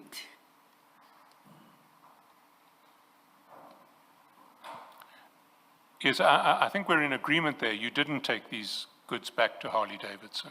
Uthi ke ucabanga ukuthi awuzange uzithathe lezi zinto uzibiselele ku Harley Davidson. But my question to you is, why did you say that you did in paragraph 12? Uthi ke umbuzo wakhe kuwe ukuthi yingani ukhulume ukuthi ukwenzile lokho na. Ngithe ngidlulile ukuthi ngithathe lezi zinto zakubaba uMlefe nezise eHarley Davidson. Azange ngithi ngiziyisile. I did not say that I took them to Harley Davidson. I said I passed by Mr. Malefi to take those things To Harley Davidson.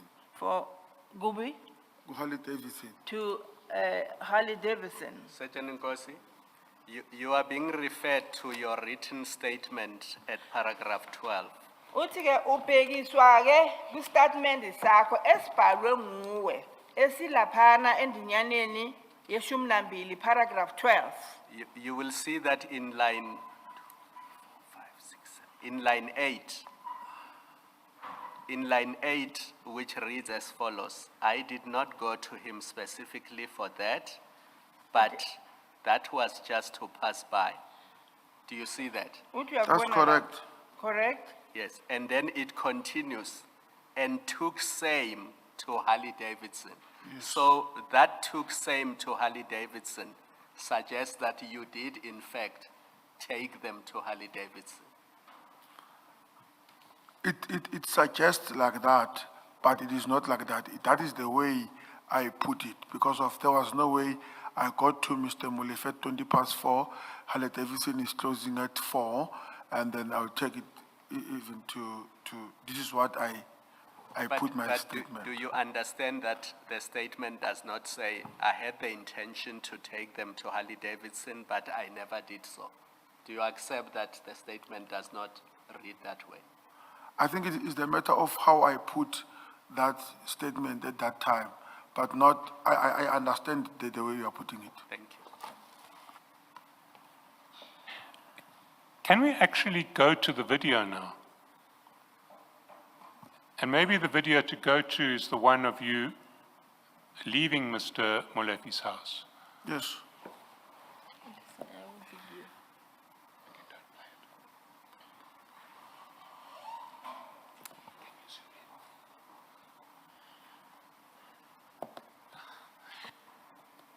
Because if you look at the video there before we play it, you'll see that there is almost a perfect rectangular crease at the bottom of the bag, or something of rectangular shape at the bottom of the bag. I wonder if we can zoom in.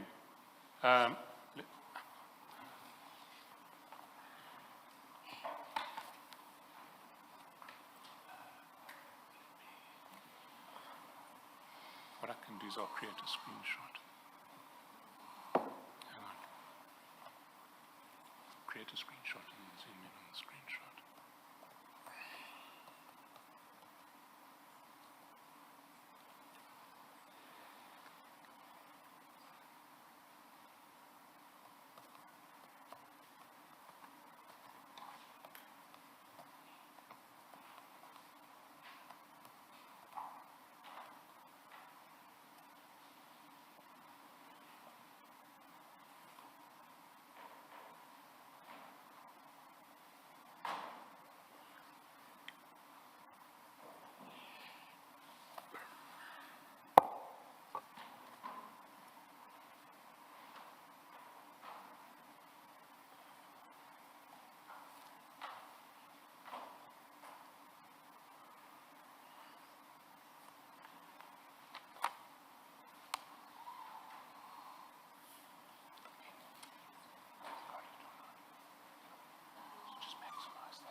Sorry, Chair, we're having difficulty zooming in on this video.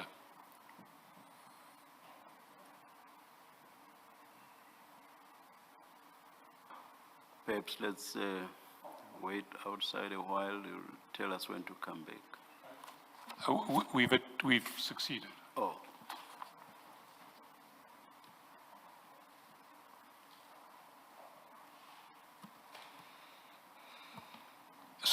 So that's a zoomed-in picture of the video. That looks like there's something rectangular inside the bag. Can you see? Ndiyayibona leya nto le. Engathi rectangular. Le nto ngiyayibona. I Now, see. would that be consistent with a pair of gloves, some T-shirts, and a helmet shield? That's correct. How? Because if I was the one who was having them, that's why I know those are gloves, T-shirt, and a shield. But there's...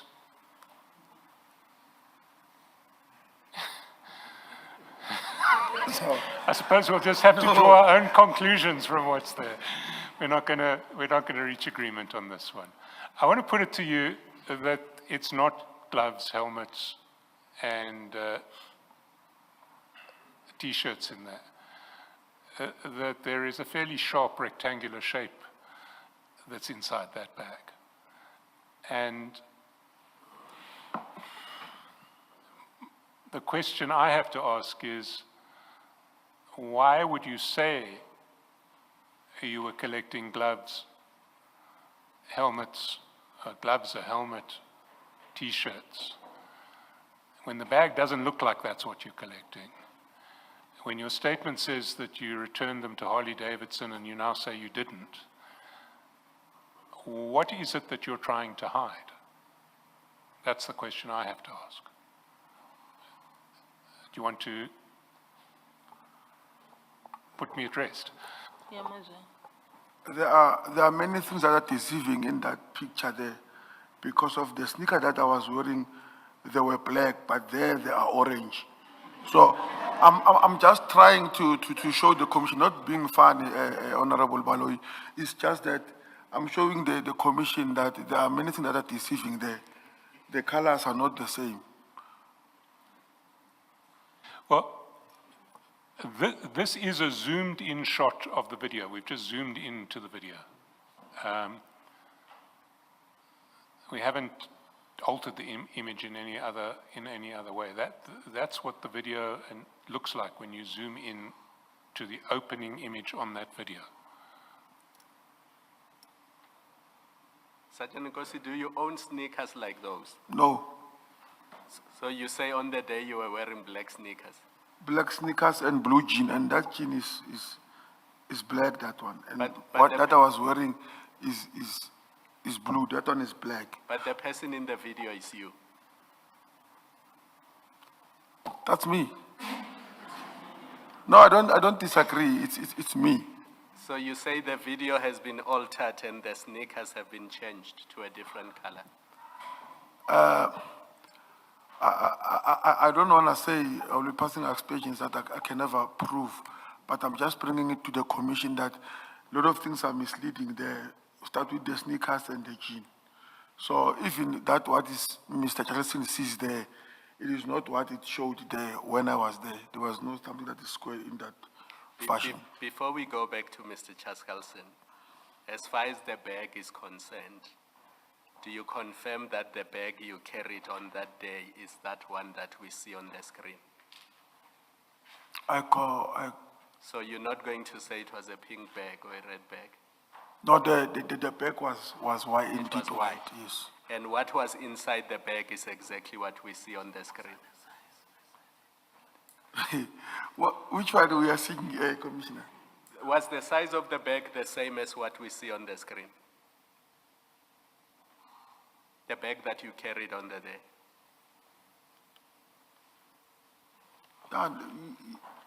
More or less, yes. And we don't know what was on the inside, but looking from the outside, can you say that this is what somebody looking from the outside would have seen if they were looking at that bag on the day?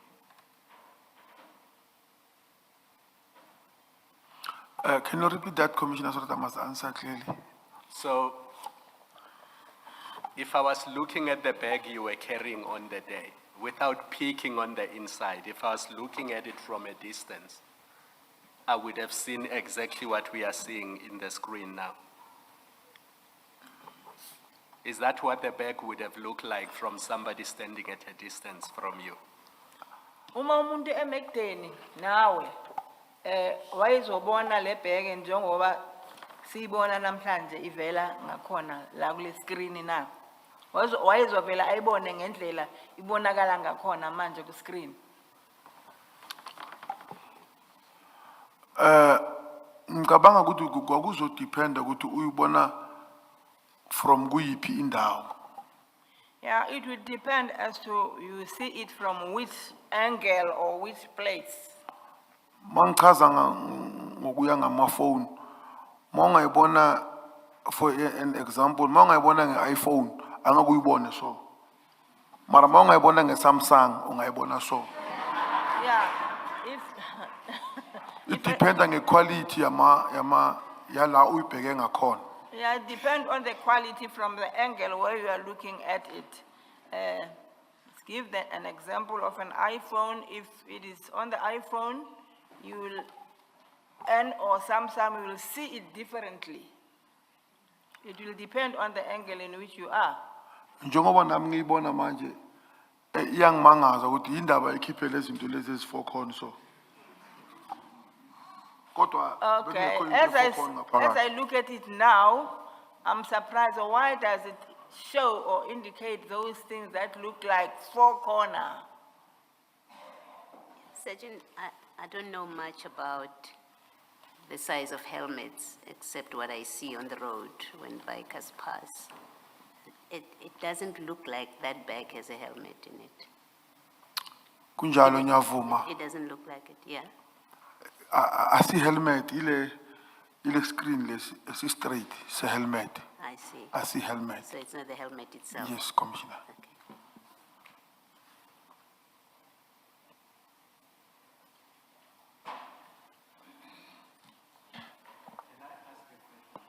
Sergeant Nkosi, where are these items now? You say you did not return them to Harley Davidson. Where are they now? I don't know, but to be very honest with you, maybe I sold it somewhere and got another ones to Mr. Malefi. But Because I was hoping that we could go to where they are, or you bring them here and we put them in a bag so that we can see that they look like that. If you can't tell us where they are, it's a problem. now I also wish that I could bring them by if I had them, so that I must clear le ndaba lengiyibona la ekungasiyona. We've got the serial numbers from Harley. So that I can clear that what I see here, which is not the truth. We've got the serial numbers from Harley Davidson, so maybe they'll cooperate with us and provide us with one of each of those items that we can then try and recreate that scene. Can I ask you, if we go to the invoice, can you identify the items for us?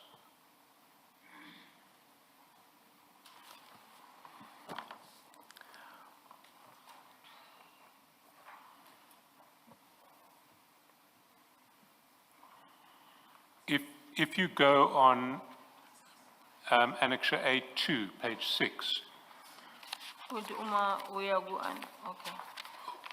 which of these items did Mr. Malefi want to return?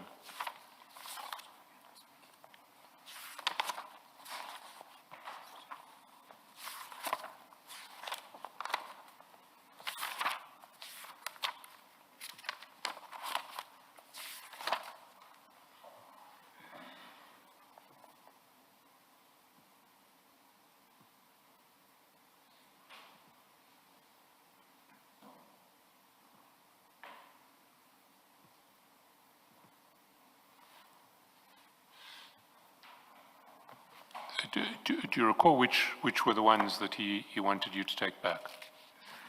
That will be item number 2, 3, 4, and 5. 2, 3, 4, and 5. Yes.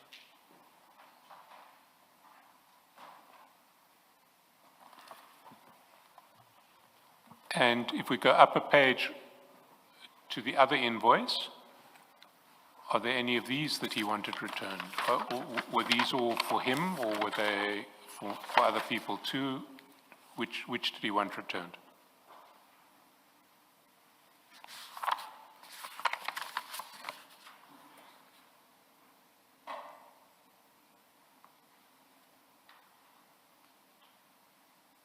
I mean, it seems to me from what you've described in the statement, it could only be, if these indeed were the goods that he wanted returned, it would be 1 and 2, 1 or 2, and 5 and or 6.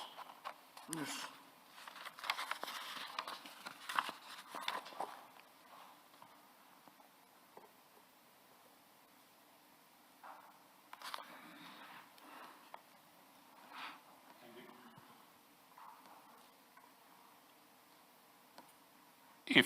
If we go back to page 6, it says helmet Killian Mod D. Is that the screen, not the helmet itself?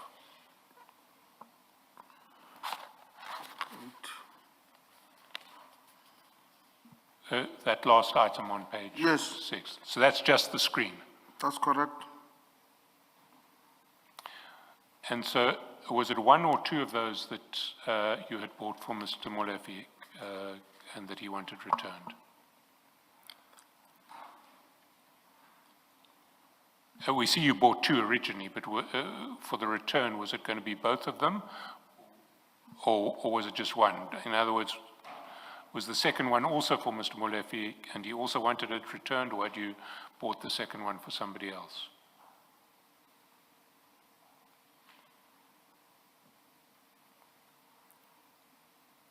Interpreter, maybe, so that I could understand.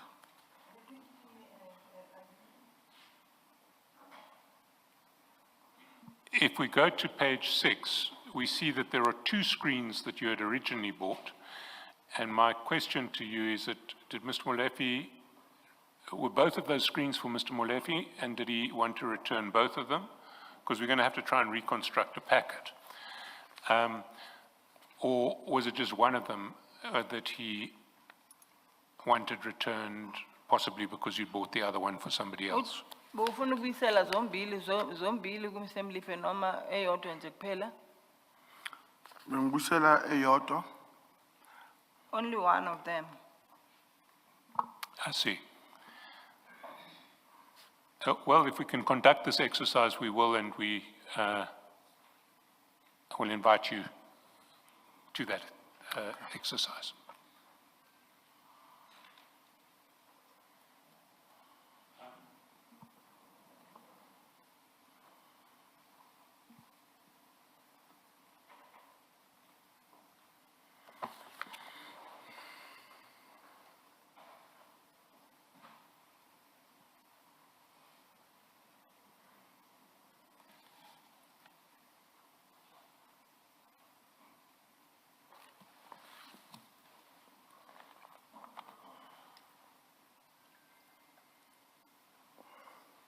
Oh, please continue. Chair, I have reached the end of the questions that I want to ask. You mean on everything or just on this topic? On everything. Thank you.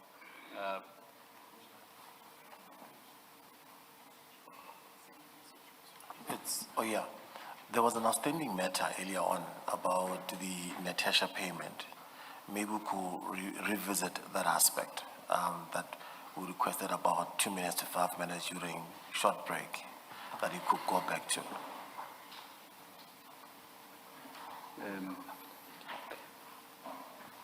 Did you apply your mind to that issue, Sergeant Nkosi, or not?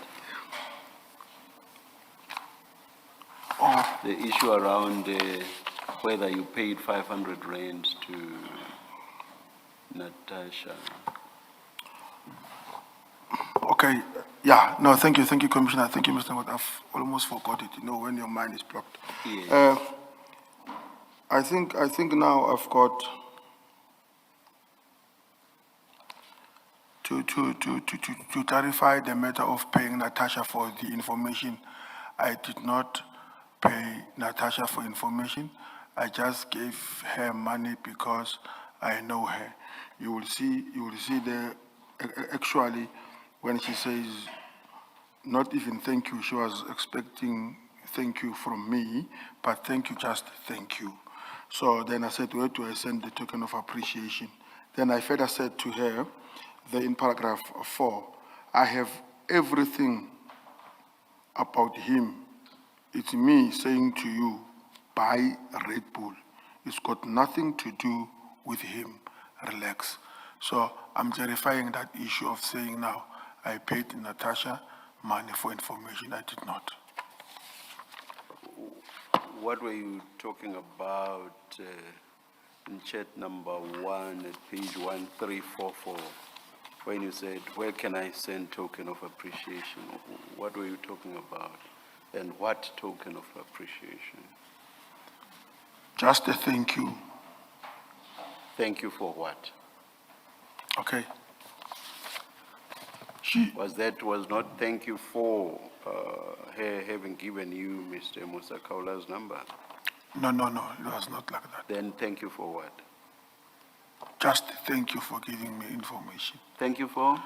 Just thank you. Not thank you that I needed to pay her. As you see. But thank you for what? For talking to her, Commissioner, that I've spoken to her, and Not then I for said getting thank the you. information that you had asked for. No. That information was never paid. As you see there in paragraph 4, Commissioner said, I have everything about him. It's me saying to you, buy a Red Bull.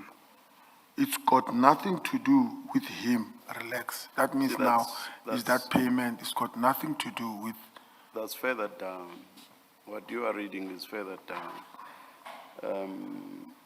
A few chats after she has given you Mr. Musa Kaula's number, you say, where can I send token of appreciation? Yes. So I'm asking, what token of appreciation? Or what was that for? What would that have been for? Looking at the flow of conversation, it seems to me it would only have been for Mr. Musa Kaula's number. No. What was it for then? Just appreciation that I know her. That you know her. That is the reason I said to her, I have everything, Commissioners. I had everything on Mr. Kaula, so I did not need to pay Natasha for the information. Let's leave that. What were you talking about here? What token of appreciation then? It was not about money. Where can I send token of appreciation? Where can I say thank you? Send. No, send. It's not say, it's send. Token of appreciation. Yes, Commissioner, I agree. So you intended to send a token of appreciation, correct? But the token of appreciation. No, just answer the question directly. That's correct. Yes. Now, what would that token of appreciation have been for? If not for the fact that she had given you Mr. Musa Kaula's number, what would it have been for? I would not. But the token of appreciation, it was not about money. It was just to say. What was it for then? Don't tell me what it was not for. I want to know what it was for. What was it for? I don't want to upset the commission. It's just the way I answer it. And, You see, so, I'm laughing. I'm not upset at all. Yes. What was it for? Commissioner, when you know someone, sometimes you appreciate them, you know, not that there was anything. Remember, do you remember what I read to you? I earlier? remember. Remember what I read? Yes. Because she sends you the number at 6:41:27 p.m. on the 22nd of October 2024. And you are silent. You do not even acknowledge the fact that she has sent this to you. And same day, at 9:10:02 p.m., she writes to you, not even a thank you, sis. Yes, Commissioner, I think, You see, so she wanted something for having given you this information.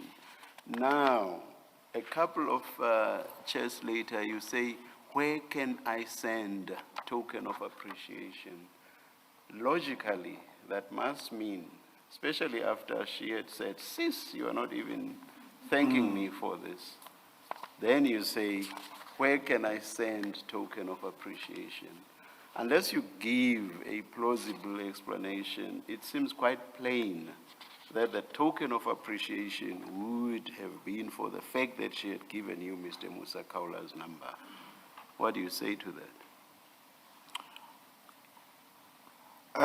Commissioner, I understand the view of the commission, but according to me, when I say, I thought maybe I said thank you in this telephone number that we were communicating with, and she did not have them. Then I said, where can I send the token of appreciation? It might be that, but I think I've answered to the It might be that you wanted to show your appreciation for the fact that she had given you the number. Is that what you are saying? No, If that's not what you are saying, I don't understand what you just said now then. No, Commissioner. What? Maybe it might have been something else, but it's got nothing to do with You see, perhaps- the appreciation of this thing. Is it perhaps the best would have been for you not to remind us to come back to this point? It would have been better for you if we had left it where it No, was. I think I'm exhausted. I'm Sorry, pleading with sorry. the commission. I'm saying I'm exhausted. I I would will- not want even to pass in the street I where the will- commission is held. The way I'm so I exhausted. will leave it at this, Sergeant Nkosi. Thank you, Commissioner. Good afternoon again. Commissioner. So Nkosi, it's on this still Natasha topic. At page 1345, you have sent her Mr. Kaula's details from the SAP system. The top of the page, I don't remember what it is, but the second one, in the second chat, that looks, Mr. Chaskalson, you can confirm, that looks like that warrant of arrest. Why would you send him, her rather, this information?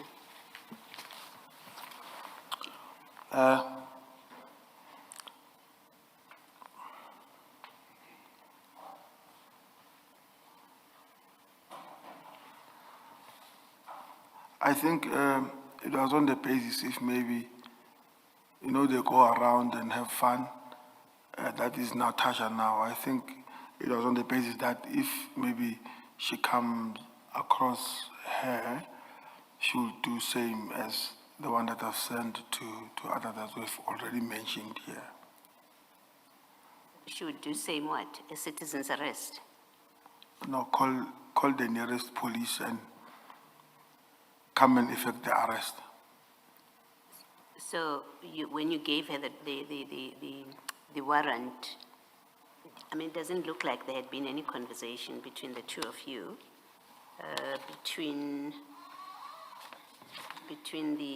well, there is a telephone call, one telephone call, you to him, and then you send her, to her rather, you to her, and then you send her those two documents.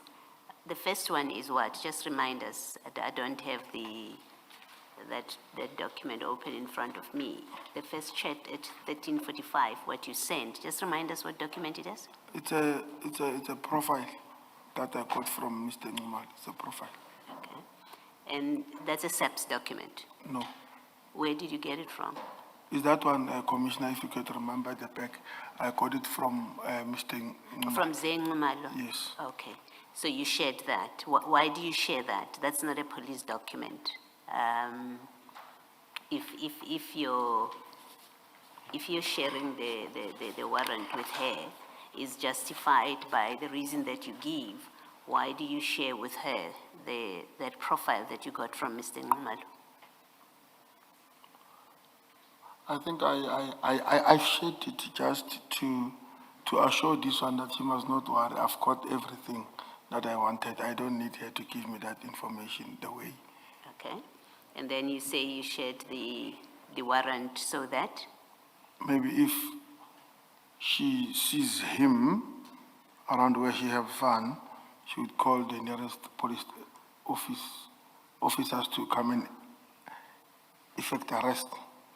So she would call them and then they would come where she is and then she hands them over the warrant. Is that how it works? That's correct. Okay, let me suggest what I think was happening is she's a journalist, you were giving her a story, something to report about Mr. Kaula, that he's going to be arrested. That's what I suggest this sharing of information with a journalist was about. No, it's not about it. Okay, thank you. I know you're tired. Yes, When you were at Mr. Molefe's house on the 27th of November 2024, you were driving a state vehicle, correct? that's correct. It was the 3 Series BMW. That's correct. Yes. Do you often use state vehicles to run errands for private individuals? It was on my way from the court, so I was passing by. We don't use state vehicle to do errands, but it was on my way. I stay in Pretoria and I'm in Joburg, so it is almost a way. Yes, but you accept that if you had gone to Mr. Molefe's house in a state car to collect gloves and a helmet shield, and you were taking them to Harley-Davidson, you would be using state resources to run errands for private individuals.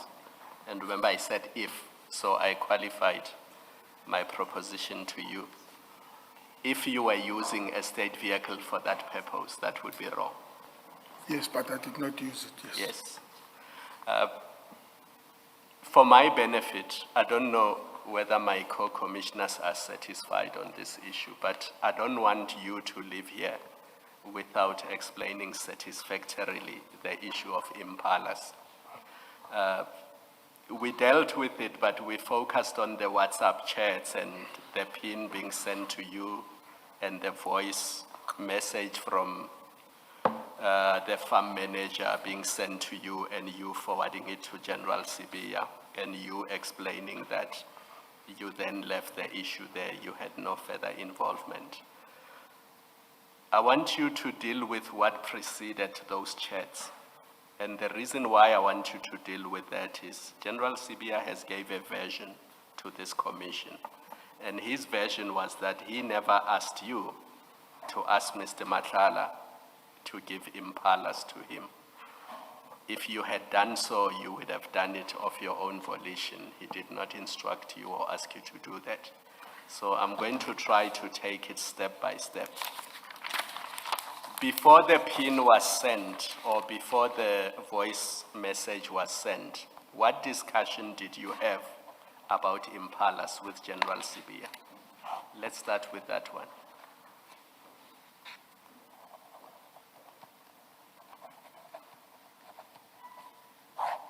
So before the pin, before the voice note, what discussion did you have with General Sibiya about impalas? I did not have any discussion with him. What discussion did you have with Mr. Matlala about impalas? I did not have a discussion with Mr. Matlala about impalas. How did Mr. Matlala know that General Sibiya wants impalas or another animal that looks like impalas? I don't know that. Maybe they might have discussed it, but I was not present. It was not you. It was not me. Did General Sibia ever say to you, I want a blessbook and not an impala? No, Did General Sibia ever ask you to arrange a mating partner for one of his blessbook or impalas? no, No. So you had no involvement no, on the not, issue of impalas? not at Other all. than the passing of the message and the pin? That's correct. Yes. So do you know why Mr. Matlala would have wanted to give General Sibia impalas?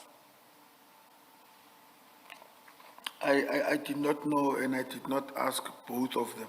Yes. Have you been to Mr. Matlala's farm? Yes, Does he have impalas at his farm, or did he have impalas at his farm in 2023? I never saw them. You never saw them. After the voice note from the manager, remember the voice note said delivery will be made on Monday. Do you know if the impalas were delivered to General Sibia's farm? No, and I've never asked. Have you ever been to General Sibia's farm? Let's say maybe after the voice note, did you ever go to General Sibia's farm? Yes, Did you see impalas there? no, I only saw the goats and the cows. Yeah, Saw the goats and chickens. Goats and chickens. Okay. Did he tell you about his impalas that were killed? No, No.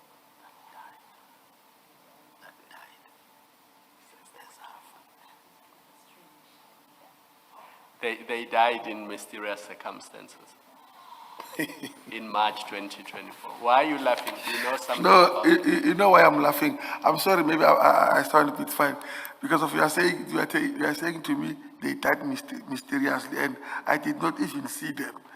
So that's why I'm laughing. No, but did you tell, you are his friend, Sergeant Nkosi, you are his close friend. You work in the same office, more or less. Did he not tell you about them? He did not. I'm not his friend. He's my boss. He's not my friend. Okay.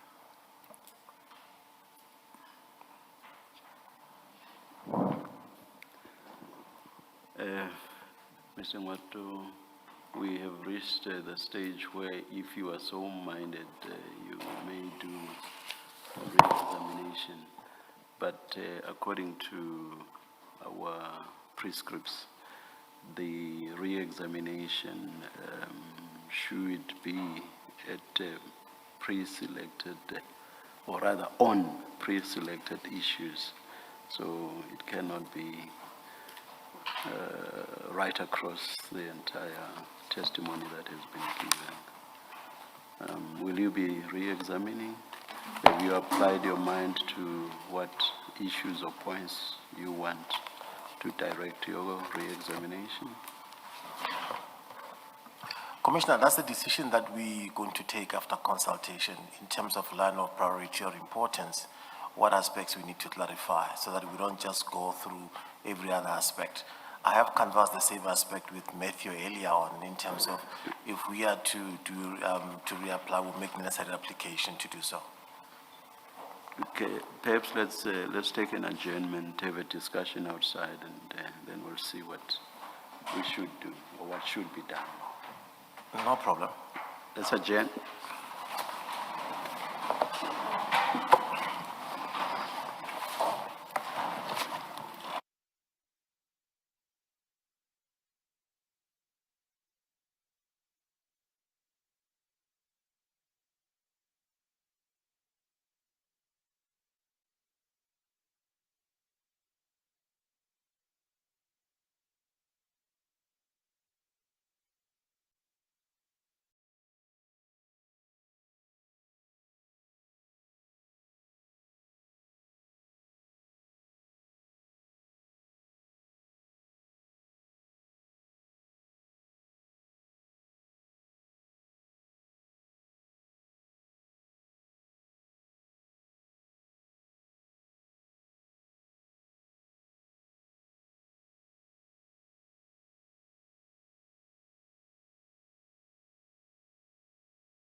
subject, and whether or not you will be coming back for the re-examination is something that will be finalized after they have had those engagements. But until then, you are excused. And again, many thanks. Thank you, Commissioners. Thank you. We resume at 9:30 tomorrow, Mr. Shaskelson? Let us resume at 9:30 tomorrow, and let's adjourn. Thank you.